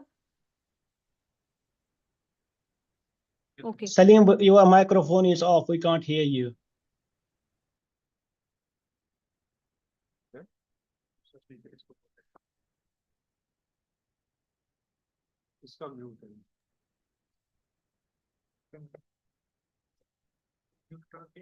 नहीं हमारा नहीं उसका आपने mute कर हाँ इसमें join नहीं हुआ audio Can you hear me now? Yes, yes, we can hear Okay, you. sorry. Yeah, there was another system that was running in parallel. How about the presentation? Can you see it? Yes, we can see it. Okay, thank you very much. I'm sorry for the delay. I am Salim. I'm working in National Cancer Institute at NIH. I will be talking about the chromatin code in disease and development. So, okay, I'll move my cursor now. So my title is about the chromatin code. When we generally talk about the chromatin code, we generally talk about the histone code or methyl code. But here I'm talking about the three codes that we have, which is basically you have a DNA double helix, which is basically wrapped by the histones, and then histones are itself wrapped each other and they form a chromatin structure. So the modifications on histones, preferentially on lysine, which is either methylated or acetylated, or DNA, which is methylated by the DNA methyltransferases, are the general modifications. And there are two main things which are not part of the itself of the chromatin, but they are associated with the chromatin, that is the chromatin architecture and non-coding RNA. See here, what I'm talking about is the overall chromatin consisting of histone tail modifications, DNA modifications, which is methylation, and the non-coding RNA, and the overall structure, how it affects the gene expression. In my case, I'm working on a DNA methyltransferase DNMT3B, which is basically an isoform of other DNMTs as well that are present in the mammalian system. If you see here, we have DNMT1, which is primarily working as a maintenance methylation. So generally what happens is when during the replication, we get a copy of DNA from the parent and one is replicated. So one copy, which is parent, is methylated. So that methylated DNA is transferred to the offspring or to the daughter strand, and it gets it's imprinted. And this hemimethylated DNA is later it's maintained by the DNMT1, which is maintaining it to have the similar DNA methylation. And later that methylation is having both the strains, that DNA target is having both strains methylated. And there are the unmethylated DNA can also be methylated by DNMT3A and 3B, and that's called a genomethylation. There's another form of DNA methyltransferase, DNMT3L, which is a regulatory DNMT3L. It doesn't have any catalytic activity, but helps in the activity of the DNA methyltransferases. So why is DNA methylation important? Why DNMT is important is basically this is dysregulated. This is misregulated in multiple cancers, in human diseases as well. So you can see ICF or Tartan Bowell syndrome that has been shown to be involved because of the DNMT3A or 3B missplicing or overexpression. And there are some cancers like head and neck cancer or lung cancer, which are showing abnormal expression of the DNMT3B itself. So it's worth, pursuing that. And what we know basically with the DNMT3B itself is basically it's a de novo methyltransferase. There are splicing defects in multiple cancer types as well, which encode different. For example, if you see here, I don't know if my cursor is, you guys can see my cursor. So there are different splice variants of the DNMT3B, which render the non-catalytic function of DNMT3B, which can have its interaction with different proteins, and that can lead to, for example, abnormal methylation of the oncogenes, abnormal methylation of the oncogene that result in the cancer. So in a nutshell, what we know is DNMT3B is important in the disease condition, and it's also important in the embryogenesis. It's important in the early embryogenesis. There have been lots of papers that have been published. Well, we know that DNMT3B knockout, when you delete both the copies of DNMT3B, the embryo is lethal. So the embryo doesn't have very good neural tubes, and that finally, that embryo dies. So if we track the DNMT3B expression over the developmental stage of fetus, what happens is you can see DNMT3B shown in yellow here or green, yellow or green here. It's not expressed until day 2 stage, but its expression starts increasing from 4-cell stage to blastocyst stage. And later what happens is DNMT3B expression, basically it becomes specific to particular cell type. So having no DNA, having no DNA methyltransferase 3B early in the developmental stage, then it increases and then it finally goes down. So it's basically a wave-like structure. You have less and then high and then peaks down. So we in the lab, this is a typical mouse naive differentiation model system. For example, if you see a seeding trough where you have an embryonic stem cell that can have a different repertoire of the naiveness or epigenetic modifications, and the cells can decide whether they can form one type of cell, they can form neuroprogenitors, they can form PLCs, and different types of cells based on the epigenetic modifications. So we utilized this model system, and we saw that innermost cells that are embryonic 4.5 stage later, they are the most naive cells, and they transform into epiblasts. And finally, these epiblasts, which have the higher DNMT3B expression, they form endoderm, mesoderm, and ectoderm. So basically, you have a low, high, and low expression of DNMT3B that goes in the specific cell types which govern these 3 germinal layers. So we try to develop a model system in our lab where we use these mouse embryonic stem cells. But the problem with the mouse embryonic stem cells is, if you see here, they are heterogeneous population. They are embryonic stem cells. They can generate in all the germinal layers. But the problem is there's a heterogeneous population. That means some of the cells are already differentiating, some are not differentiating. So what we did is we used 2I. 2I is people have been using naiveness inhibitors that are basically GSK3 beta inhibitor and MAP kinase inhibitor, which help these cells, or rather, which help all the heterogeneous cells to move in the naive state, as you see here in the point. Yes, see. Please, sir, kindly be Yeah. short. Yeah, am I audible? Hello? Hello, can someone confirm, am I audible? Yes, you are audible. You are audible. Salim. It is Okay, request okay. brief. Okay, yeah, I'm finishing it. Don't worry.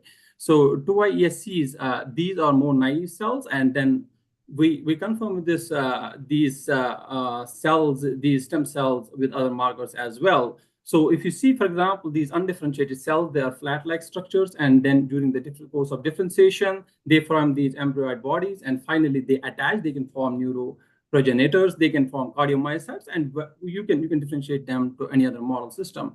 So we were interested basically with the DNMT3B gene, and if you look at the DNMT3B gene here, it has a strong putative promoter here, and then it has a putative enhancer. We tried to basically characterize the enhancer as well as the promoter, and for that we did 3C to see the promoter enhancer looping. Generally, say you cross-link the promoter and you cross-link the cells, and then you digest and ligate them. And what we found is basically here, compared to UD undifferentiated cells stage, when cells are differentiated to day 3, they can see more of the cell. You can see more interaction between the promoter and enhancer, as shown here. So this was a typical promoter enhancer interaction. We tried to figure out the characteristic features of the promoter and enhancer interactions, and we saw the activation marks at the enhancers, like using CHIP, for example, K4 monomethyl and K27 acylation, that goes up when you differentiate these cells to day 3. And similarly, the 27 trimethylation goes down, which makes sense because 27 acylation goes down anyways. So we try to understand, so we have this region that has enhancer activity, and then we try to also use the understand the role of the long non-coding RNA, which was putative, which was not very well characterized. What we did is we try to understand if really this is a non-coding RNA or not. So just to make you understand, this is expressed at downstream of the 1 kb downstream of the DNMT3B promoter, as shown here. What we did is basically use 2 different approaches. As this non-coding RNA has exon 1 and exon 2, we use the primers to see if it's amplified. On what you can see is here is 716 base pairs, and we use oligo-DT because if we remember, all the messenger RNAs are polyadenylated. We use oligo-DT as a reverse primer, and then we amplify it, and we call what we get is basically 716 base pair. So basically, all the long non-coding RNA is spliced, and then it's also highly expressed in the 2Y state, and it goes down during the course of the differentiation. So how about its localization? We did cellular fractionation, and we found that long non-coding RNA is preferentially present in the nucleus compared to the cytosol. And then we performed the RNA fish using the biotinylated probes, and we found that this is preferentially present in the nucleus as well. During the course of the differentiation, what we saw is basically this does affect the induction and the kinetics of the the DNMT3B expression. We use a knockdown strategy and overexpression strategy using rescue as well. If you see here, for example, we use 2 different knockdowns, and you can see the decrease in the expression of the DNMT3B-AS, and there's an increase in the DNMT3B-AS here. Whereas when we check the differentiation of the DNMT3B, the DNMT3B is high when you knock down the DNMT3B long non-coding RNA, as shown in blue bar here. And similarly, when you overexpress it, the DNMT3B, goes down. So we conclude that from this, both magnitude as well as kinetically, DNMT3B-AS kind of acts as an inhibitor for the DNMT3B expression during the course of differentiation.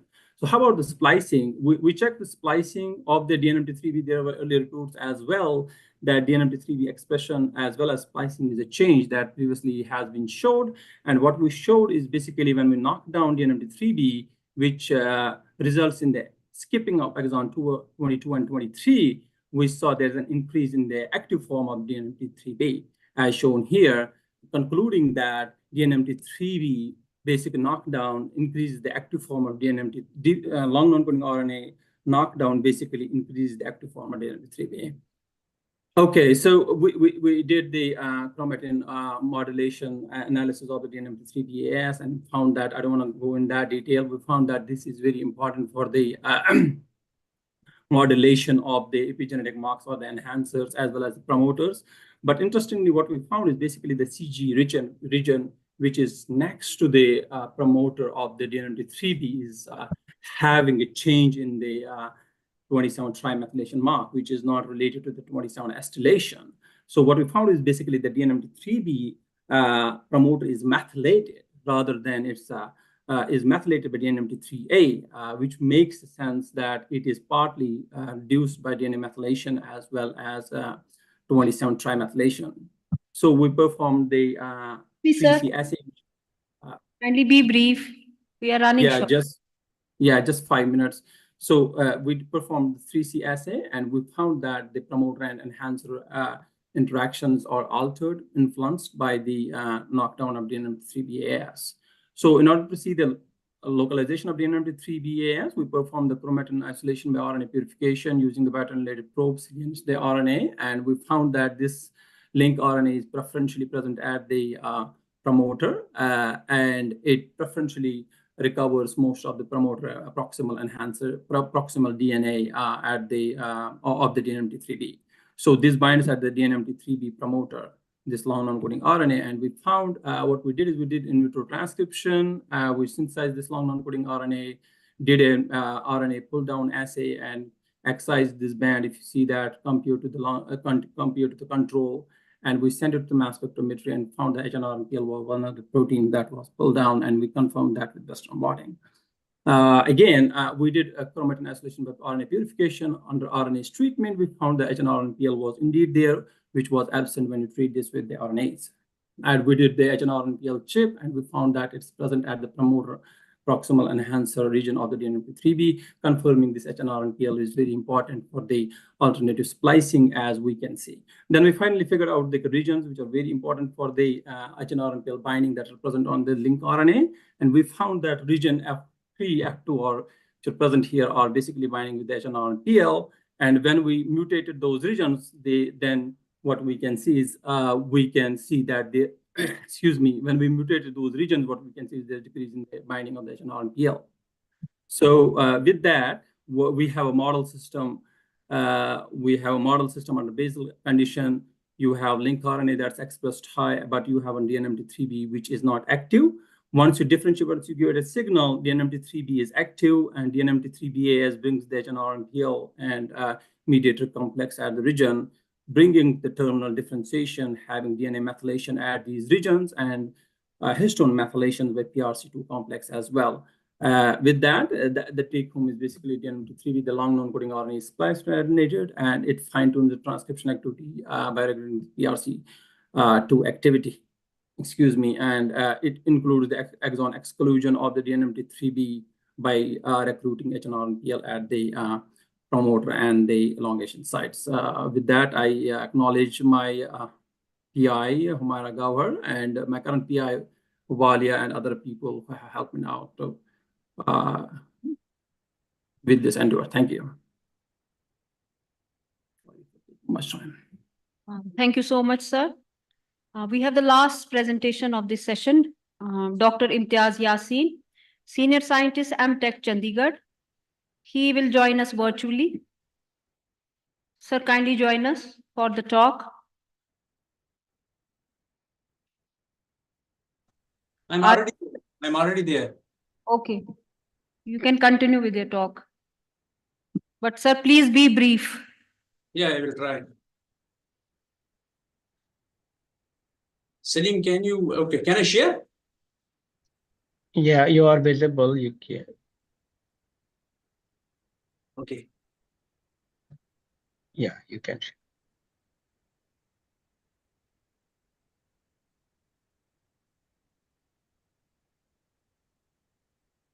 Okay. Yeah, looks good. Huh? Yeah, looks good. Okay. Thank you. Thank you, Zafar. Thank you, other organizers, for giving me a chance to speak about the work. So basically, as you can see the title, we are trying to understand what are the epigenetic mechanisms, how they are contributing to fungal drug resistance. So thank you, Salim, for making it simple. So as Salim told, that DNA is wrapped around these histones forming nucleosomes, and these nucleosomes then form secondary structure called chromatin, and this chromatin then gets compacted and forms chromosome. So this chromatin can be accessible to the RNA machinery, which we call it as euchromatin, and it can express genes which are associated with it. And generally the modifications which are associated with it are K4 and K36 methylation. And similarly, then this chromatin can be also subjected to other types of histone modifications like K9 and K27, it makes it heterochromatin. So basically this chromatin is of two types, euchromatin and heterochromatin. Now, I will just introduce the model organism which I will be talking about. So model organism is this Saccharomyces pombe, which we also call it fission yeast. It has 3 chromosomes, chromosome 1, 2, and 3. And it's the simplest organism to work about this heterochromatin because it has the only histone modification, which is K9, H3K9, which results in the heterochromatin formation. If I say there is a H3K9 modification, that means there is heterochromatin. And this heterochromatin is confined towards these, let me put the pointer. So this heterochromatin is confined towards these centromeres or telomeres, and sometimes this heterochromatin can come up within these euchromatic regions. We call it facultative heterochromatin. And the players which are responsible for this are this CLR4, CLAV4 methyltransferase. So there is only one methyltransferase which is responsible for this methylation, or we can say which is responsible for the generation of heterochromatin. And this CLAV4 has unique property. It has 2 domains, which is this reader domain and writer domain. Reader domain reads its methyl group, and writer domain puts the methylation site. And there is one more enzyme which demethylates this K9 methylation. We call it AP1. So long back, in almost a decade back, so people have shown very nicely how this CLAV4 methyltransferase can lead to the information of this K9 methylation, and that can be transmitted through replication. Let us assume if you introduce K9 methylation on these nucleosomes, when there is a replication, you see these methylated nucleosomes gets diluted and new nucleosomes are coming up here. So due to this reader module, it reads the older one and writes new methylation on the newer nucleosomes. And due to this read-write mechanism, this information can be transmitted beyond cell divisions, and we call it heritability. But what is important here, they have removed this histone demethylase. So histone demethylase is not there, they can persist this information beyond cell divisions. Then question arises, can the heritability property of this system of CLA4 read-write mechanism be utilized by wild type cells and give this phenotypic expression? So that's the question which we were asking. So in other words, we were asking like this: if you take the wild type cells and subject these cells to lethal insult, such as assume fungicides or some other things. So I have just pointed out here, these are wild type cells. Let us assume their genotype is like this. Per cell genotype is like this. What will happen? There will be cell death as expected, but few cells will be present which will survive. So we are arguing that there might be two populations here. One is mutant, which has some mutation there and it gets selected, and one is so-called epimutant.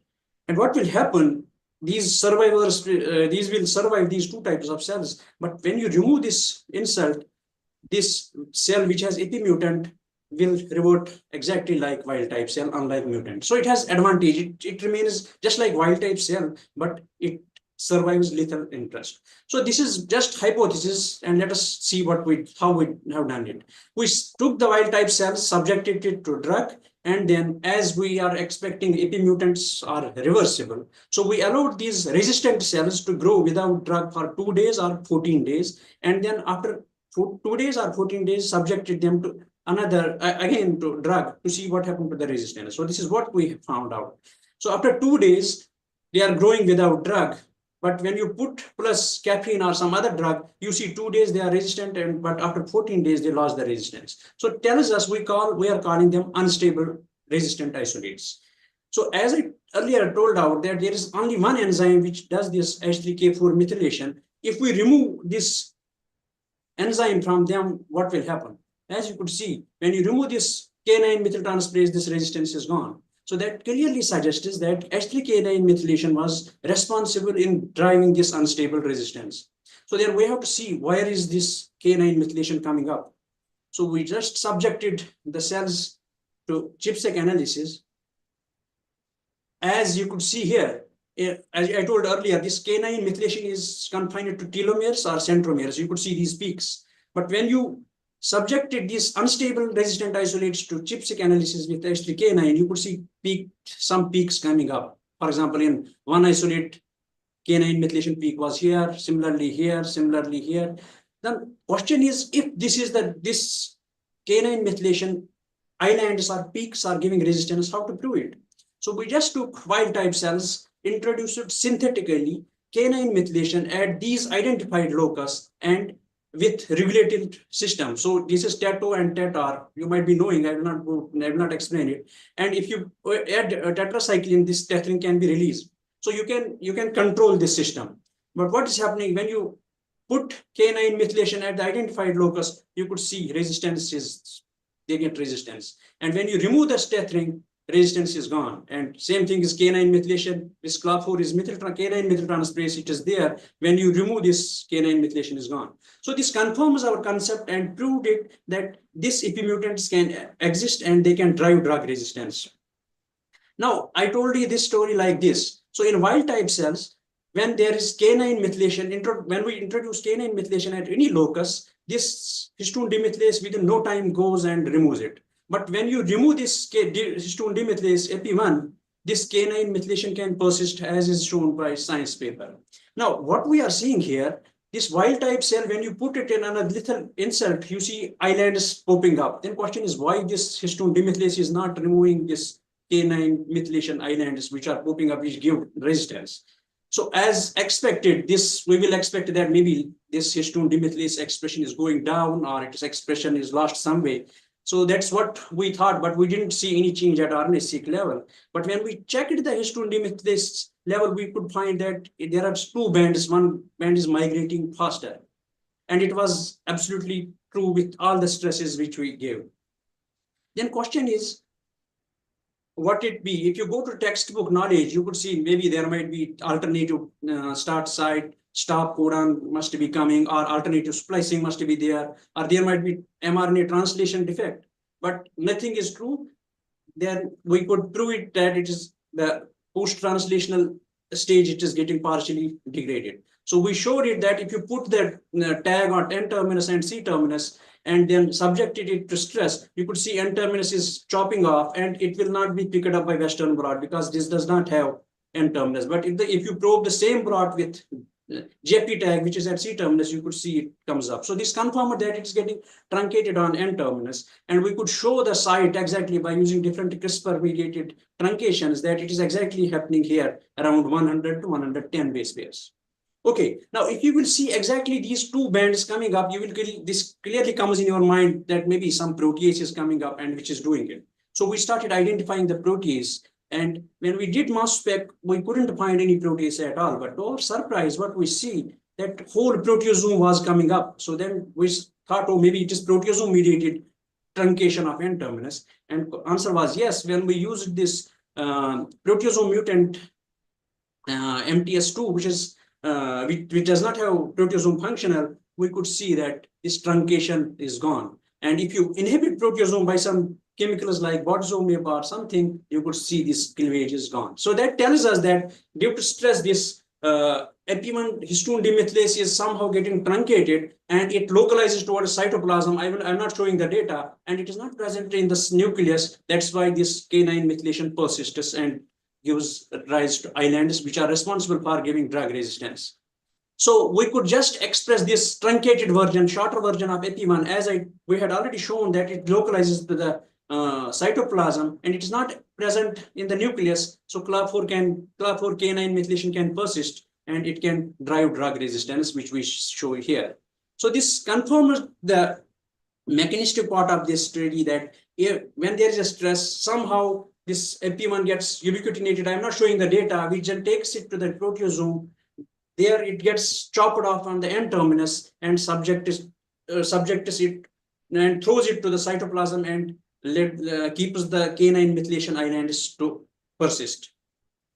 So this is exactly what I showed. I didn't show the signaling. We had already also shown the signaling because time was less. There is this cell integrity signaling pathway which gets activated. This leads to the somehow, we don't know, ubiquitination of EP1, and then it is going to the proteasome. It chops it off on terminus, and then it is not able to remove this methylation. When this methylation is not there, demethylase is not there, this K9 methylation persists, and that's responsible to give drug resistance.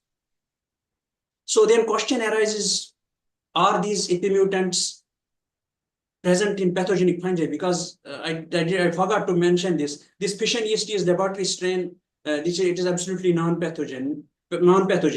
Then question is simple: are these EP mutants present in pathogenic fungi, or can we utilize this epigenetic regulation knowledge to intervene and reduce resistance to antifungal, antimicrobial compounds? That's what we are asking in this new lab which we have set up at CSIR IMTech, and I'm fine to take the questions. Thank you. Or this is the funding because this was my postdoc work. So EMBO fellowship was there for me. So thanks to EMBO, and research was funded by Wellcome. And here we are supported by CSIR and DBT. Thank you. Thank you.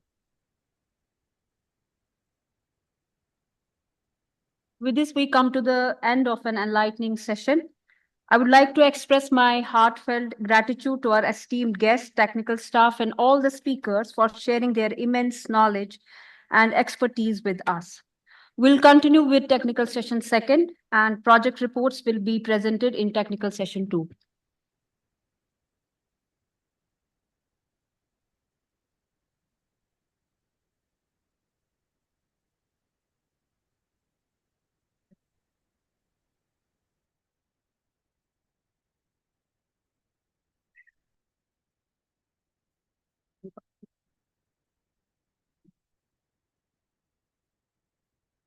Revered guests, participants, and their students, Assalamu alaikum and a very good afternoon to all. Well, I'm here, Dr. Askia Nazir, and I'll be the moderator for this technical session 2 of the JK Science Congress that is being held over here. I know it has been very taxing for everybody over here because our inaugural session went very long, but in this session, we are giving 10 minutes time to all the invited guest speakers. I hope that they will stick to the time. Without taking much time, first and foremost, I would like to introduce the chairperson for this session.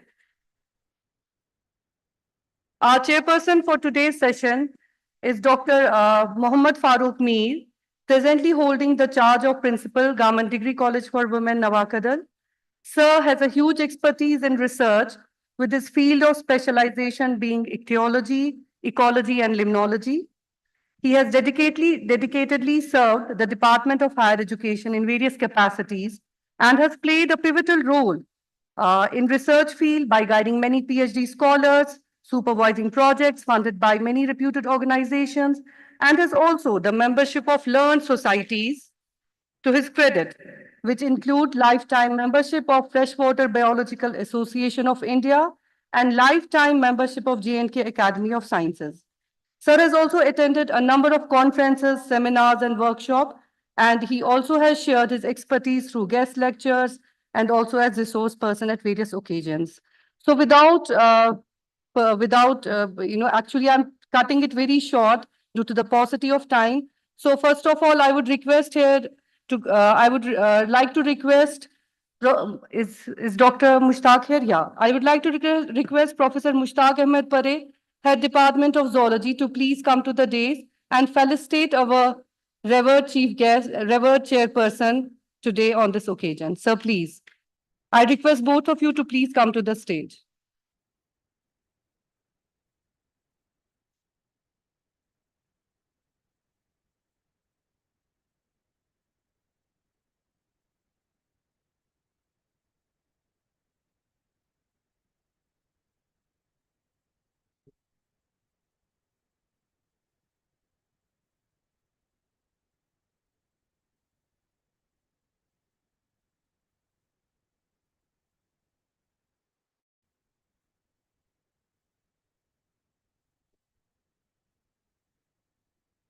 Thank you so much, Farooq sir and Mushtaq sir. And now we would like to come to the session of our invited talks. And first of all, I would like to request Dr. Suhail Yusuf, who is a Ramanujan Fellow from Frontier Research Institute for Interdisciplinary Sciences, Islamic University of Science and Technology, to present his topic. He will be speaking on multimodal single-cell analysis of tumor immune landscape in pancreatic ductal adenocarcinoma.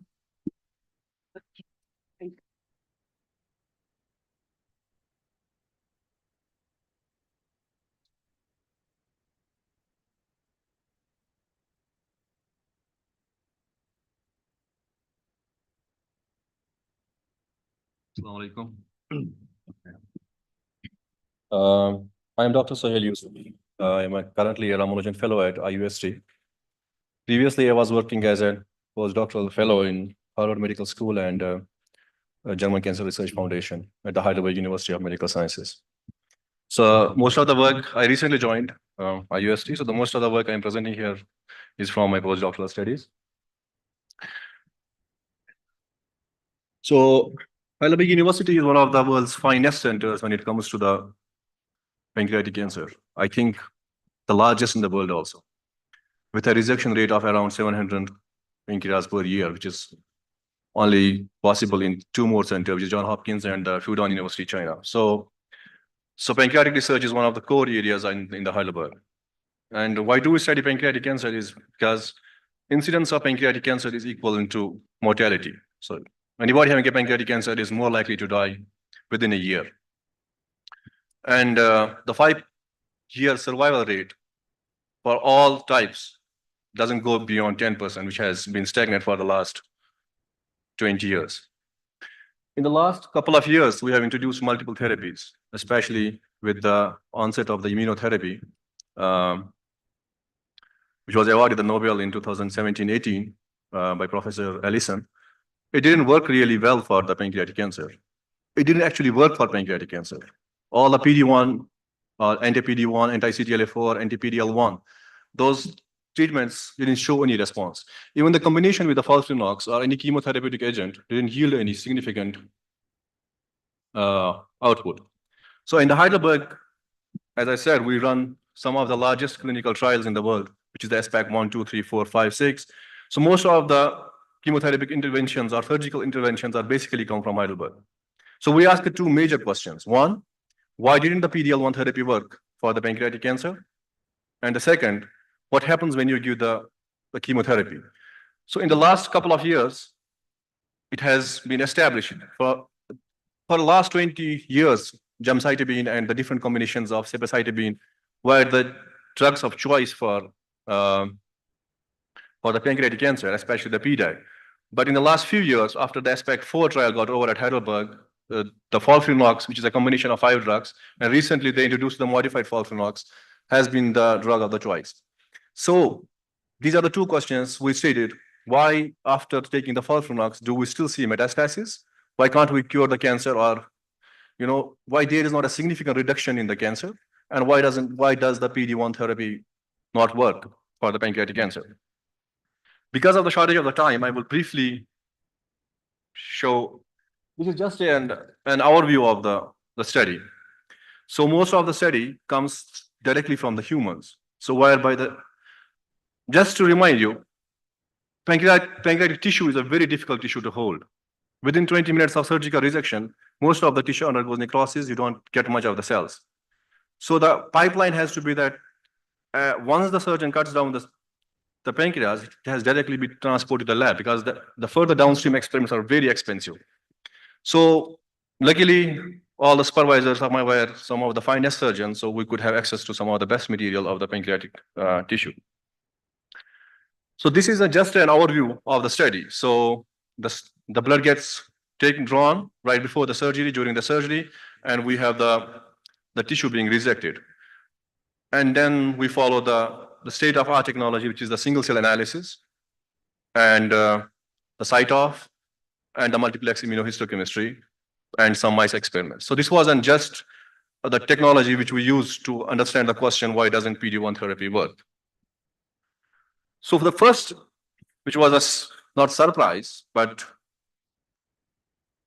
the first question which we asked is, how is the immune landscape actually distributed in the pancreatic cancer? And the answer was that close to the tumor nest, there are no cytotoxic T cells, which are the major drivers of the immune response. And we have the fibroblasts and the dendritic cells and the myeloid cells, which are in the vicinity of the tumor. So that was one clear indication that we need something extra. So then we dissected each cell type present in the tumor microenvironment in fine depth. And the conclusions were not astounding, but they were very surprising that we have all the cells of CD8, which are the cytotoxic T cells, or the CD4, which are the helper T cells, which together drive the immunity. They are all exhausted. And most of the CD4 T cells undergo differentiation within the tumor such that they move towards the regulatory T cells, which actually provide signals to the tumor.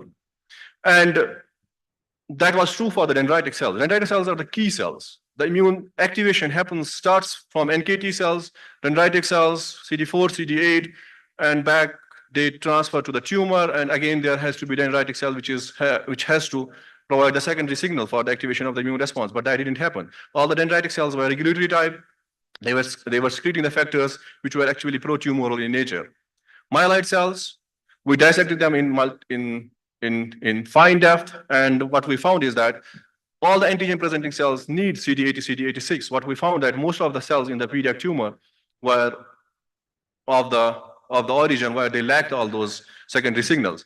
Now, we all know that lung cancer still is a better cancer to treat as compared to pancreatic cancer, and both the cancers have KRAS G12 mutation, be it C or D or whatever, V. So the lung is fine. It still gets treated by immunotherapy, but it doesn't pancreas. So we always do a comparison with the lung. So we had a pulmonology center, we supplied as the resected lung tissues, and we compared them with the lung, what is happening in the lung. So lung was doing everywhere better, but pancreas was a highly messed up tumor microenvironment. Unfortunately, most of the data which comes till now are based on the bulk, or even the single cell loses the identity. So we established this state-of-art of technology, which is called a spatial transcriptomics, whereby we study the immune organization right on the tissue, and we could decipher how the immune system is arranged around the tumor and what type of tumors are there. So surprisingly, because we were treating the cancer with the PD-1, anti-PD-1 or anti-CTLA-4. Surprisingly, those interactions were very minute in nature when it comes to the PDAC. So the most of the exhaustion was driven by TIM3, LAG3, or TIGIT. So that mostly explains our question, why did the PD-L1 or the CTLA-4 therapy failed in the pancreatic cancer? So did TIGIT work then? No, unfortunately, the clinical trial which we did with the TIGIT didn't even work. So we didn't get any objective response rate in the patients. So we all know there are resident tumors, resident immune cells in the tumor, and most of them are ILC1s, 2, 3, NK and macrophages. So we wanted to understand how does this dysfunctionality start? What happens in these resident tumor cells? Those are the cells which will sense the tumor right at the beginning. So when we ask the question, what happens to the innate lymphoid cells? And an earlier paper by Professor Vinod Balachandran from MSKCC, who has recently established this vaccine therapy for the pancreatic cancer, it worked very well, but it's very expensive. So he showed that ILC2s are helpful in immunotherapy. So we asked the question: if the predominant population in the humans is ILC1, they are cytotoxic in nature. What happens to these cells? Why are not they able to control? So again, the same story happened. Initially, if you have a functional innate lymphoid cells, they work fine. But over the period of the time, as the tumor starts growing, these ILC1 cells, they become dysfunctional. So the same thing happens with the NKT cells. These cells should have controlled the tumor, but over the period of time, they all become dysfunctional. So that mostly explains our one question, that what happens with the PD-1, anti-PD-1, why did it fail? Then why doesn't the FOLFIRINOX treatment actually control the tumor? So the previous study was published in a couple of papers. It was 2021, it was published in Nature, and 2023, we published a gastroenterology from it. And so because FOLFIRINOX has been in use since the last couple of years, and I don't think in India it's still in use. But in the West, it's currently the choice of the therapy. So because it's so toxic to the patients, so most of the patients should have very stable health conditions for them to be given the FOLFIRINOX. So we asked one of the fundamental questions: why don't we see a significant tumor reduction after FOLFIRINOX treatment? And the question was very simple, and the answer was very simple. We have the expansion of a highly resistant stem cell-like tumor cells, and they simply expand. So if you have say 100 cells, initially before the treatment, these cells are in very minute numbers, say to 10%. But as soon as you provide them the FOLFIRINOX, they simply expand, and though that population is not actually killed by any of the chemotherapy which is available currently. So we published this study just now in Nature Genetics, and this study was actually provided as one of the clinical resource, whereby now we can actually we have the genetic and the transcriptome profile of those cells, and we did start a couple of clinical trials depending on the transcriptome and how could we actually modulate their transcriptome so that we could have a favorable benefit, because most of our problems is with the metastasis. Once you take the pancreas out, then the primary tumor is gone. So the problem becomes now the liver. In the liver, you have now the metastatic tumor cells of the origin of pancreas, which now are expanding. So in a couple of other studies which we are currently doing, is that we are trying to modulate the tumor microenvironment in the pancreas, provide it more immunotherapy, and see if it works.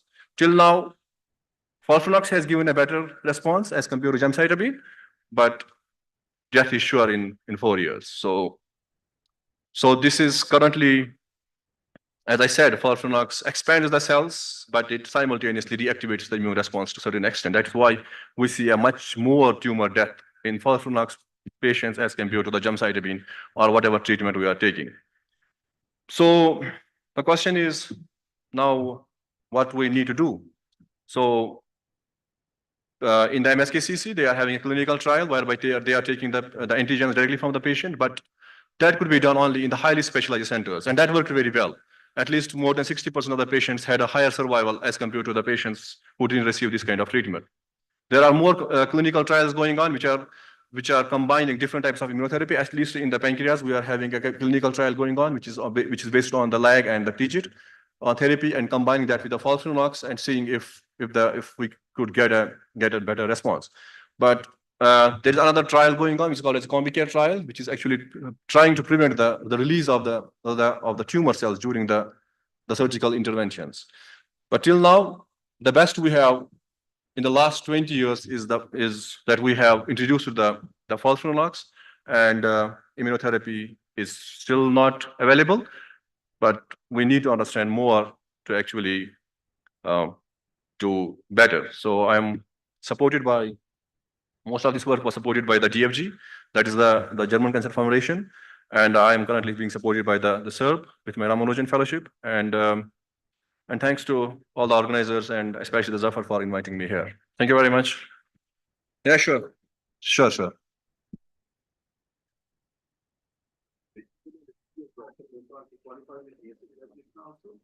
was very alcoholic. Last year, he was diagnosed with this pancreatic cancer. And last year, when I met him, I told him what is the status. He told me that my 60% pancreas has been removed. And the day before yesterday, I talked to him. He was telling me, I'm okay now. I have left alcohol also. So he was actually basically suffering from the pancreatic cancer, but he was very hesitant to say me that I'm suffering from cancer. But his one of the relative, he told me that he was suffering from that. And his 60% pancreas has been removed, but now he's okay. Pancreas is not an essential organ, so you can remove all of it. Yes. So in the Whipple procedure, you remove the entire pancreas, some part of the spleen, the entire duodenum. That's the Whipple, actually. It's the most common procedure. Not done at local levels, but done in some specialized centers. So you can remove entire pancreas, so that's not a problem. Sir, in one of the article, in one of the university from Israel, I think there is one drug called azathioprine, which has been considered as a potential drug for the treatment of this pancreatic cancer. So do you know something about that drug? Currently, there is, apart from the conventional chemotherapy, the FOLFIRINOX and gemcitabine, there is only one approved other drug, which is called as the sortosabine. It's an KRAS G12C mutant blocker. So that has only been approved. Rest everything is so one of the best things available in the West is that they have the experimental drugs, which are approved for something else. They can. Yes, so that drug is also given for rheumatoid arthritis. Azathioprine is one of them. So there is an ATR 1630. That's again a KRAS inhibitor. That also works very fine in some classes of this thing. But this, I knew somebody will ask this question. So there is a hope actually. So I presented this slide at American Cancer Association last year, and we have a survivals which have survived 10 years. And the only thing which was different from them was that they had a very high ratio of this toxic T cells, which could kill the tumor, and they were present in the periphery of the. They were present in the close periphery of the. If you can, I'm not sure if you can look here. I don't have the. So there's one of the slides here. Here. So it's not working anyways. So there are in some patients you can see these T cells are very close to the tumor borders in less than 5% of the patients, and those patients survive quite healthy. But yeah. Thank you. Thank you. Sure. So, but one of the reasons is diagnosed late is that pancreas doesn't. You don't get pain from it. You don't get pain from it unless and until you develop. The first symptoms available are you have the jaundice, you have the salivary intestinal amylase is high, and plus it's hidden inside the organ. So even the conventional MRTs which are done don't really pick up the disease. In many of the cases, those are called exploratory surgeries. But you have to cut and feel the pancreas and liver. Only then they can tell whether what is happening there because of the location of the pancreas, and because of the nature that it doesn't develop any pain till the later stages. So the most of the patients which come to the hospitals, 80% of them have advanced disease by the time they come, and then there is almost no hope. Thank you very much. And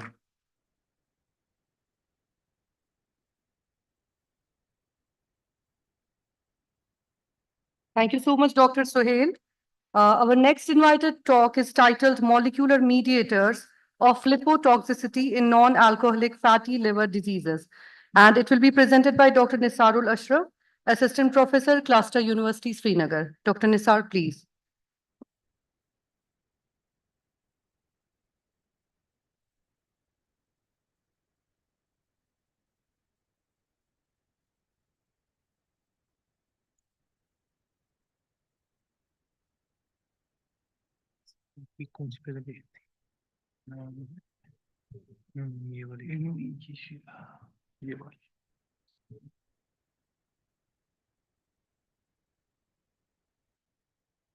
So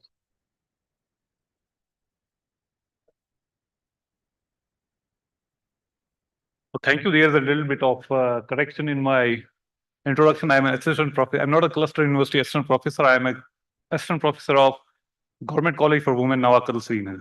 So not an assistant professor in this university. So first of all, I thank the organizers to provide me the opportunity to present my work here. So I will straight away, my title of the talk will be the molecular mediators of non-alcoholic fatty liver disease. And one of the mediator is the carboxyl esterase, and that I'm going to talk about this mediator. There are certain mediators, there are a huge number of mediators which are basically mediating this disease, but I will focus my talk regarding this. But before going into the actual this carboxyl esterases, let's talk about some numbers here. Let's start with the diabetes. Let's start with the obesity. And if we look at the numbers, so currently we have got 537 million people with the diabetes throughout the world. And by various models, mathematical models, it's estimated that by 2030, and the number will be 643 and 783 by 2045.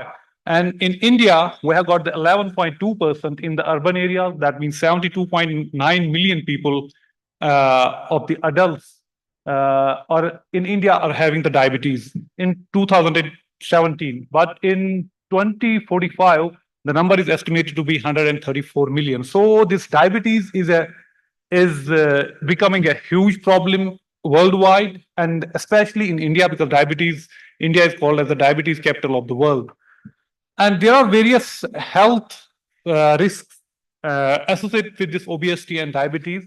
There are various risks, cancer risks, mood disorders, and one of the that I'm interested in, and I'm working in this field is the fatty liver disease. But I will be dealing with the non-alcoholic fatty liver disease. We have got two types of fatty liver disease. One is the alcoholic fatty liver disease, and another is the non-alcoholic. Non-alcoholic means where we do not consume the alcohol, but we still develop the fatty liver. For the sake of the definition, I will just go by the definition that it is the accumulation of the fat in the liver in absence of the significant alcohol consumption. And what happens is that this is how it looks. This is the histopathological slide of the normal patient, and this is the histopathological slide of the patient having the fatty liver disease. And these open areas that you see, which are not stained, they are basically the lipid droplets that are getting accumulated in the liver. And if we look at the global prevalence of this disease, earlier we talked about the global prevalence of diabetes. Now let's talk about the global prevalence of this disease. So these are the different regions of the world which are showing huge percentage of the population affected by this disease. And global prevalence is 30%. And if you look at the Indian prevalence, it is much higher than the overall global prevalence, which is 38%. And this is a report from the 2023, and this is a report from various meta-analysis were done in the India. And it is by 2030, it's predicted to become the leading cause of the liver damage. And it is now extended to children as well. And among the children, the pooled prevalence of non-alcoholic fatty liver disease is 35.4%. And so since this disease is prevailing at a rate much faster than expected, we are not expecting that this will come down on us so much heavily. So we have to devise certain experimental strategies to understand the disease and to find the possible treatment for delaying or halting this disease. So for that, we have developed some experimental animal models where we try to recapitulate the conditions that we see in the human non-alcoholic fatty liver disease. So there are certain various models. Some people are using genetic models. Some people are using methionine choline deficient models. And among all the models, this model was provided for, first established by the Mayo Clinic researchers. And this model provided us a model which was recapitulating the most of the conditions that we see in the human condition. So this is basically a C57BL6 mice, and they have divided this into 3 groups. One group is given the standard CHO, another is the standard CHO means normal diet, and then we have got the fast food diet, and another is a high fat diet. So you can see on the bottom of this slide, we have got the how much fat content and how much saturated fat content is there and how much cholesterol is there. And this diet was constituted on the basis of certain they basically collected the different menus and then tried to understand how much energy is there, and then on the basis of that data they developed this diet. This is called as the Western diet, and this is a diet that's used to develop basically the metabolic syndrome in our body. Basically, this non-alcoholic fatty liver disease is basically the hepatic manifestation of the metabolic syndrome. Metabolic syndrome involves diabetes, obesity, insulin resistance, hypertension, chronic kidney disease, and this disease also included in the metabolic disease. So this is basically the hepatic manifestation of the metabolic disease. So if you look at just to give the glimpse of this, how the fat gets accumulated, this is basically a mice that we sacrifice, and then we took the photograph of this. And this is the liver that we go after sacrificing the mice. So we got the liver and then tried to see how much is the liver weight and how much is the percentage of this body weight liver is. So you can see the standard CHO it's normal. And you can see how this fast food and the high fat diet, the fast food, the increase in the weight in the fast food is much more as compared to the high fat diet. In fast food, we have got more cholesterol content as compared to the high fat diet. So this is the hepatomegaly, a condition that's called as the hepatomegaly that we develop after consuming the high fat diet. And these are the blood parameters that we see, and you can see that all the parameters are deranged and they are on the higher side everywhere. If you look at the glucose level, if you look at this cholesterol and all the parameters, I will not go through them one by one, but this gives us the idea. This gives us the idea that the animals reared on the fast food diet, they recapitulate the human condition. That means this model is very much similar to the condition that we observe in the humans. And again, one of the fibrosis in the liver, you might have heard about this, the fibrosis, that's the hardening. Liver is a soft tissue, so there's a hardening of the tissue. So it is basically the collagen deposition, and this slide tells us that the collagen deposition is there, alpha smooth muscle actin. It's one of the markers of the fibrosis that we study in the fibrosis, whether the fibrosis has taken place or not, and how much fibrosis is there. And this slide also gives us that there is the second stage of the fatty liver disease. That's what we call as non-alcoholic steatohepatitis that we see in the humans. That's also getting recapitulated in this mice. So this gives us the idea that this mice is best suited for basically for understanding the basic pathogenesis of the disease. And then if we find some target, then we can use some therapeutic, some molecule as a therapeutic or some technology as a therapeutics in this model. And again, the apoptosis, we might have, we all know about the apoptosis, there's cell death, and there's a cell death increase in the fast food and the high fat diet. So this was all about the phenotypic observations that we observe in the mice. And then we were more focused in this talk. I will talk about the metabolism, because this is basically a metabolic disease. So I'll be dealing with the metabolism. If we look at the this normal metabolism in the liver, we have got the triglycerides in the liver, and then there are two pathways for its degradation or its release from the liver. The pathway on the upper side of the slide, that's the lipolysis, and then fatty acids are released. They undergo beta oxidation, and then they go into the ketone bodies. The other pathway is that the lipolysis takes place, the fatty acids are there, and then the acylation is there. Then we got the VLDL and triglyceride level. You might all of us go for the liver function test at some point of time, and we measure these VLDL, HDL, and LDL. So these are basically the triglycerides undergo the lipolysis first, and then the fatty acids are released there and then they undergo the acylation. It's a chemical process and a metabolic process. Once they undergo the acylation and then they are packaged into the VLDL and the triglycerides, and then these VLDL are released into the bloodstream for some other purpose, and triglycerides are also released in the bloodstream. So this is the normal metabolism in the body. But what happens, and the liver gets cleared off from the triglycerides. But what happens in the steatosis or the fatty liver disease, the accumulation is there and there is some failure in some of the processes somewhere. So what are the possibilities where the failure could be? Why the liver is getting, why the fat is getting accumulated in the liver, and why it is not getting oxidized, or why it is not getting cleared off from the liver? So there could be possibility. The term that we have used is steatosis. Steatosis means the accumulation of fat in the liver.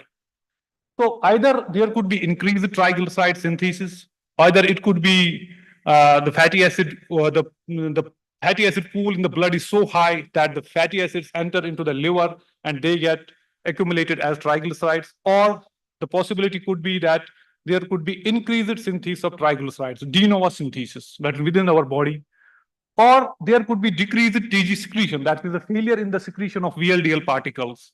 So this could be one of the possibility, or there could be decreased fatty acid oxidation. The breakdown process is getting somewhere affected, or it could be the combination of all of the above factors. So these are the possibilities metabolically that we can think of.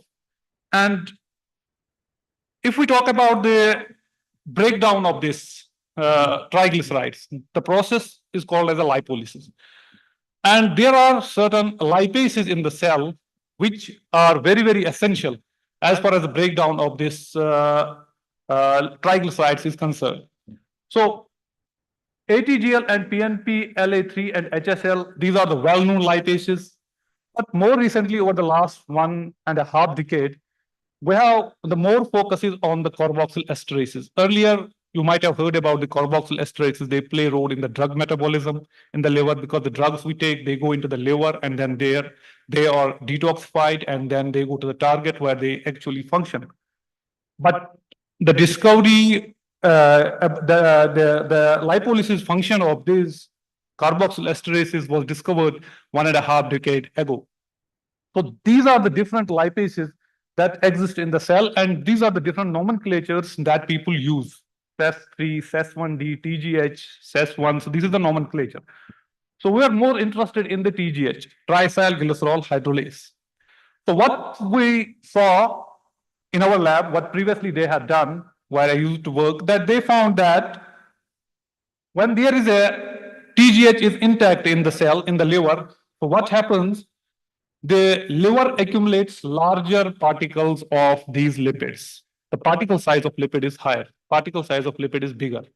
But when they knocked out, they took out this gene from the liver, so they found that the size of the lipid droplets is very, very small. And we know that the smaller lipid droplets are very much prone to the fatty acid oxidation because of the phenomenon that we learn from the childhood. The surface area increases, the enzymatic action increases. The bigger lipid droplets are not easily getting oxidized, but the smaller droplets are getting easily oxidized. And again, we found that once this was done, then we did the histopathology. We found that in wild type high-fat diet, steatosis score was higher, but in triglyceride knockout, and the gene is absent, but you put that mice on the high-fat diet, mice does not develop any steatosis, mice does not accumulate fat. And then we went to the in vitro, which were trying to understand how this functions. So what we did is the upper part of this this picture is it's basically a wild type cell line where there is normal gene.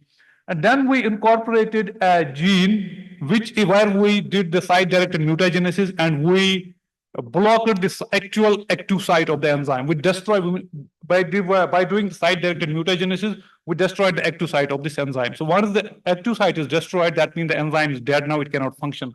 So you can find on the lower side of the slide, you have got the smaller lipid droplets. So the in vivo and the in vitro studies, they are correlating with each other. And you can see this is a very beautiful slide where you can see in wild type, where everything is normal, you have got the bigger lipid droplets, and in the knockout cell line, where you have taken out this gene, the lipid droplets are very, very small. And that is why the question arises. The question that arises that why are these lipid droplets smaller in the mice that is basically lacking this triacyl glycerol hydrolase? The answer could be that it could be impaired maturation of LDs in triglycerol hydrolase knockout, or it could be impaired breakdown of LDs. So I will skip this because I have been asked to complete very fast. So we went directly into some phenomenon. There are certain phenomena involved in the in the fatty acid oxidation, and one of the important factors that provides the substrate for the fatty acid oxidation is the autophagy. And to be more appropriate, that's lipophagy, but I will use the term autophagy. And we designed the experiment. And once we designed the experiment, what we did is we used the 2 cell lines here. And in one cell line, that was a normal cell line. Another cell line, we expressed the TGH. So what we found, we did the pulse chase experimental setup. And first of all, we studied the TG turnout, whether there is breakdown of TG or not. You can see that in the normal cell line, that turnover is 38% of the TG after 4 hours or 8 hours. But in the HTGH means where the gene is expressed more, you can see that there is only 20% turnover. When you compare between these 2 cells, there's a 48% decrease in the triglyceride turnover in cells expressing TGH. So this data again confirms that TGH has something to do with the lipid accumulation. And then the fatty acid oxidation we studied, and we saw that in the cells expressing TGH, fatty acid oxidation is also down.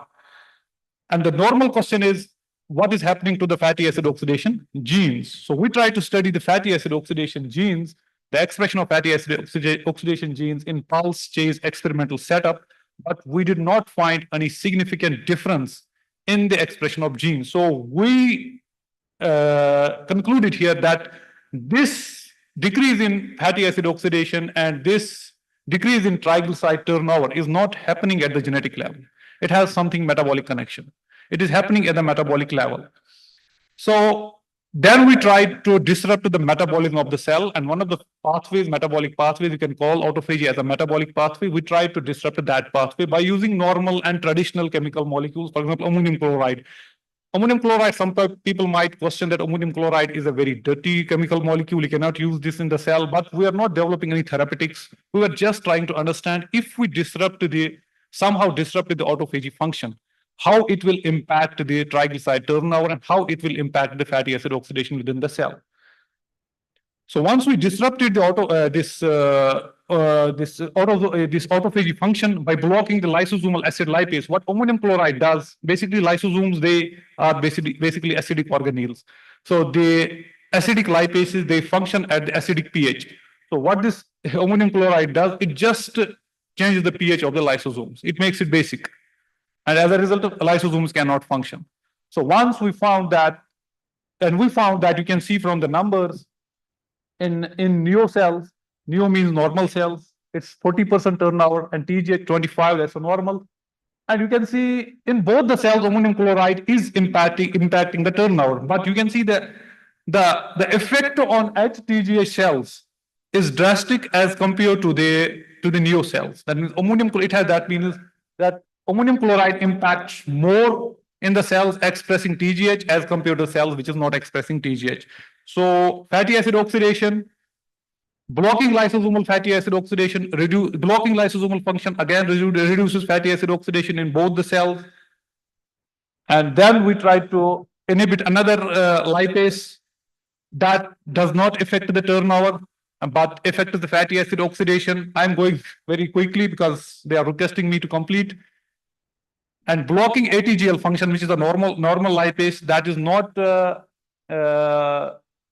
does not function the turnover, but it reduces the fatty acid oxidation. It's a metabolic pathway, and we are trying to study the fatty acid oxidation and triglycerides.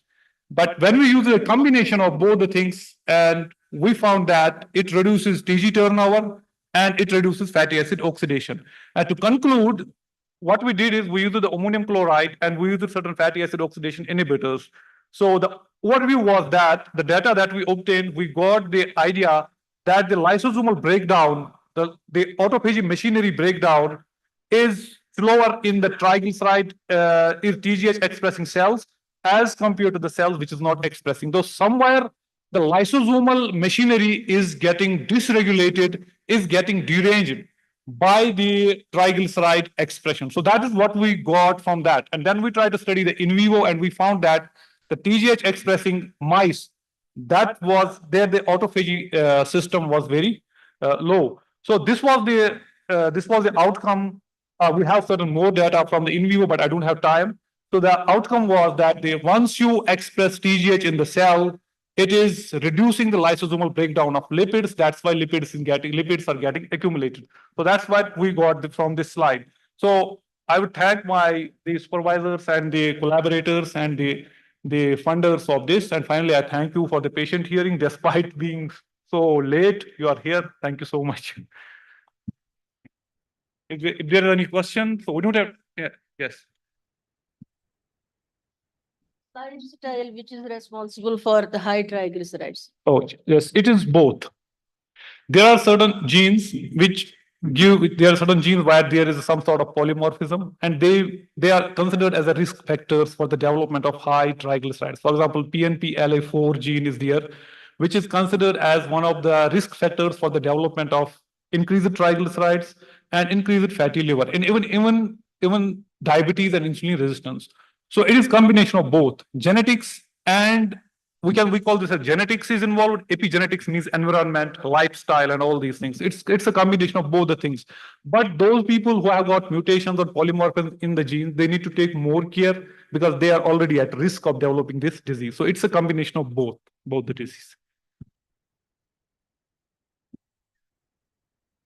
Diabetes, yes, it can be up to a particular stage, every disease is reversible. If there is, earlier we were talking about the pancreatic cancer because pancreas is very essential for the release of insulin. So diabetes, the disease as a diabetes is currently, we don't have any solution to reverse it, but we can manage it. It's management, we don't have, but up to a particular stage, people say that if you type 2 diabetes, if you somehow manage the insulin resistance, because type 2 diabetes is associated with insulin resistance, type 1 diabetes is associated directly with the pancreas.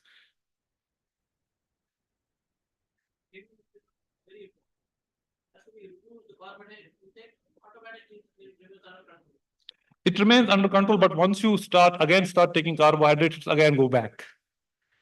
Yes. So that's why reversible and management, I think these are two different terms. We can manage this, but disease, to reverse the disease, that means we're completely eliminating the disease from the body. Eliminating means once you again start taking carbohydrate, it should not come back, but it's again coming back. Yes, we can reverse or halt or delay it.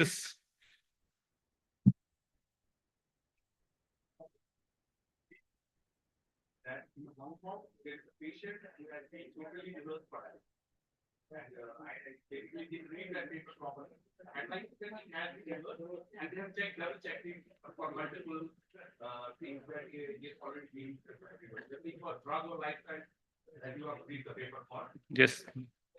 Thank you very much. Thank you. Actually, we don't have time to file a statement formally. Thank you so much, Nisar sir, for your very valuable presentation. Now, our next participant is Dr. Amir Makbul, Assistant Professor, Department of Zoology, GDC Boys, Anantnag, and he'll be speaking on distributional patterns of hoverflies along an elevational gradient in northwestern Himalayas, India.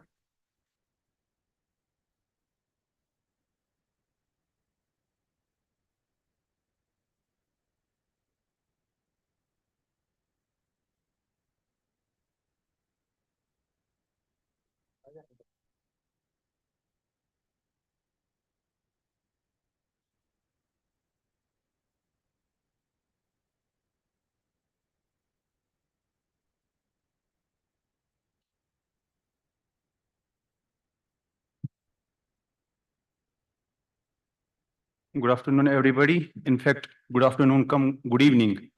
And well, skipping most of the introduction, let me come directly to the main part. So I'll be talking about the hoverflies. These are one of the important pollinators in our ecosystems. So as we know that wild bees and hoverflies are largely recognized as key pollinators of crops and wild plants. The ecosystem service of pollination is directly related to the global economy, especially when it comes to the economic value, crop dependency, food security, employment and livelihoods, and also ecosystem services.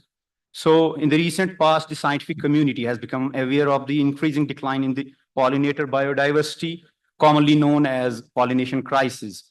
There are several causes that can concur to the pollination crisis, like detrimental impact of pesticides, then loss of habitat, land use change. And in this scenario, the pollination crisis has deeply concerned the whole scientific community. And the hoverflies have been into the focus for many reasons, like complementary pollination. Some hoverfly species are more tolerant. They have extended active season. Then many hoverfly larvae are predatory of crops, giving the dual ecosystem services. And some of them adapt well to the urban human modified landscapes. As the pollination crisis continues, hoverflies represent a valuable alternative to complementary pollinator group, helping in maintenance of agricultural productivity and ecosystem stability. Now, the Himalayas, as we know, their terrestrial ecosystems have been recognized as global biodiversity hotspots, but the Himalayan forests and their biodiversity are threatened by expanding forest modifications, degradation, and conversion to other land uses. So as per recent studies, around 50% of the alpine species and 50% of subalpine species could lose more than 80% of the biodiversity in next 50 years. Now the shift towards higher altitudes is one of the main responses of plants and animals to increasing adaptation. Maybe it may be impossible for alpine species living at the topmost or the high altitudes. So we just sampled hoverfly species along an altitudinal gradient to do a comprehensive taxonomic documentation of syrphid fly species and to study the effect of altitude on species distribution and diversity. Now, the present research was conducted along the altitudinal gradient in the northern part of Himalayas with an altitudinal gradient starting from 1850 up to 2050. To study the effect of altitudinal gradient, 7 circular plots were selected with each a radius of 50 meters at a 100-meter distance. And in each sampling, we had these yellow pan traps, and as well as active netting was utilized for the collection of larger species. So for identification, we use the standard identification guides up to the genus level. And then for species level identification, the standard keys of Ghodpade and Bruneti were used. We generally involve species demarcation on the basis of morphological characters. And in many cases, anatomical features, especially the male genitalia, have to be taken into account. And very rare cases, we had to go for the integrated approach, including the molecular data along with the morphology and anatomy. Now, the present study revealed 62 species belonging to 33 genera that are present in the Kashmir Valley, mainly dominated by 3 genera, Phygena, Eristalis, and Eristalinus, with 9 species each. Now, in this study, we discovered 8 species that were recorded for the first time from India, and 6 new to science species were also discovered during this study.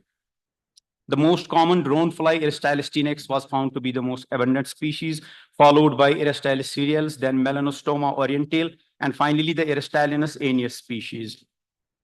Now, these are some of the rare species that we observed during the present study. So I'll be just going through these. This is the first report from India.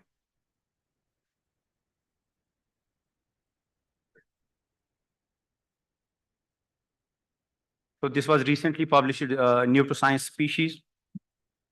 This one also published recently is the new record as well as the first description of female. This is the first genus record from India. This one was also published recently, the first record. This is the first record from India, another species. Now, this is the new genus record from Oriental region, never before been reported from this. These are 3 similar looking species, all 3 new undescribed